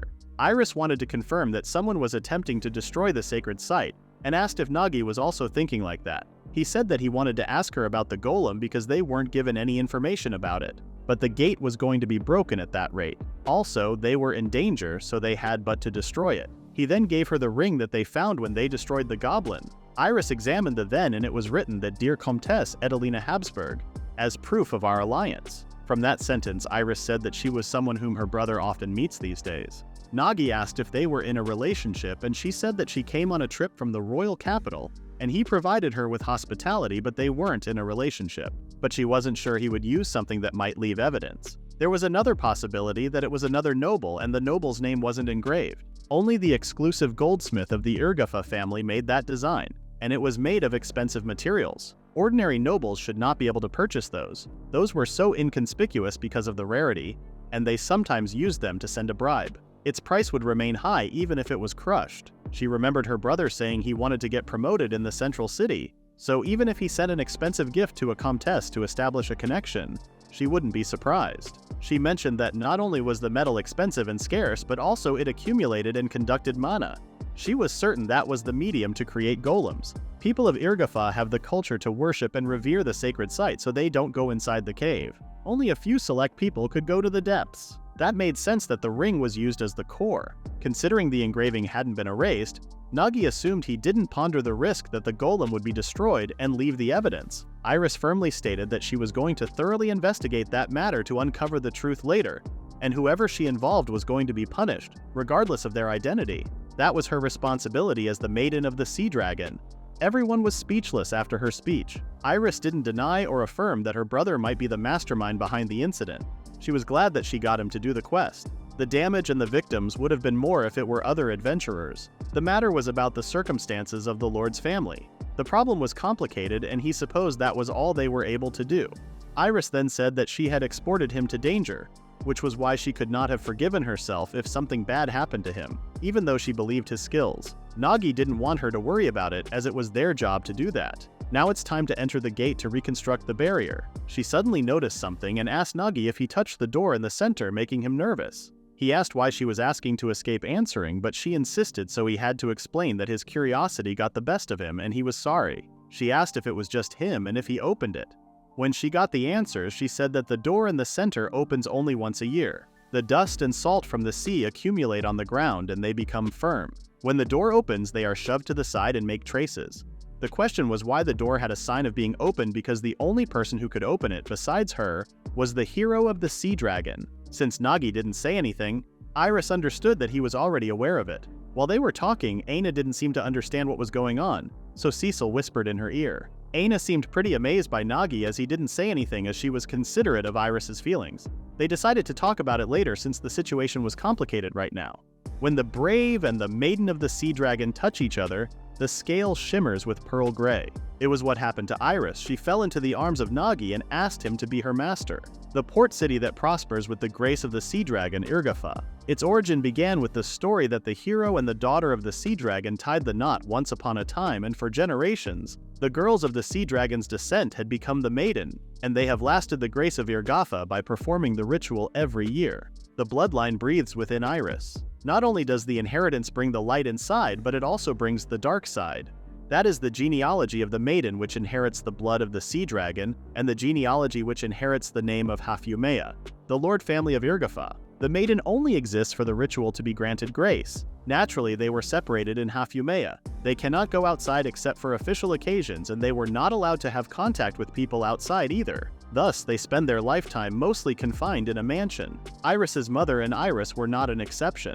Whenever she asked to see her father or her siblings, she always refused. When she was crying, her mother said that if the hero of the sea dragon who tied the knot with the maiden appeared, her wish would come true. At present, Iris said that she had been yearning for a situation where a prince held a princess for a long time and her dream had come true. Nagi was confused as hell, trying to process what she was meaning. She offered to form a covenant for now as a master and a servant. Not only Nagi, everyone else was also shocked. He was still having a hard time understanding her, so she said that Nagi owned the right because he was the hero of the sea dragon.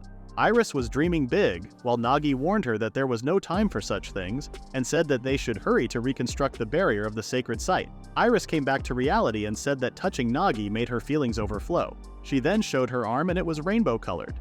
Nagi said that he admitted he was acknowledged as the hero, but wondered why was it a covenant between a servant and a master. She said that in order for the connection between the hero and the maiden to be approved by the sea dragon, it must be a reliable way to form a covenant to engagement or spirit link. However, the ritual method has been lost today.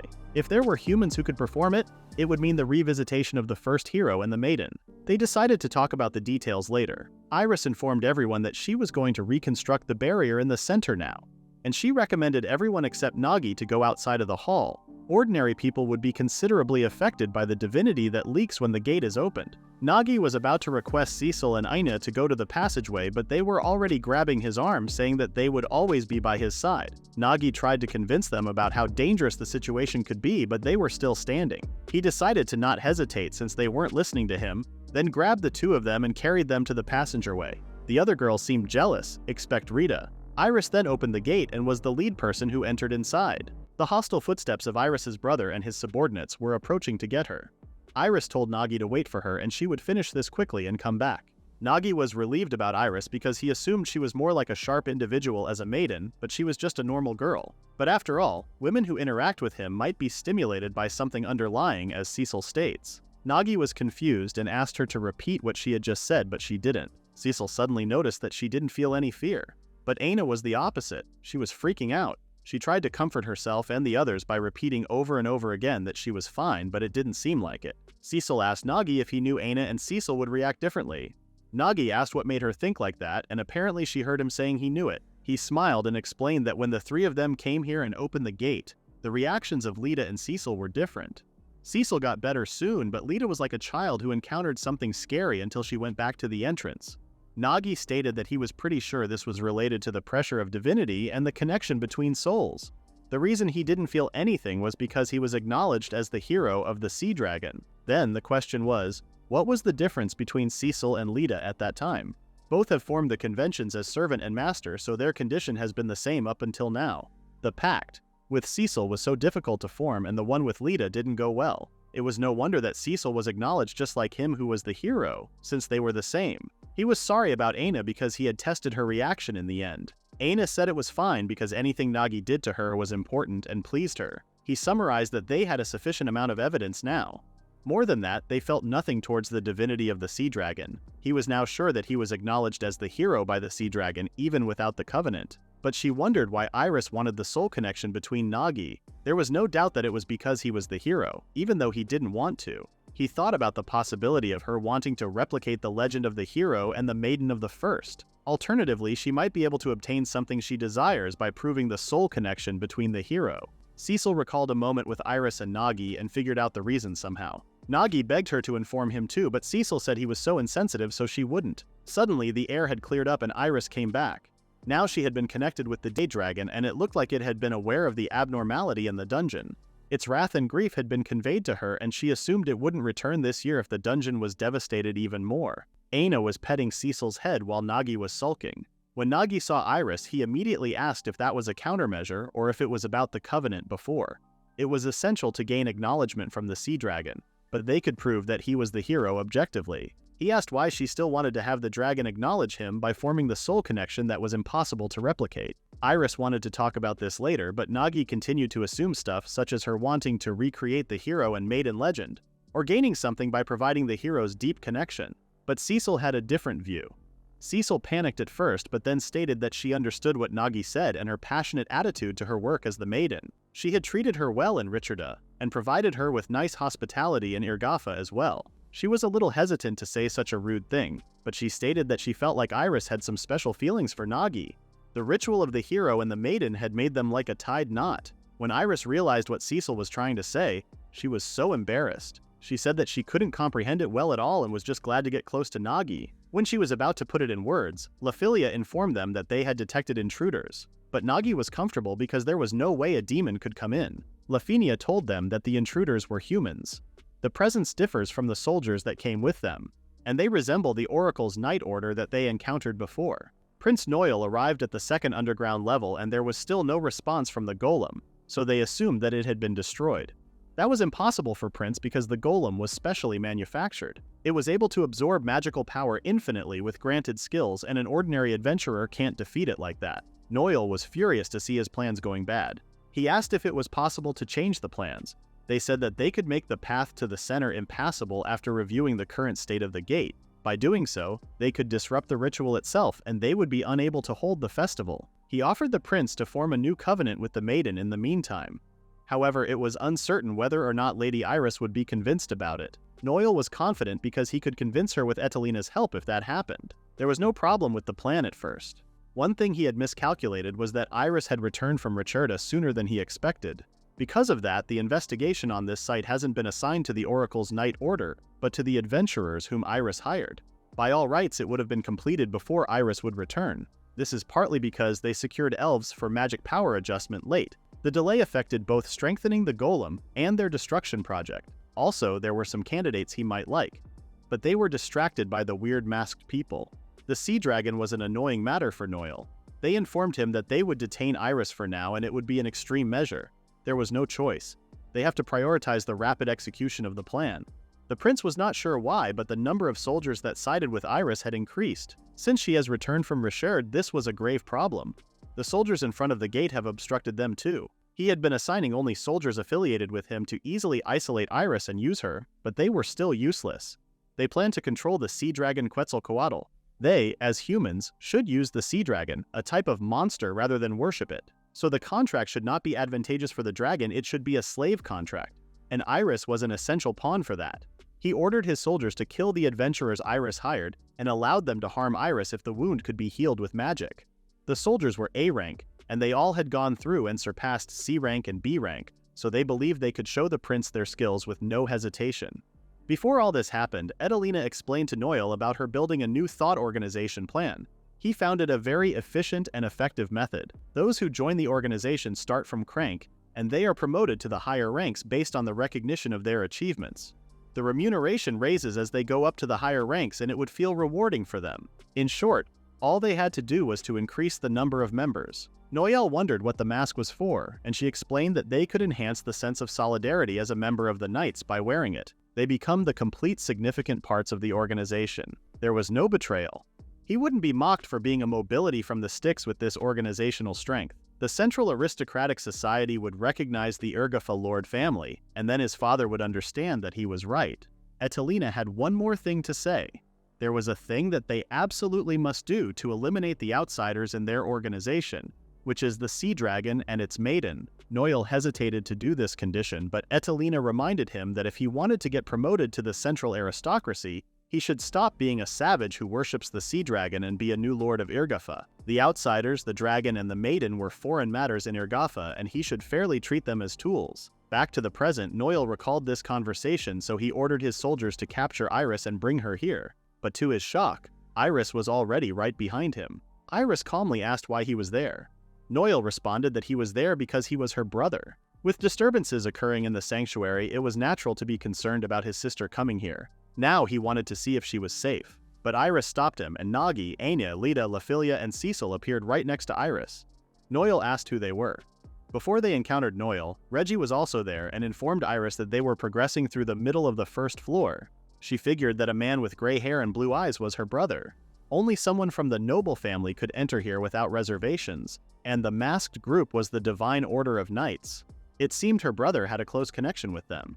She had suspected it for a while because their actions were far too reckless. She felt they had significant backing up, and now she was certain it was her brother. Iris wanted to think positively, assumed that her brother was concerned for her, and brought the Divine Knights to check her. But she gave strict orders before entering the dungeon that no one could come here until they returned. When it comes to matters of the Sea Dragon, her authority was absolute. The soldiers of Ilgafa were well aware of this, and the fact that her brother intruded this far meant they had broken the order. Since there was some ill intent, Iris asked Nagi what to do. Everyone looked at Nagi with expectations. He said that they didn't know her brother's true intentions and it would be best to stay alert. He asked how strong her brother and the Divine Knight's order were. Iris started sweating and her voice trembled while explaining that her brother had the skill swordsmanship level 3. He didn't have other combat or magic skills. They didn't know the exact strength of the Divine Knight's order, but considering her brother, he would probably bring some high-level adventurers. Unlike her, Nagi was pretty comfortable, and he suggested gathering everyone in this grand hall. After they gathered everyone, they would open the central gate and use the Sea Dragon's power to immobilize everyone.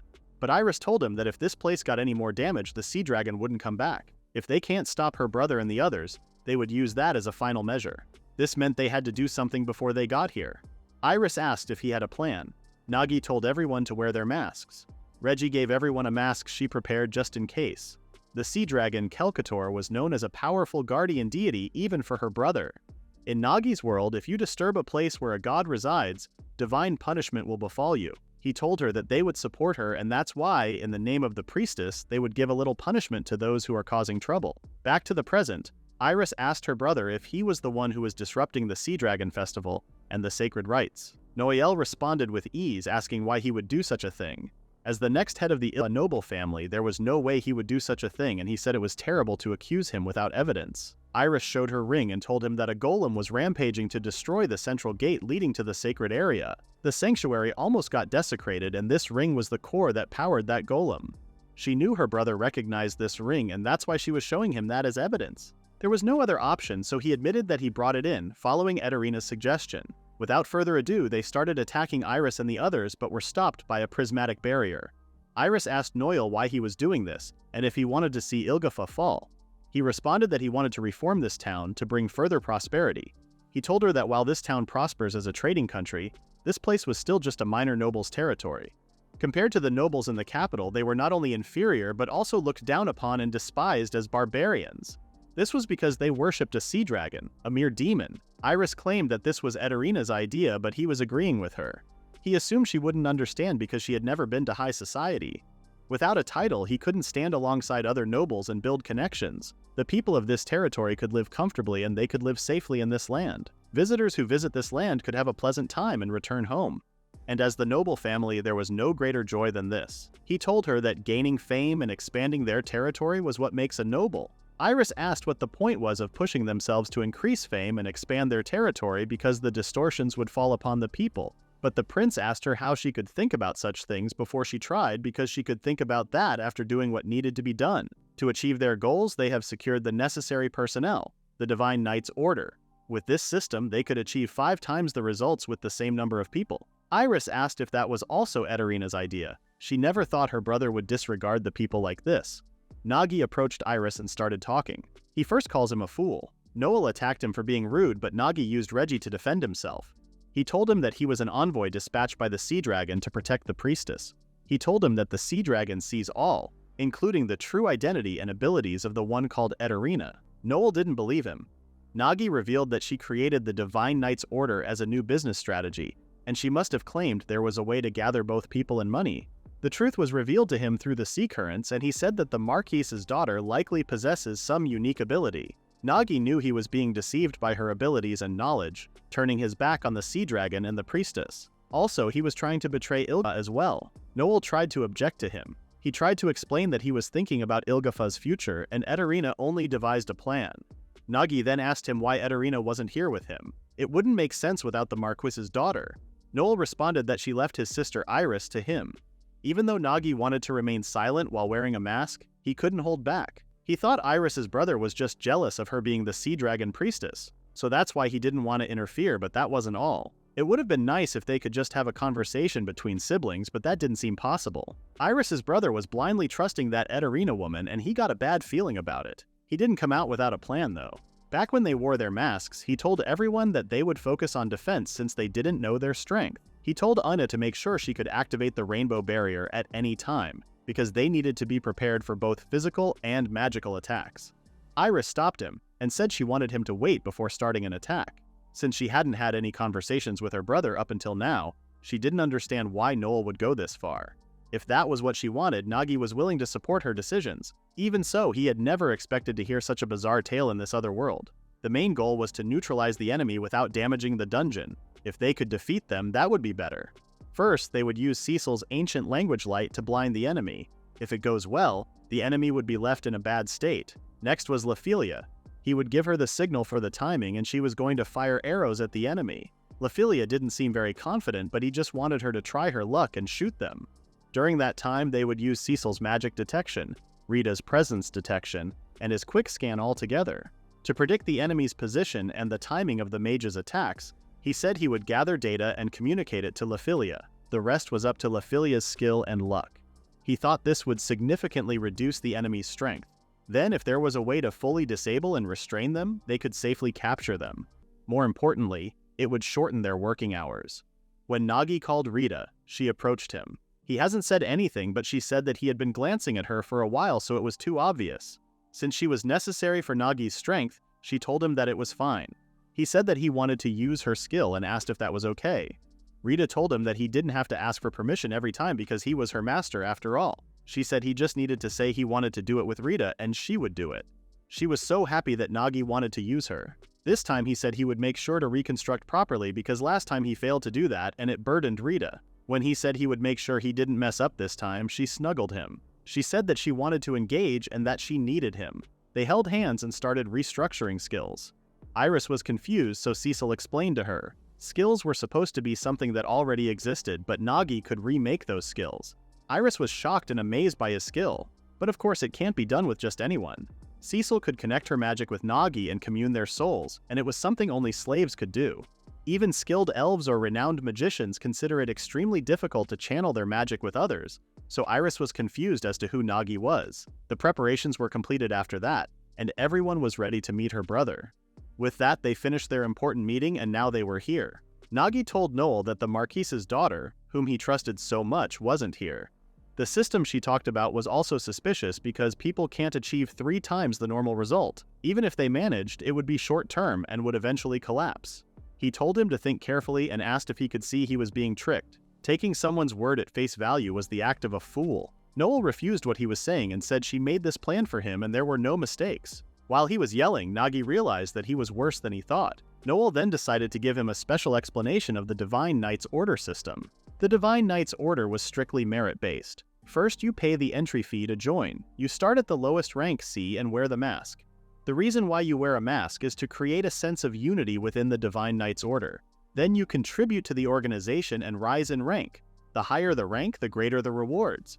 There are various ways to increase the rank, and you can pay the required tribute to advance in rank or recruit acquaintances to join the order. Anyone who recruits over 5 members can automatically be promoted to rank B. As the organization grows larger and stronger, skilled individuals will also gather, and you will be able to undertake higher-paying quests. The quest rewards, the money paid by new members, and the tribute to maintain the main ranks. The amounts are enormous. Rewards are commission-based from higher ranks. Nagi responded that his method wouldn't benefit the C ranks or lower, but Noel didn't see any problem with that. To become a winner, you just have to work hard even if it kills you, as he said. The members were steadily increasing and will continue to grow, and eventually, they would have to expand globally, and he said he would climb to the top as the leader. Iris reacted to his brother's stupid explanation, but Nagi created an explosion from anger. He was shocked because that was literally a pyramid scheme. The Marquis's daughter came up with something like that, but there was a possibility that someone from the other world suggested the idea to her. Noel thought he was so moved that couldn't even utter a word. Nagi stood up and told him to expand the organization if he wanted that much, but he asked why he would desecrate the Sea Dragon's sanctuary and harm the Sea Dragon's priestess, his sister. Noel responded that the Sea Dragon was a hindrance, though it was merely a monster. Annoyingly, all of Ilgafa's wealth was thanks to the Sea Dragon. And no matter how hard their noble family struggled, people only saw them as servants of the Sea Dragon's blessings. So he thought they needed to switch positions and make the Sea Dragon their subordinate instead of being the ones who follow. Iris corrected her brother that she was just a bridge between the Sea Dragon and humans and didn't possess the ability to control the Sea Dragon. But he planned to hold the priestess hostage and force the Sea Dragon into a slave contract. If they increased the number of those with Sea Dragon blood and placed them on warships, they would create an invincible fleet. Other countries and even the capital wouldn't be able to ignore them. He was planning to use her sister to breed their children. Everyone was shocked by what he just said. While Iris was trembling from shock, he told her that it was okay and she just needed to cooperate a little with the experiment. And that way, she would be freed from the heavy responsibilities of a priestess and could live freely. He told her that she wouldn't be trapped in the mansion or attacked by those seeking the Sea Dragon priestess's blood. He was trying to convince them that this plan was worth trying, and if they succeeded, the Ilgafa noble family would become a major force in the entire world. And of course, Ederina and Noel would get married. The marriage of two who achieved great deeds would be grand, envied, and blessed by everyone. While Noel was talking about his dreams and children, Iris was recalling all the memories with her brother. Nagi was the one who shut his mouth. He took out his mask and told him that as her brother, he should protect Iris. And if he can't protect her, Nagi would do it. He wouldn't let someone like him have her and declare himself as Iris's real soul brother. Everyone, including the prince, was shocked, but he got over that shock easily and told him that he was just a mere human hiding behind a monster's mask. He then ordered his soldiers to capture Iris even with a few injuries. The plan started and Cecil blinded everyone with her light magic. Everyone was stunned by the light, so when Noel ordered them to fire, they couldn't do anything. Rita got annoyed and took off her mask too. When Noel's mage started chanting some magic, Nagi grabbed Cecil and told everyone to fall back. Fortunately, they were able to protect themselves from this huge attack. Cecil told Nagi that it was the Vacuum Blade, a level 3 wind magic that sends a torrent of wind toward the enemy. Its slicing power was comparable to a longsword, and was able to slice through leather armor. Moreover, its power was incredible. Laphelia said it was simultaneous chanting, which is a technique where multiple people chant spells at the same time to increase the magic's power. However, if the chanting is slightly off, it will fail. Thanks to Cecil's blinding spell, they were just shooting in their direction without seeing well. But they were steadily getting closer, so they couldn't move recklessly. They can't keep Aina's rainbow barrier activated all the time either. Another vacuum blade hit the rock he was hiding, and Nagi realized that if this continued, the dungeon would be destroyed. He asked if Iris was okay, and it was Rita who protected her. Iris apologized to Rita for saying something mean back when they were at the hot spring resort. Nagi was happy to see them at ease, but he couldn't be so relieved because they were still under attack. Before the enemy regained their strength, he decided that it was time to strike back. He told Laphelia that it was her turn. Laphelia started spinning the Wheel of Fortune and activated Misfortune Elimination Level 1. This skill cleanses misfortune from yourself or others and boosts the luck parameter. As a drawback, for several minutes after the skill's effect ends, Attack power, defense power, and magic resistance would significantly decrease, and there were limitations based on the amount of magic power, and it takes several days to recharge after use. Laphilia had been renewed. No one would ever say Laphilia was unlucky again. He told Laphilia that the next vacuum blade was coming and there would be about 30 seconds of the next chanting. In a 4-row formation with 3 people each, there was only one person at the rearmost, and it was Noel for sure. As per Rita's formation, 3 mages were in the 4th row, so he told her to aim at the center. Laphilia got ready and activated her heavy rain archery level 1. Iris was taken aback by Laphilia's arrow and Nagi's power. The Knight's Order didn't see that coming and was flabbergasted. Laphilia hit almost everyone and was so happy to hear that. As for Laphilia's and Nagi's perspective, they did it expecting this result, but from others' perspectives, it must be confusing. When Laphilia used heavy rain archery, it would only scatter multiple arrows towards the enemy. That's where her unique skill of misfortune elimination comes in. The opponent would try to block the incoming arrows, so no matter what obstacles the arrows faced, they would always hit the target thanks to this skill. Noel was trembling in fear, so Nagi told Laphilia to split the slime and showed Noel as the target. Suddenly, Laphilia called him cruel. Nagi was confused but then realized that to split and control the slime, it needed Laphilia's bodily fluids. She started drenching in sweat and said she loved that side of him. Rita had to cover Iris's face because of this scene she was making. When she created enough fluids, she split the slime, and Nagi told Anna to use the monster sweep to launch slimes. Laphilia and Aina worked together and attacked Noel with all their might. Noel told his soldier to protect him, but before it hit Noel, the slime hit another soldier. Cecil praised Nagi, but he was actually aiming for Noel. Thanks to the vacuum blade hitting the slime, it turned out worse than expected. Nagi once again introduced himself as the hero and told him to think for a moment. There was no way the Duke's daughter would help him for his sake. Noel rejected everything he said and insisted that she was his supporter. No matter what he said, Nagi already knew that nothing was important for the Duke's daughter, and that's why she wasn't here. But Noel claimed that there must be a purpose he didn't know about. He kept saying the same thing over and over again as if he were trying to convince himself that it would become true. Iris couldn't even look at her brother who got involved in such a nefarious cult. Nagi told Rita to make sure no one could move and leave it to her. Rita hugged Iris to comfort them and smiled at her before releasing them. She was going to use the skill Nagi restructured with her during the meeting, Song of Binding. It was a skill obtained from the large serpent, which squeezes the enemy with its body. Rita's skill in singing moves people's hearts with her song. It's a structure made by combining 2 skills, a skill to bind the enemy with a song. It forcibly restrains the movements of enemies who hear Rita's song, affecting a wide area. As she sang, the soldiers and the prince could not move at all. While it binds them to Nagi and the others, it permeates as a sweet, sorrowful, and soothing melody. After she finished her song, she got tired and fell right into Nagi's arms. While holding Rita, Nagi told Aina to use Memory Sweep to knock them out, and Cecil to use the Power Drain arrow to take their magic. Noel couldn't believe he was in that position. Nagi asked Noel who was the leader of the Divine Knight's Order, but he didn't answer him.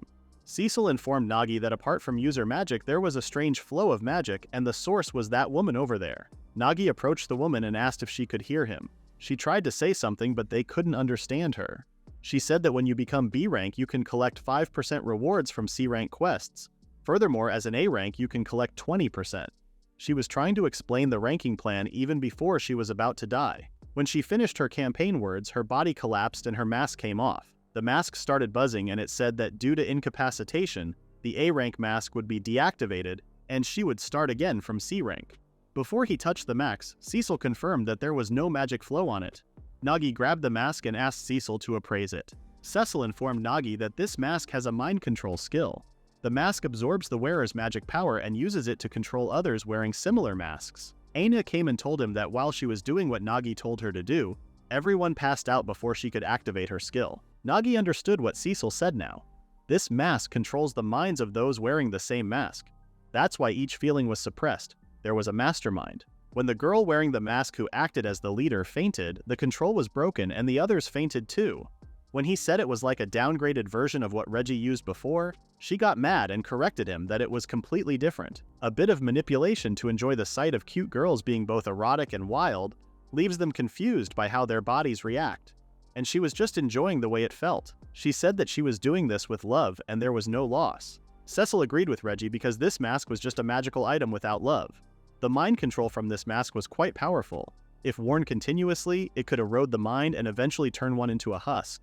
Luckily, fainting caused the mask to come off, which is a relief. Cecil told him that they would need some time to recover and then get better. but it was scary how common this mask was. Cecil responded that she had never seen or heard of such an item before. Even if it existed, she thought it was something that appeared once in 1,000 years. But still, it was weird that there were many of them. Noel started nagging again, but the knights that they knocked out came and kicked him. They apologized to Iris and explained that Noel and the rebels ambushed them. Iris told them that her brother and the Divine Knights Order attacked her and Nagi, trying to stain the sacred land with blood. They were criminals, and in the name of the Sea Dragon's priestess, she authorized their detention and imprisonment. While Iris was making her last speech to her brother, Nagi couldn't see Iris's expression until the end and had to get out of there. With that, another request was made. They entrusted the rest to the soldiers and their job was done here. He felt like he worked seriously for the first time in a while. Everyone was so hungry and could only think about the meal they were going to have. Iris came and everyone pushed Nagi to say something as the sole brother of Iris.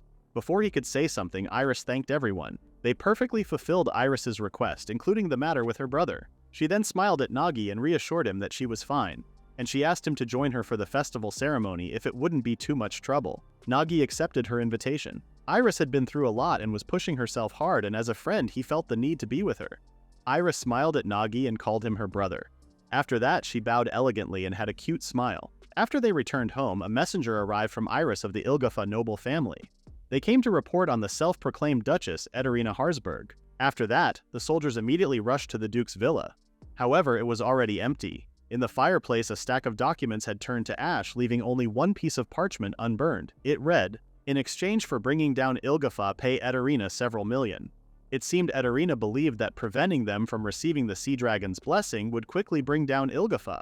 However, despite Ilgafa being favored over other port towns, the blessing ensures safe voyages. So, Iris was having doubts about any benefit for other port towns in revoking it. That theory explains the golem rampaging in the cave.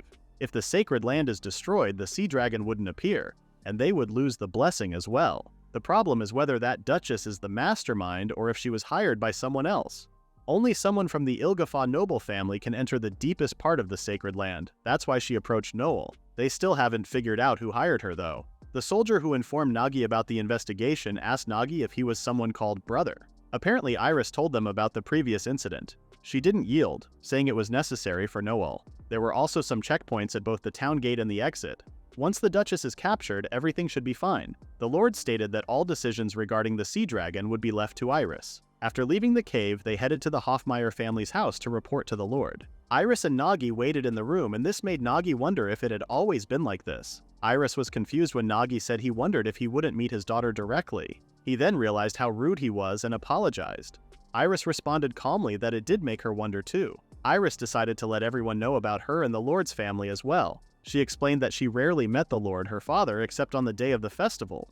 Usually, even if there's a letter or report, a butler handles it, just like this time. The Sea Dragon's priestess born into the Lord's family has always been treated in this way. Her mother, the former Sea Dragon priestess, was like that too. She was told that, except for when she married her father and when she was born, she stayed in the mansion and communicated with her father through letters. In this way, the bloodline of the dead dragon priestess had been preserved. It was very strict, but at the same time, it was to prevent making unnecessary excursions. Nagi now understood what Letitia meant.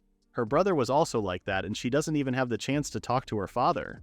And he realized that she didn't have any friends either. Suddenly, the butler informed them that the Lord would grant an audience. Everyone was shocked and stood up. The Lord, Iris's father, came and told Iris that she did well this time and they would take care of the matter regarding Noel. He told Iris to rest well and prepare to attend the festival as the Sea Dragon priestess. Iris was shocked but still didn't forget to bow and thank her father. It was Nagi's first time seeing the true presence of a noble, so he was too stunned. Suddenly the Lord noticed him and asked if it was true that he was the Sea Dragon's hero. Nagi whispered to Iris asking if she mentioned him as well. Iris said yes, and it was a fact and it was important. The Lord told him that if he became a burden, he must be punished severely. Iris held Nagi's hand and told her father that Nagi could enter the central chamber that only the priestess could access. Also, he could make the priestess's scales shine in rainbow colors just like in the legend.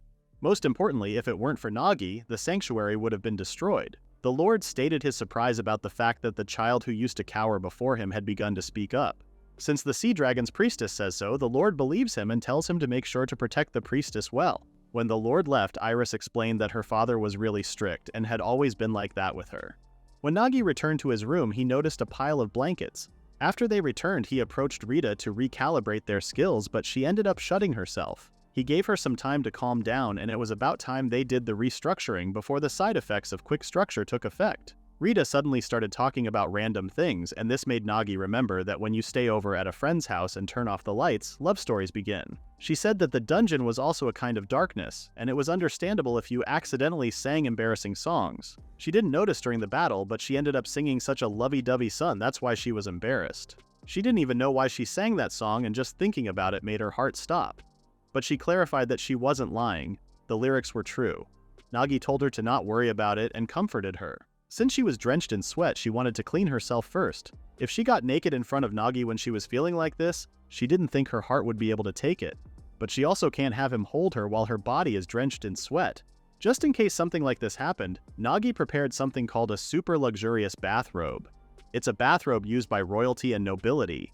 You could wash your body with water while wearing it, and when you wear it, your skin wouldn't be exposed when bathing. After this solution, it looked like Rita had no choice but to give up. As expected from an aristocrat's house, it was a proper bathhouse.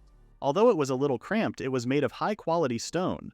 Water came from a tap on the wall, and a small stove was heating the water. They still need to place the wood inside. There was a jewel inside that could store some magic, so he asked Cecil to turn it on. He was pretty impressed by the baths in this world. He figured it might be because magicians and craftsmen were previously obsessed with these things. As he sat and waited for Rita, she came with Anna. Apparently it was because she was so nervous. Aina poured the hot water over Nagi and Rita started washing his back. She felt so awkward while washing him. When it was time for Aina to wash up Rita, Nagi tried to think about what to do as soon as they got back to the room. But how Aina and Rita were complementing each other's skin and body did not help him. He couldn't help but wonder what was happening in his back. But he knew he wouldn't do something like that. As their master, he shouldn't ruin this relaxing moment. Even just hearing girls flirting in secret was the ultimate pleasure for him. Both of them really made her feel at home. Nagi just wanted to wash his sweat, so he had no choice but to take a bath with a girl. As expected of Aina, they were just wearing bathrobes. But she was so bold, even without directly touching the skin. He couldn't believe she prepared in advance for everyone. She was really their big sister. For now, he knew that Rita's melons were so big and very attractive and could confirm that she had a beautiful figure, almost as if it defied gravity. Also, he found out that Aina is a person who wears a lot of clothes. Even though she is a perfect big sister, she still gets embarrassed if someone looks at her closely. He suddenly creeped out by his own thoughts and tried to stop. Rita came and showed herself, asking if it was good. He approved of her even though it was a bit embarrassing. Rita asked if he was feeling embarrassed. He responded that it was the first time someone had washed his back. Rita seemed satisfied that she was Nagi's first and stated that out loud. Suddenly, she felt weird and lost control, causing her body to lean towards Nagi's back. Rita started to moan and wanted this feeling to stop. Aina panicked and didn't know what to do in this situation. The skill's concept becomes unstable due to the rapid construction, causing it to rampage inside the body like a typhoon. Last time they had a bit more time, so he noticed that it was faster this time. Aina asked if she was okay, but even though she said she was okay, she couldn't hold Nagi and fell. It seemed like the stimulation was too strong for her, so Nagi couldn't touch her. But he had to touch her to stabilize the skill. He told Aina to wipe her body, change her clothes, and take her to Nagi's room. But his plan didn't work because Rita was in a lot of pain. Nagi had to activate the skill structure and do it right there. Rita tried to convince them that she was fine, but she didn't look fine at all. But she said that it was just the skill that Nagi and she created together, and even if she was in a lot of pain, she was still happy. She even asked Anna and talked a little weird about it. Nagi was shocked by her words. Aina agreed that it would be awesome to feel like that and even wanted to buy a skill crystal right away, but she spent all her rewards to buy those bathrobes. After seeing Rita's smiling face, Nagi let out a breath, and even though he wanted to relax in the room and readjust her, he didn't want to push her any further. So he asked Aina to put Rita in the bathtub. After putting her inside the water, Nagi put his hand inside the water too and started releasing his magic. He turned to Aina and told her to leave the rest for him. Aina left them for privacy and waited outside. Nagi then joined Rita in the bathtub. To reduce her burden, the only option is to reduce and readjust the stimulation. He tried channeling his magic through the hot water and it seemed to work fine. If he channels magic through the liquid, letting it gradually flow from the surface into her body, it might be possible to readjust with minimal risk. To readjust her, they must first circulate and harmonize his magic, and Rita's divinity little by little. He infused his magic into Rita and circulated it with the divine power inside her. Suddenly, Rita started giving the promised speech to Nagi because last time it was half-hearted. Nagi was impressed by her courage and repeated their promise. With that, the skill structure was over, and Rita was finally free from the pain. Meanwhile, Cecil wondered how things were going with Rita and Nagi. She was surprised to learn that Rita wasn't feeling well, prompting them to tend to her immediately. Cecil felt a mix of excitement and nervousness, thinking this might finally be the moment Rita got engaged. Reggie shared her anticipation but couldn't help wishing Cecil would release the chain she was holding, which kept him tied. Raphaelia then arrived and curiously asked about the engagement Cecil had mentioned.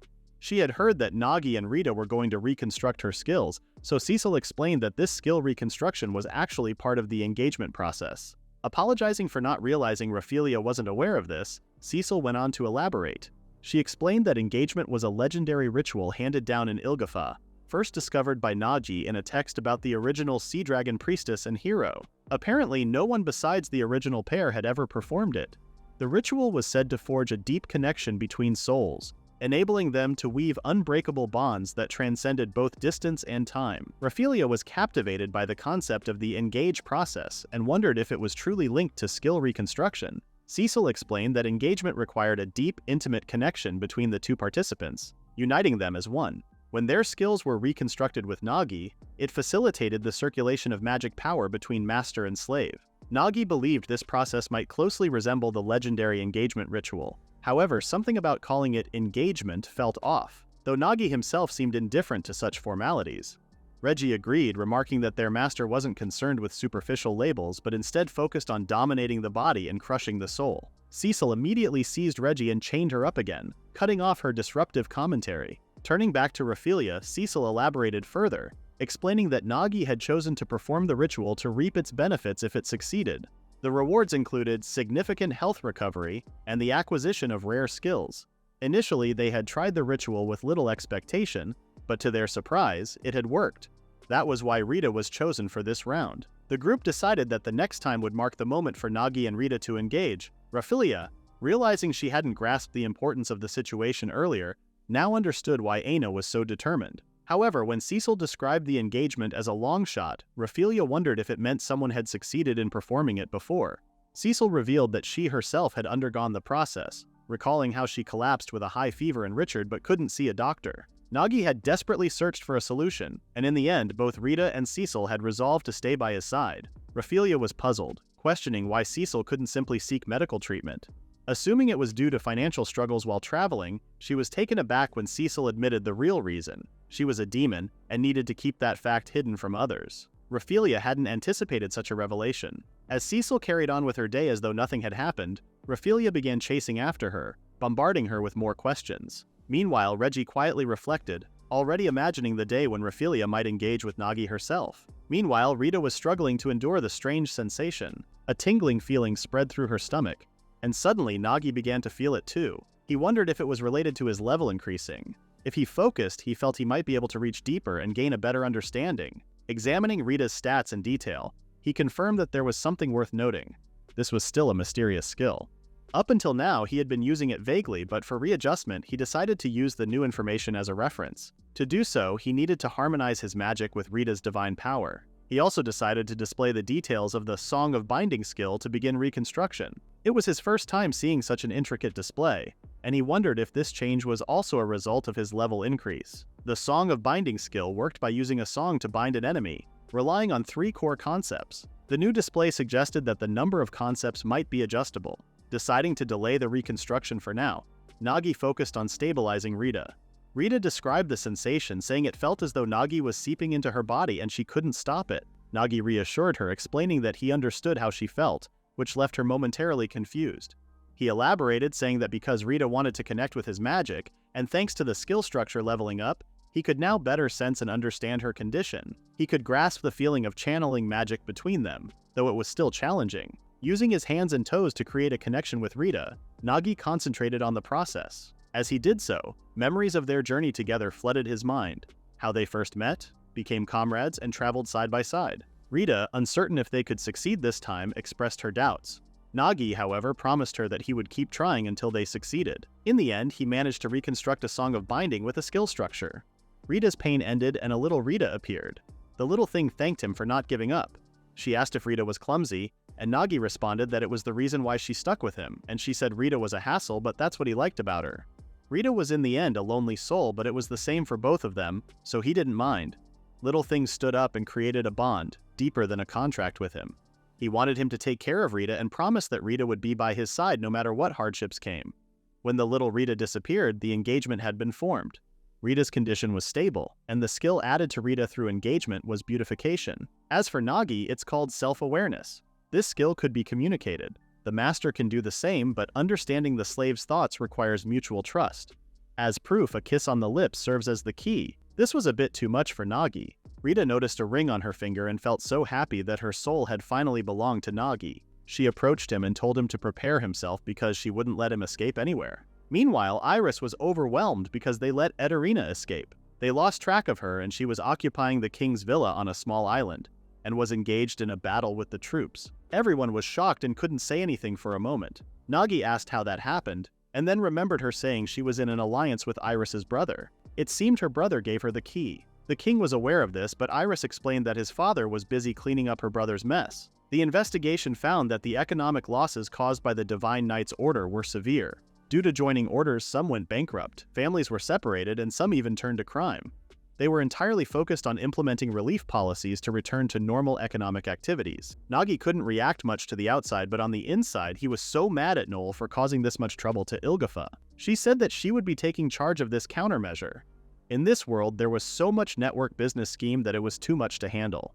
The troops were going to begin a full-scale assault on the small island.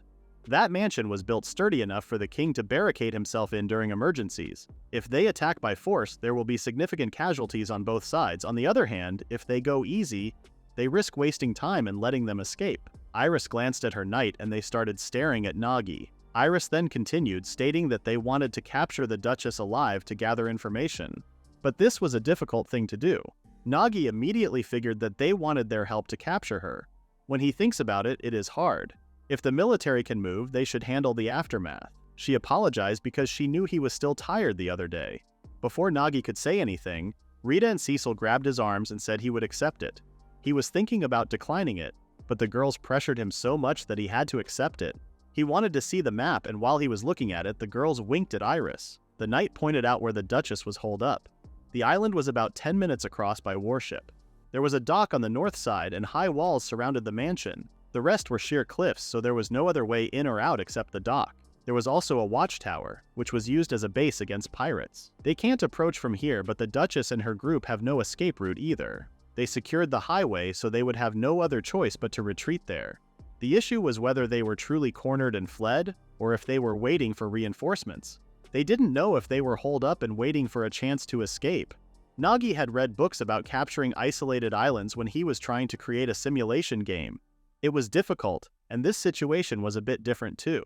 Iris mentioned the possibility of them having a hidden trick. However, regarding their forces, she didn't know what kind of person Ederina was. It was also true that she couldn't read their intentions. Oddly, Nagi asked if Ederina was a duchess, because it was Ederina who influenced Iris's brother with that weird system.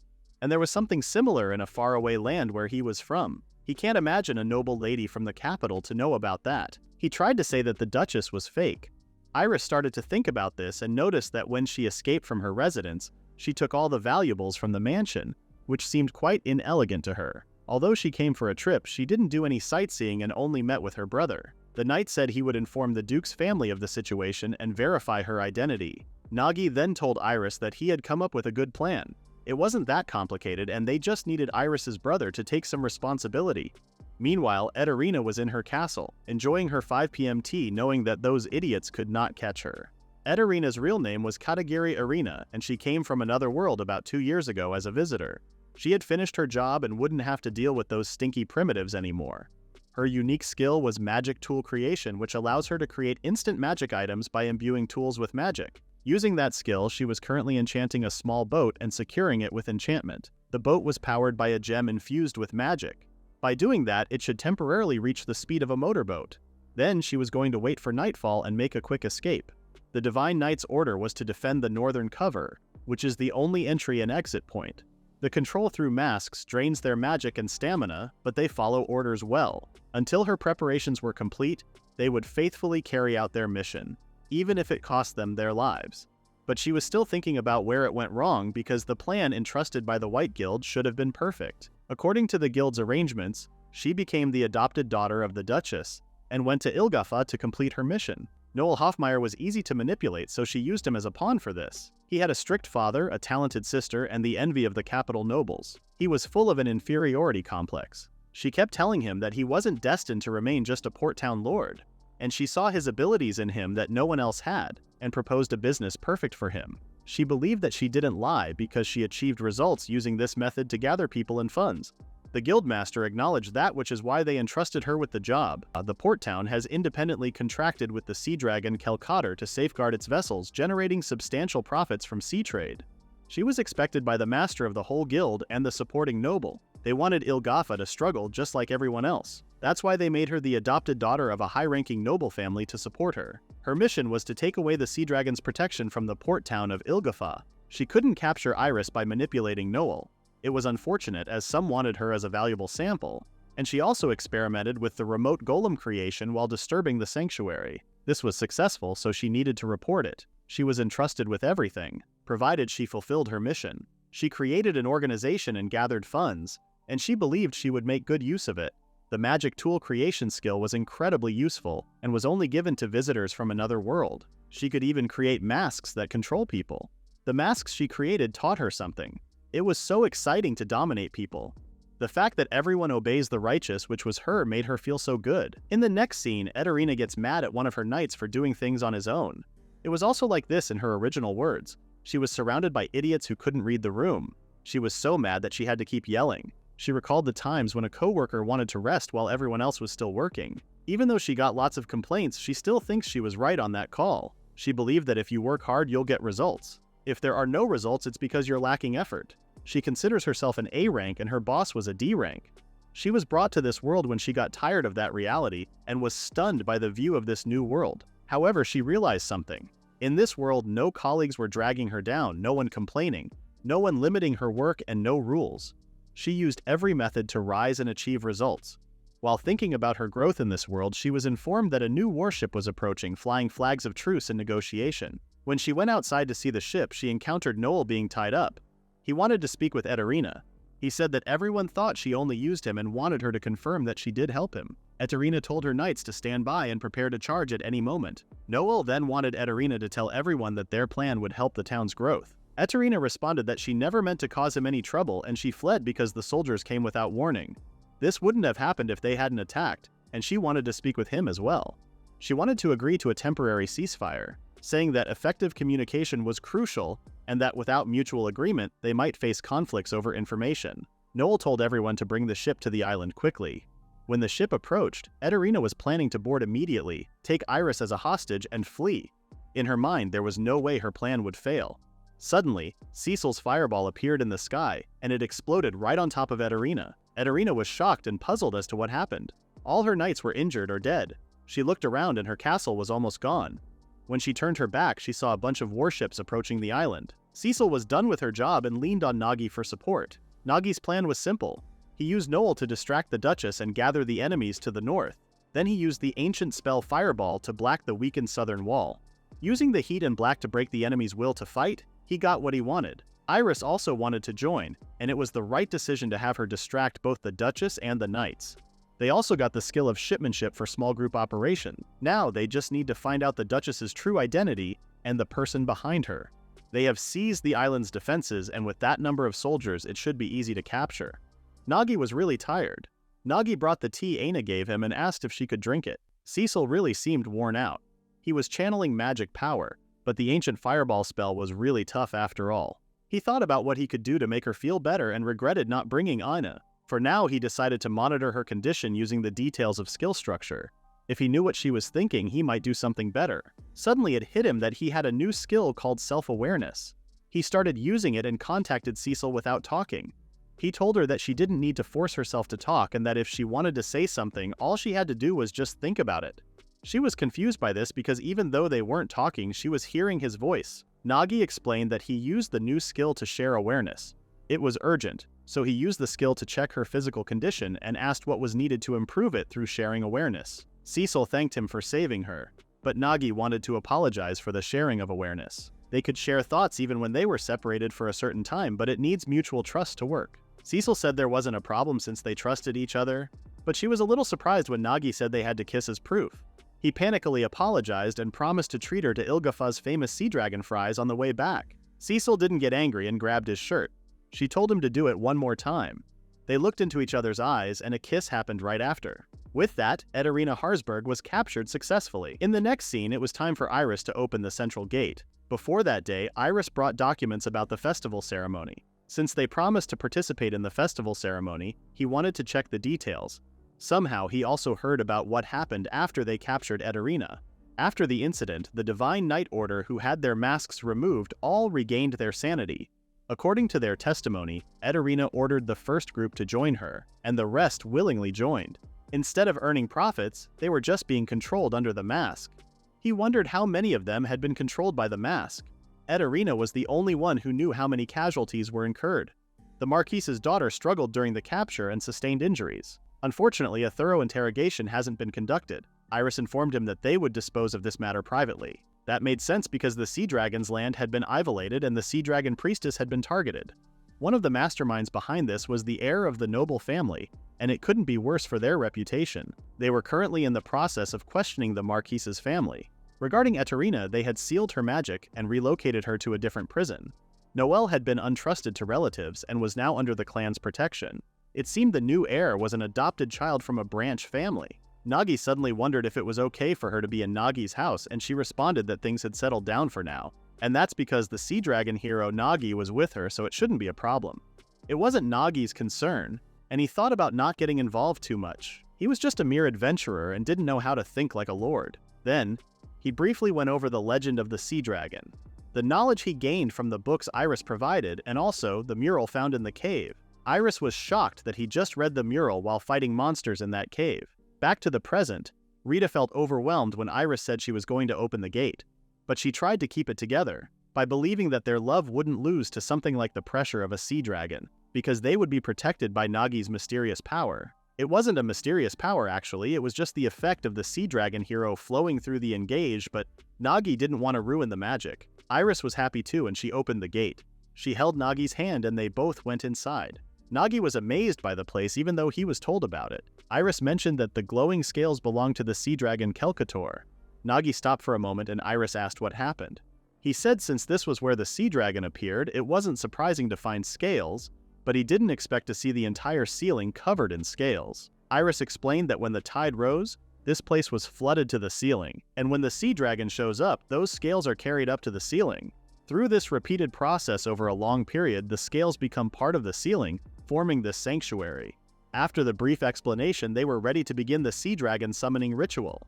As Iris performed the ritual to call upon the sea dragon, Nagi was amazed by this beautiful scene. Suddenly, Rita and Cecil felt the pressure of the sea dragon and started shaking. Cecil was surprised that she could feel it. Inside the gate, the sea dragon appeared and asked if they had been well. Nagi was taken aback by how huge it was. He didn't know if it was God, but he could tell it was not an opponent that ordinary monsters could handle. Iris stated that she wished for the reenactment of the maiden ritual. The sea dragon asked if she wished to end the festival of the priestess in her era. Iris looked at Nagi, grabbed his arm, and told the sea dragon that they had found a suitable hero of the sea dragon for that purpose. If the reenactment was performed, the ritual for this era would no longer be needed. Iris could no longer fulfill the role of priestess. Her eyes started to tear up because she was so tired. Nagi now understood why she wanted him to accompany her. He knew she couldn't just say something like this in front of everyone. Even though she seemed to have completely recovered, it left such a deep scar on her young heart. During the festival, Iris alone chose the hero of the sea dragon, so Nagi spoke up, saying that the sea dragon bestows his blessing upon the land of Ilgafa, where the priestess and the child of the dragon, the hero of the sea dragon, reside. But Iris was suffering because of her duty as the priestess, and many priestesses in the past may have gladly fulfilled their roles, but Iris was different. The sea dragon wanted him to explain it more. Nagi stated that the circumstances around Iris were quite unfavorable right now. Some disrupted the sanctuary, some tried to sabotage the festival itself, and some envied and sought to remote Ilgafa's sea dragon's protection. There was no guarantee that such things wouldn't happen again, and Nagi assumed the sea dragon wouldn't want a priestess of his bloodline to be hurt. So he suggested temporarily releasing Iris from her role as priestess. He then explained the two benefits of this suggestion. First, Iris could live freely, and second, it might stabilize the security situation. If the protection remains even without Iris as the priestess, it would be wonderful if she wouldn't be targeted anymore. The sea dragon asked about his connection with Iris, and Iris responded that he was the hero of the sea dragon, but he wanted them to prove it more. Iris said her heart belongs to Nagi and that would be enough. Suddenly, the sea dragon concluded that she had a maiden heart, causing Iris to blush. Nagi was confused about her blushing like that. Nagi continued to explain the situation, saying that being a maiden might be a blessing for her. Still, for Iris, happiness was being able to walk around and interact with people just like a normal girl. He added that he would do anything as the sea dragon hero, and wanted to be informed if there was a way to convince the sea dragon. Iris was still in a panic and she started making no sense, so Nagi had to tell her to stop talking. The sea dragon gave them one condition to get what they wanted: a soul bond between the maiden and the hero. They didn't know how to do that, so Iris asked if they couldn't just use a master-servant contract. Nagi figured out what Iris had been trying to do and realized that the master-servant contract wasn't a soul bond, it was more like a form of compulsion. He confirmed that the soul bond was engaged, and asked Iris what she was going to do. While waiting for her answer, Nagi recalled what happened the last time he engaged with someone. He told the sea dragon that engaging might work somehow, but first, they need to make a master-servant contract and become their slave. But the sea dragon maiden entering a slave contract might not be the best for Iris's reputation. Iris stated that she didn't mind it, and the sea dragon seemed okay with that too. Nagi was a bit surprised that neither of them had any doubts. Iris seemed to have some questions about the master-slave contract, but Nagi comforted her that it was just the beginning. The real purpose lies beyond that. Iris trusted Nagi, so she didn't say anything further. With that, they started making the contract. The term of the contract was that Iris would be freed from the maiden's duties in exchange for serving Souma Nagi as her master. When it came to the condition to end the contract, he started thinking about something light that could be easily fulfilled, but Iris said it has to be something equal. Iris smiled at him and stated that the condition was to support Nagi until his life was stable and he could live without working. With that, the contract was made. Iris was surprised to feel the thing on her neck, but she was okay with it. The next step was the soul bond. The sea dragon stated that the maiden would tell the one who holds the title, the sea dragon hero. Suddenly, they started to feel the pressure of the sea dragon and were puzzled as to what that meant. When they opened their eyes, Iris collapsed. Nagi immediately held her and tried to wake her up. Thankfully, she woke up quickly, but there was something wrong. She pushed him and put a distance between them. She seemed scared and said humans were scary. Nagi tried to calm her down, but she didn't let him touch her. Nagi asked the sea dragon what he did to her. The sea dragon responded that he gave her his daughter's memories. Nagi was shocked and confused because there was no reason to do such a thing. The sea dragon told him that her daughter had fallen in love with Pete. For that man, she chose to become human and gave up her dragon lifespan, powers, and everything. However, they were evil creatures disguised as humans. At that time, he was consumed by anger and sought to destroy the land of Ilgafa. Nagi asked if it didn't turn out that way, and he said that even though his daughter was in the depths of despair, she kept her faith in humans. That young man Pete kept the flame burning inside and continued to protect her. That young man saved his daughter's heart in a way he never could. In short, that young man protected his daughter and awakened new strength and abilities through a soul contract with her. And when the sea dragon granted him a weapon, he defeated the sea dragon's nemesis and both officially became the guardians of the port town. The sea dragon granted a blessing to the two of them. Those two wished for the happiness of the people of this land more than their own, and the blessing of this land was the embodiment of his daughter, and that young man's wish. The sea dragon told Nagi that if he wished for that again, the maiden and the hero must undergo the same trials. Nagi figured out everything. The sea dragon told him that if he was the sea dragon hero, he must understand this girl's heart and prove his unity. That was the true meaning of this ritual. It was easy to tell someone to save a heart, but it wasn't easy to do it. Nagi thought he was just going along with the festival ceremony, but it turned into quite the overtime job that overwhelmed him. He said that he wasn't a counselor or anything like that, but Iris and Nagi were friends. He was a loner before he came into this world, and Iris was one of the few friends he had. It was natural to help, or simply he just wanted to help her. He tried to touch Iris again, but she refused him. She started to say things that she didn't really experience and were irrelevant to her life, so Nagi figured out that her memories with the daughter of the sea dragon were mixed up. He wanted to calm her down even a little, but if things continued like this, Iris wouldn't be able to handle it. He wondered where the sea dragon's power that affected Iris came from.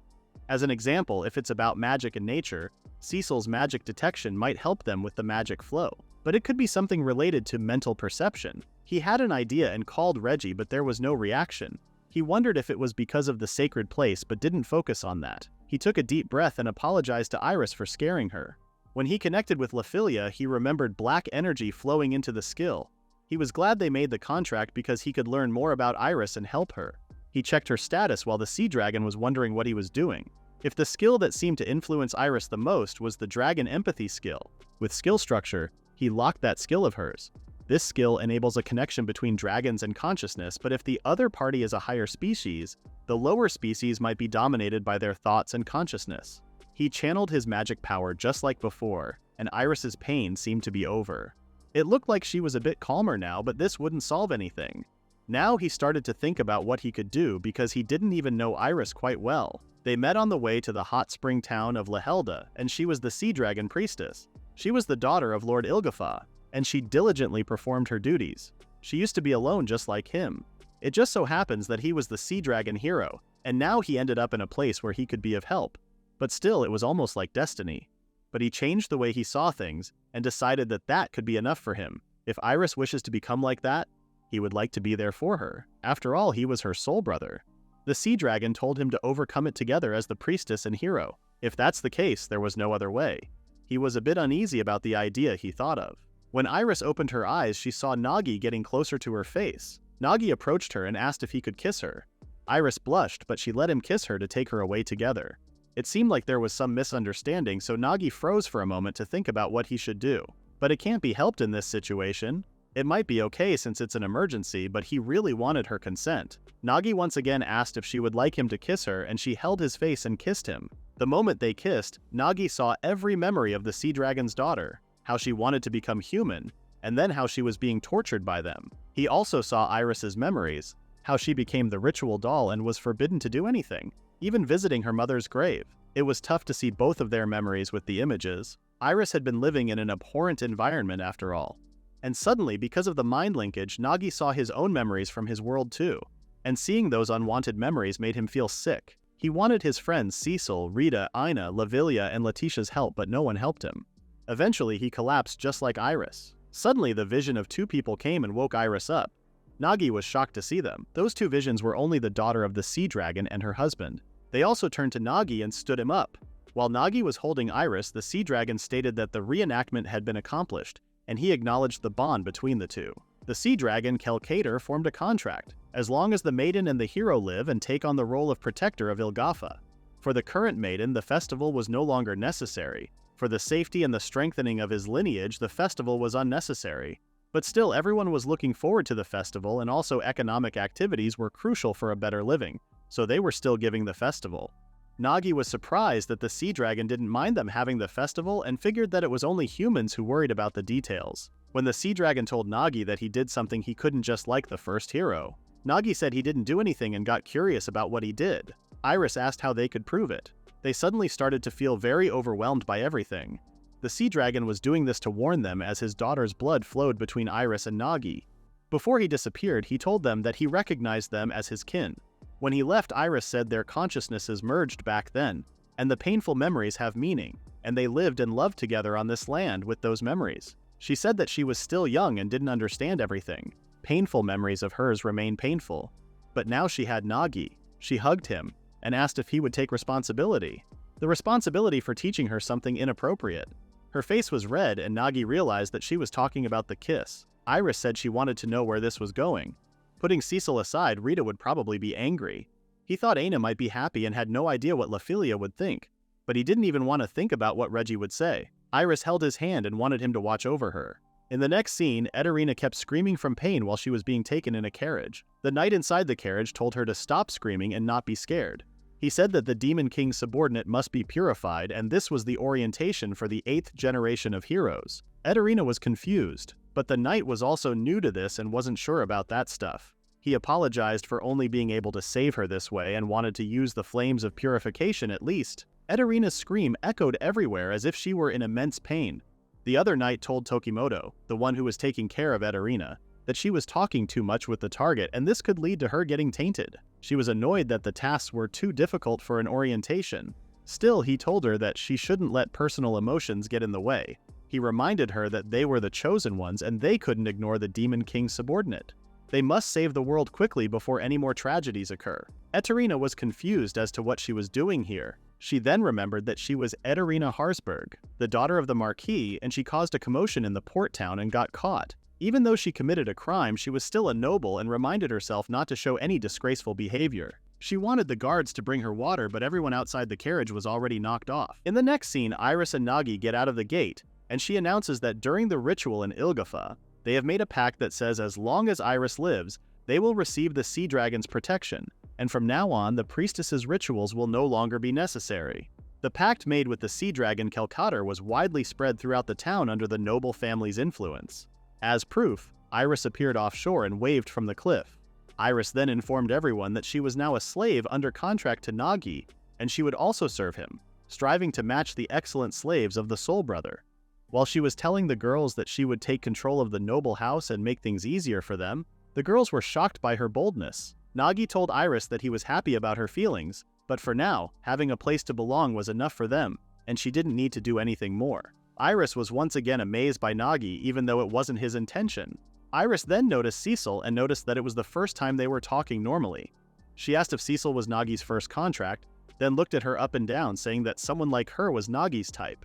She then got rid of her serious face and smiled, adding that it was wonderful. She said that Cecil was truly a person worthy of standing by Nagi's side. Iris held her hand and they started to seem comfortable with each other, which made Rita feel emotional.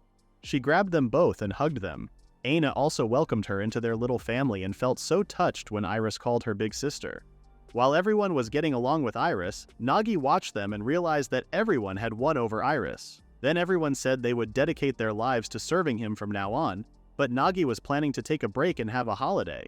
But even though he told everyone he would take a break, staying at home didn't feel any different. He wanted to take a safe and enjoyable trip. He asked Iris to choose a few locations for a villa. According to her notes, it was about a 3-day walk to Mishirira town. The weather was good, and there were hot springs too.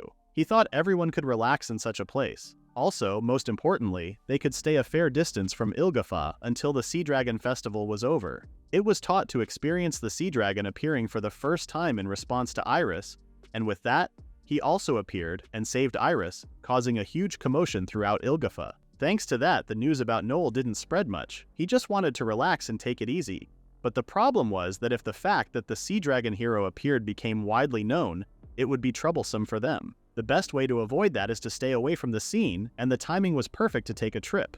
With Iris joining them, it meant she would be together with the party that saved her for a long time. Her tenacity was incredible. Then they got permission from the feudal lord, even though he didn't seem very happy about it. Aina came and informed him that she sent the letter he had written to Letitia. It was thanks to Letitia that he could think about these things. We still had many problems though, because they got the mansion. They had a place to relax and they could make some plans. After that, Nagi informed the girls about the paid leave they were taking. He said that he had planned a trip. The girls didn't seem so enthusiastic about it. Rita, confused, asked what was paid leave. He tried to explain that it was a break with pocket money. In his world, the employer had to provide a salary and guaranteed breaks when you worked. The girls were terrified by Nagi's world and felt obligated to pay him back after this favor. They all seemed in a different mood about this. Nagi concluded that this was the plan and said he was all set to go. The girls joined him, and they said they also wanted to go. While they were finalizing the schedule and getting ready for the trip, they decided to depart in the morning. Thanks to Iris's arrangements, they got a 2-horse carriage. It was covered and spacious enough for everyone to ride comfortably. Even though the speed was about a brisk walk, that was enough since it was a sightseeing trip. Nagi used his food negotiation skills to allow him to communicate with different species using food as currency, and told the horses that it was a 3-day one-way trip with 6 people. Passing through the town of Shalka to the Mirira resort, he gave the horses special rewards. The horses seemed happy about the reward and said he could count on them. His courteous greeting to folks like them humbled them, and told him to feel free to employ their services. Nagi mentioned that the driver would be him and Cecil. Cecil used her animal empathy to greet and introduce herself to the horses. The horses were taken aback by how cute Cecil was. The trip was going well with the sweet talks that the girls were having and Nagi's driving.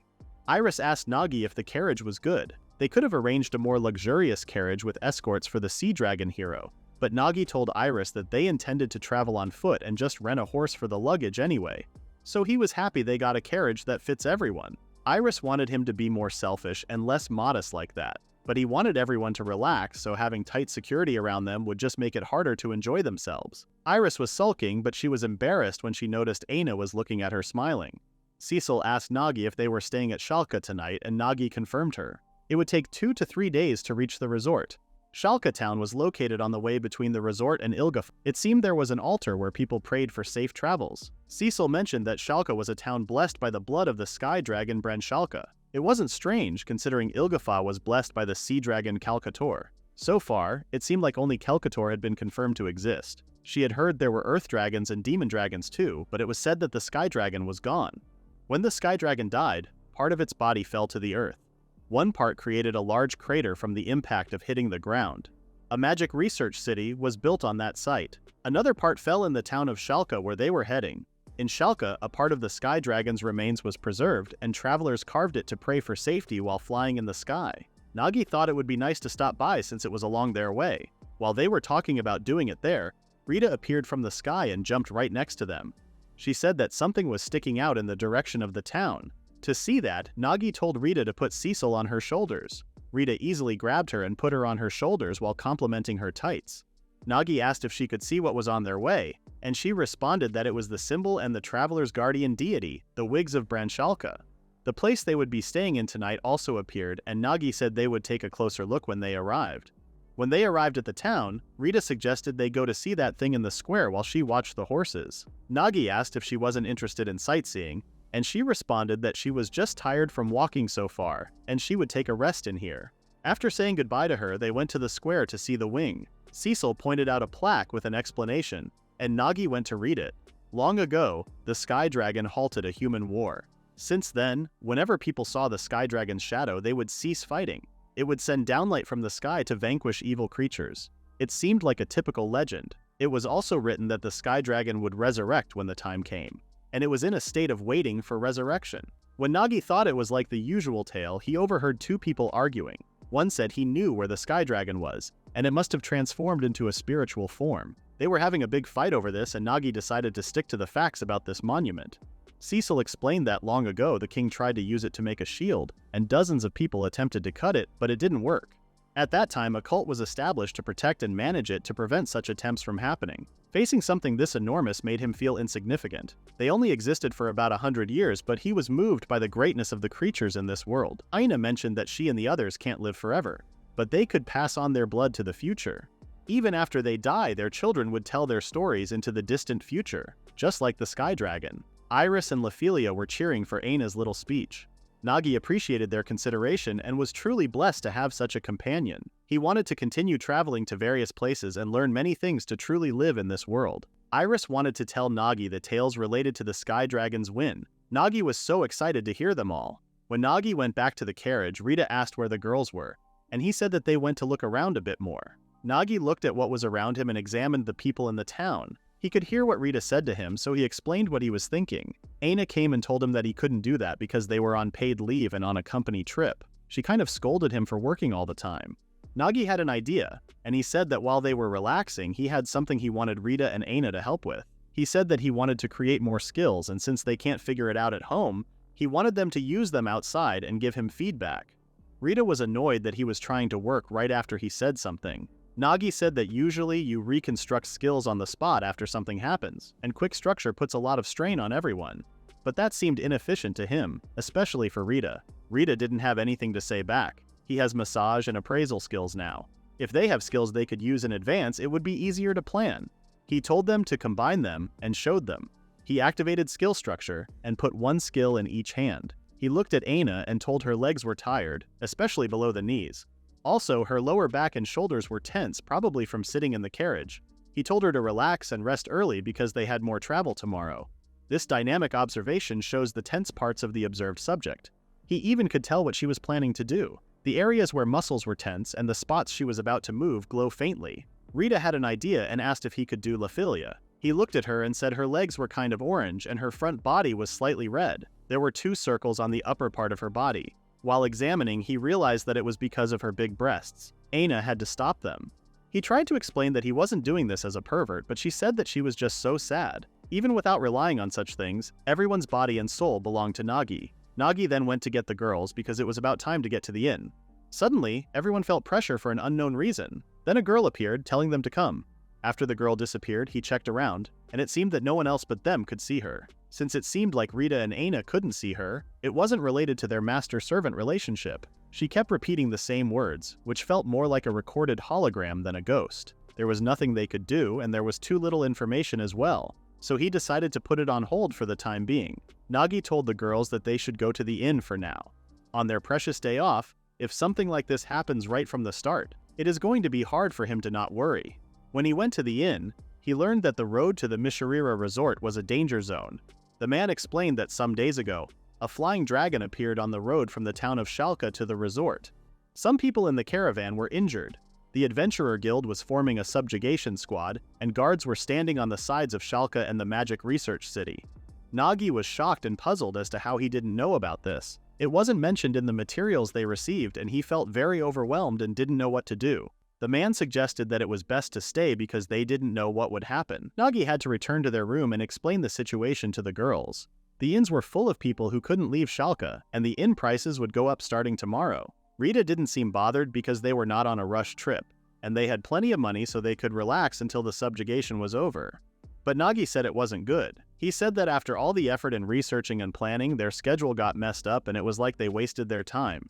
On top of that, the inn prices would rise and they were also wasting money. Iris agreed with Nagi about the money problem. She then told him to leave the dragons to her, Iris, the sea dragon priestess. Nagi and Iris seemed happy now. Nagi wanted the girls' support, but Rita didn't know how to support Iris.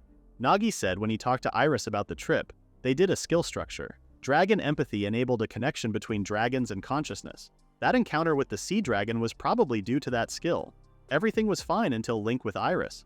So Iris suggested trying to reconstruct it. The skill he received from Iris during the isolated island raid was shipmanship. There was the thing he wanted to try, so he decided to give it a test. Eventually, Iris can now enhance and connect her feelings to a dragon, breathe underwater, and command dragon-like creatures. As a result, she was glad it seemed to be useful this time. Iris noticed that Rita was looking at her, so she tried to explain that she wasn't jealous about the reconstruction between Rita and Nagi, but Rita just teased her. Nagi didn't want to do dangerous things and just wanted to spend time doing what they wanted. But Cecil said staying with Nagi was enough. It seemed the idea of a vacation was difficult to understand for them. Their master-servant relationship requires them to always serve him and work hard. Nagi explained to her that while on vacation, she could speak her mind to him and do whatever she liked. Usually they live a disciplined life, going to bed early and waking up early, but he usually likes to stay up late and read books. He said that there was no need to hold back at night. When Nagi said he intended to enjoy his freedom and hoped everyone would do the same, everyone was shocked. Nagi didn't know what to do as they froze like that. The girls seemed to understand him a little bit differently and got embarrassed. They said that from now on, they would do what they like. They asked Nagi if this started today, and he confirmed them. But when Cecil said they only had 2 rooms and if they did anything everyone might see or hear them, Nagi was the one who froze. But he thought they would just have a pajama party, so he said that he would sleep with the horses. Rita was shocked because if he was leaving, what would they do? He thought it would ruin their trip, so he suggested using blindfolds and earplugs. Aina was embarrassed to know that this was Nagi's fantasy, but Nagi was in a whole different world. Since everyone was confused, they settled on drawing lots for room assignments and getting to bed early tonight. When Nagi went to bed, he thought about the dragon and all the commotion. If it was a phenomenon occurring at the dragon's wing, it was probably related to the sky dragon. Since they were leaving this town the next day, he tried not to think of anything else. The next day arrived, and the dragon everyone was talking about was flying around angrily. With his power, he was planning to wipe out humans and expand Wyvern's dominance. He then noticed Nagi's carriage. Iris was right next to Nagi, and she stood up and ordered the dragon to sit down. The moment she commanded the dragon to sit down, the dragon was on the floor. She scolded the dragon, telling him to reflect on his actions. The dragon was puzzled as to what was happening to him and who that girl was. This dragon was once warned by the other superior dragons not to get involved. They told him that humans have their own territories and they have theirs. But he defended that this land should be theirs, and that they shouldn't endure the absurdity of bowing to weak humans. They told him that he could not see it yet as he was still young. One of them said there was a time when he thought like him when he was young. It was hard to change his thought, and the same goes for him as well. To explain why, he mentioned a human who communicated with Bren Schalke, their ancestral sky dragon. That person approached them, conveyed the will of the late Bren Schalke, and served as a bridge. Meeting that person has changed him. If he could meet such a human, he would surely understand. Humans were small beings, but they were not by any means weak. They were part of a greater existence living among them. The older dragon was sure that one day he would understand it too. Back to the present, Iris told the dragon that he was a part of the dragon clan, and using his power to attack travelers was such a petty act and it wasn't something a proud creature should do. The dragon stayed still but was furious because he believed he had his pride as a dragon that would lead the next generation. He just can't let this slide away. Iris scolded him once again and ordered him to reflect on himself, but it was useless. The dragon's opinions wouldn't change, but he also couldn't resist either. His soul recognized this righteousness. As he looked at Iris, he realized that this aura was the same as a dragon. He recalled what he had been told back then, about when he met a human and understood the other dragons. There were many great dragons in this world like their ancestors, such as the sea dragon and the sky dragon. He is a sky sovereign just like that sky dragon. He started hearing the words his mother told him about living proudly and not fighting the small beings of the land, but the stronger and greater foes. He made a promise not to attack humans anymore, and if he made the right choice, he would earn the respect of all as a great being. He wondered if Iris was the human the elderly spoke of. He had never known of their existence. Iris then told the dragon that her master had something to say to him. He was shocked that there was a superior being above this one. As Nagi approached him, he realized that his life was over, and the elder dragon was right. Nagi first started by complimenting how cool dragons were. Golden eyes and vast wings soaring through the skies. A magnificent being beyond anything humans possess, in the land where the sky dragon's wings reside. Nagi smiled and said it was a great honor to meet a courageous wyvern from the dragon clan and thanked him for listening to them today. The dragon realized that he was so upset over such petty matters. The euphoria of surrendering to the words of his soul before a righteous existence. He had never experienced such a feeling before. He figured that this was what it meant to be together, and this made him tear up. Without saying anything, the dragon took off and disappeared without causing any more trouble. Rita and Cecil came and congratulated Nagi. Iris was frozen though and realized that there was blood crystal on the floor. Magic blood crystal, also known as magic blood crystal, was used by monsters when making a vow. The stone itself is connected to the monster, so destroying the stone damages its main body. It was harder to obtain than to defeat the monster. Nagi wondered if it was usable. Iris explained that when a dragon faces a superior being, it is created as a token of submission, and he would earn everyone's respect and admiration. Nagi didn't seem to be impressed by that at all. Rita side-eyed him, so he explained that even though meeting a wyvern was cool, he wasn't looking forward to it that much because it was overwhelming. Rita took the crystal from him and felt bad for Wyvern. All he cared about was that they managed to have Wyvern leave peacefully, and this helped everyone. He was glad it was over before major damage occurred because it would have disrupted economic activities too. He said that it would be better to bathe on the way. Cecil mentioned the small lake ahead, so they decided to take a break. Next to the lake, Cecil and the girls were planning to wash themselves over there, and she asked what he would do. Nagi said he would stay here and feed the horses while taking a break. After he fed the horses, he decided to clean up, so he took off his clothes and started washing himself. He got covered in sand, so he was glad he wiped it off. While washing up, he noticed that his body was more toned than before. Since coming to this world, he had used his body more compared to the convenient original world, so he thought it might be a visitor bonus. He turned his head to look at the horses, but then noticed Rita and Cecil peeking at him. He asked if everyone was done, and they said they just started and ran away. Laphilia came and said they were all still maidens. Nagi asked Laphilia what she was going to do, and she said that she would stay on guard and help him. While Nagi was working, Laphilia mentioned that it was weird to see him work while he was the one resting. Nagi could communicate with the horses using his skill, so it was easier if he took care of them by himself. Also, he didn't want to trouble her. Nagi then suggested chit-chatting while he was working. He asked what she really thought of him, but this made Laphilia nervous as she could never talk about what her master liked. He said that everything was fine and she could even talk about herself. She said that there was something she wanted to ask him. She asked who exactly she was, which was a heavy question. She mentioned the white girl they saw yesterday and asked if he heard what she said. She said that it made sense for Nagi, Cecil, and Iris because Cecil was a remnant of the legendary demon race, and Iris was a princess inheriting the blood of the sea dragons, but Laphilia was different. If elves bore ancient blood, other elves should see it too. In Shalka, they saw many elves, but nobody seemed to see the girl. From Nagi's perspective, elves were legendary enough to have ancient blood, but because his knowledge and perception are different from this world, he didn't think that far. Once again, Laphilia asked why it was her. Since they had been together for so long, Nagi completely forgot about it. Laphilia had amnesia. She didn't remember her past, her parents, or where she grew up or anything. He turned to Laphilia and told her that she could release the contract and go find her memories if she wanted to. But Laphilia got offended because she thought he wanted her to leave. Nagi clarified that that wasn't what he meant. He was thinking that when she started doubting herself, it might be the right time to look into her lost memories. Nagi guessed that she also thought the same and asked if it wasn't because she brought it up. She said that she had no plan to waste her life on such an insignificant thing. She was curious about who she was, but she wouldn't abandon her current life for that. She was enjoying herself very much, and that was the issue.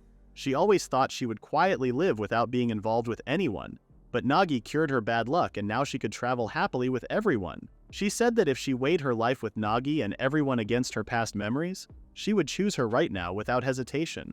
She got a weird comment and now she was concerned that the old her would end up ruining the current her. The closer she got to everyone, the more this thought bugged her. She started to worry if it was okay for her not to know her own identity. She asked if she should be concerned without knowing who she was. Nagi wondered if giving her a break made her focus on things she usually wouldn't. He thought it was a good idea, but it was because the situation was good that it made her worry. If they hadn't seen that in Sharka Town, Laphilia wouldn't have worried this much. Nagi told her that it didn't matter to him who she was.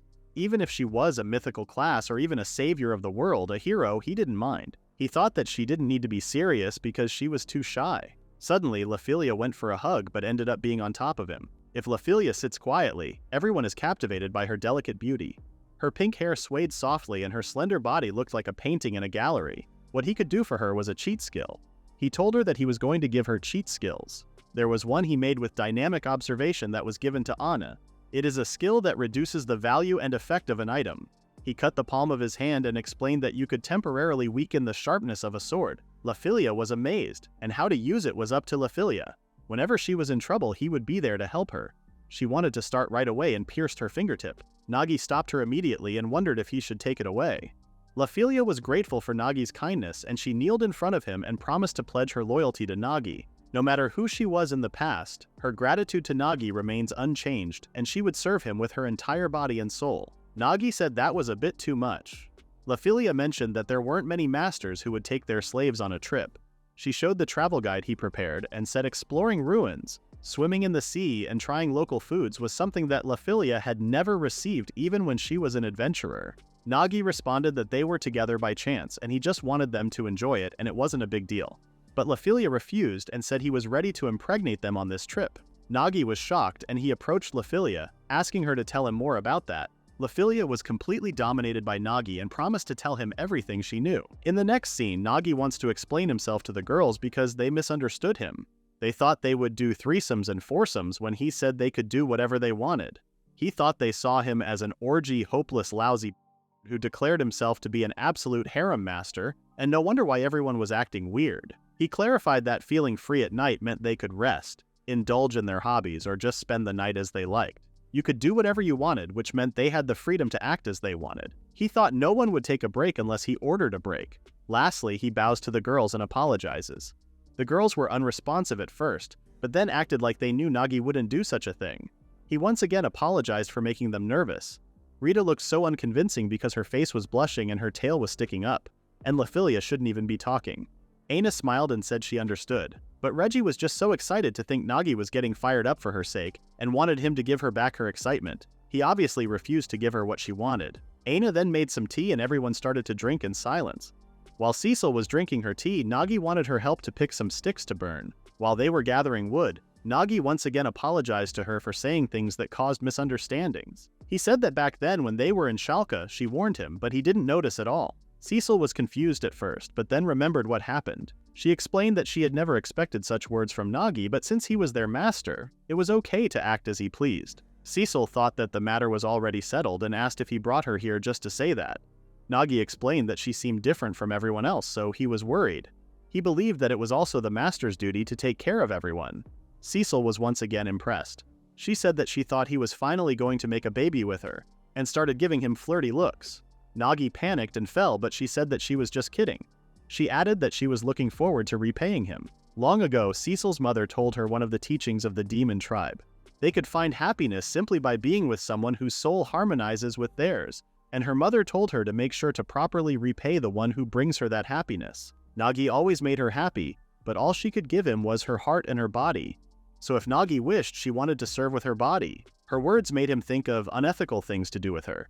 So he tried to explain to her that Cecil was always helping him too, and she was his first companion in this world. Rita as well. If it weren't for Cecil, they wouldn't have the relationship they have now. So he said that it was a give and take, and he learned a lot from her. Because of what he said, though it was a misunderstanding, Cecil ended up caring so much. It's clear that everyone was also thinking about doing such things with him, and of course, they need to think about the future too. For now, he has decided not to leave things vague and properly discuss the future with everyone. After that, Nagi told everyone to hold off on that until their living was more stable. Rita asked what he meant by that, and Laphilia responded that he was talking about the naughty thing. Aina asked what he meant by more stable. He said that he looked into it a lot, but in this world, a family of 6 needs about 800 alshur per month to live, and in their case, they didn't need rent, so they have a bit more flexibility. Considering the possibility of having children, he had set that as their basic line. This world also had 12 months in a year. Multiplying that by 12 makes 9,600 alshur, and if they could save 10,000 alshur for a year, they should be able to get by for a while even if they were injured or ill and can't work. It would be good if their average monthly income was around 1,500 alshur. But single jobs from the Adventurers Guild made it difficult, so he suggested starting by saving 10,000 alshur together. And then they could consider having kids. Also, his ultimate goal was to develop a skill that let them live without working, and also considered running a business. Right now, they were adventurers, and that was hardly a stable life. This time the goal was to give everyone a vacation, but he also wanted to gather information on living conditions so that they could live anywhere, anytime. The girls were a bit puzzled but understood him enough to think that he was awesome.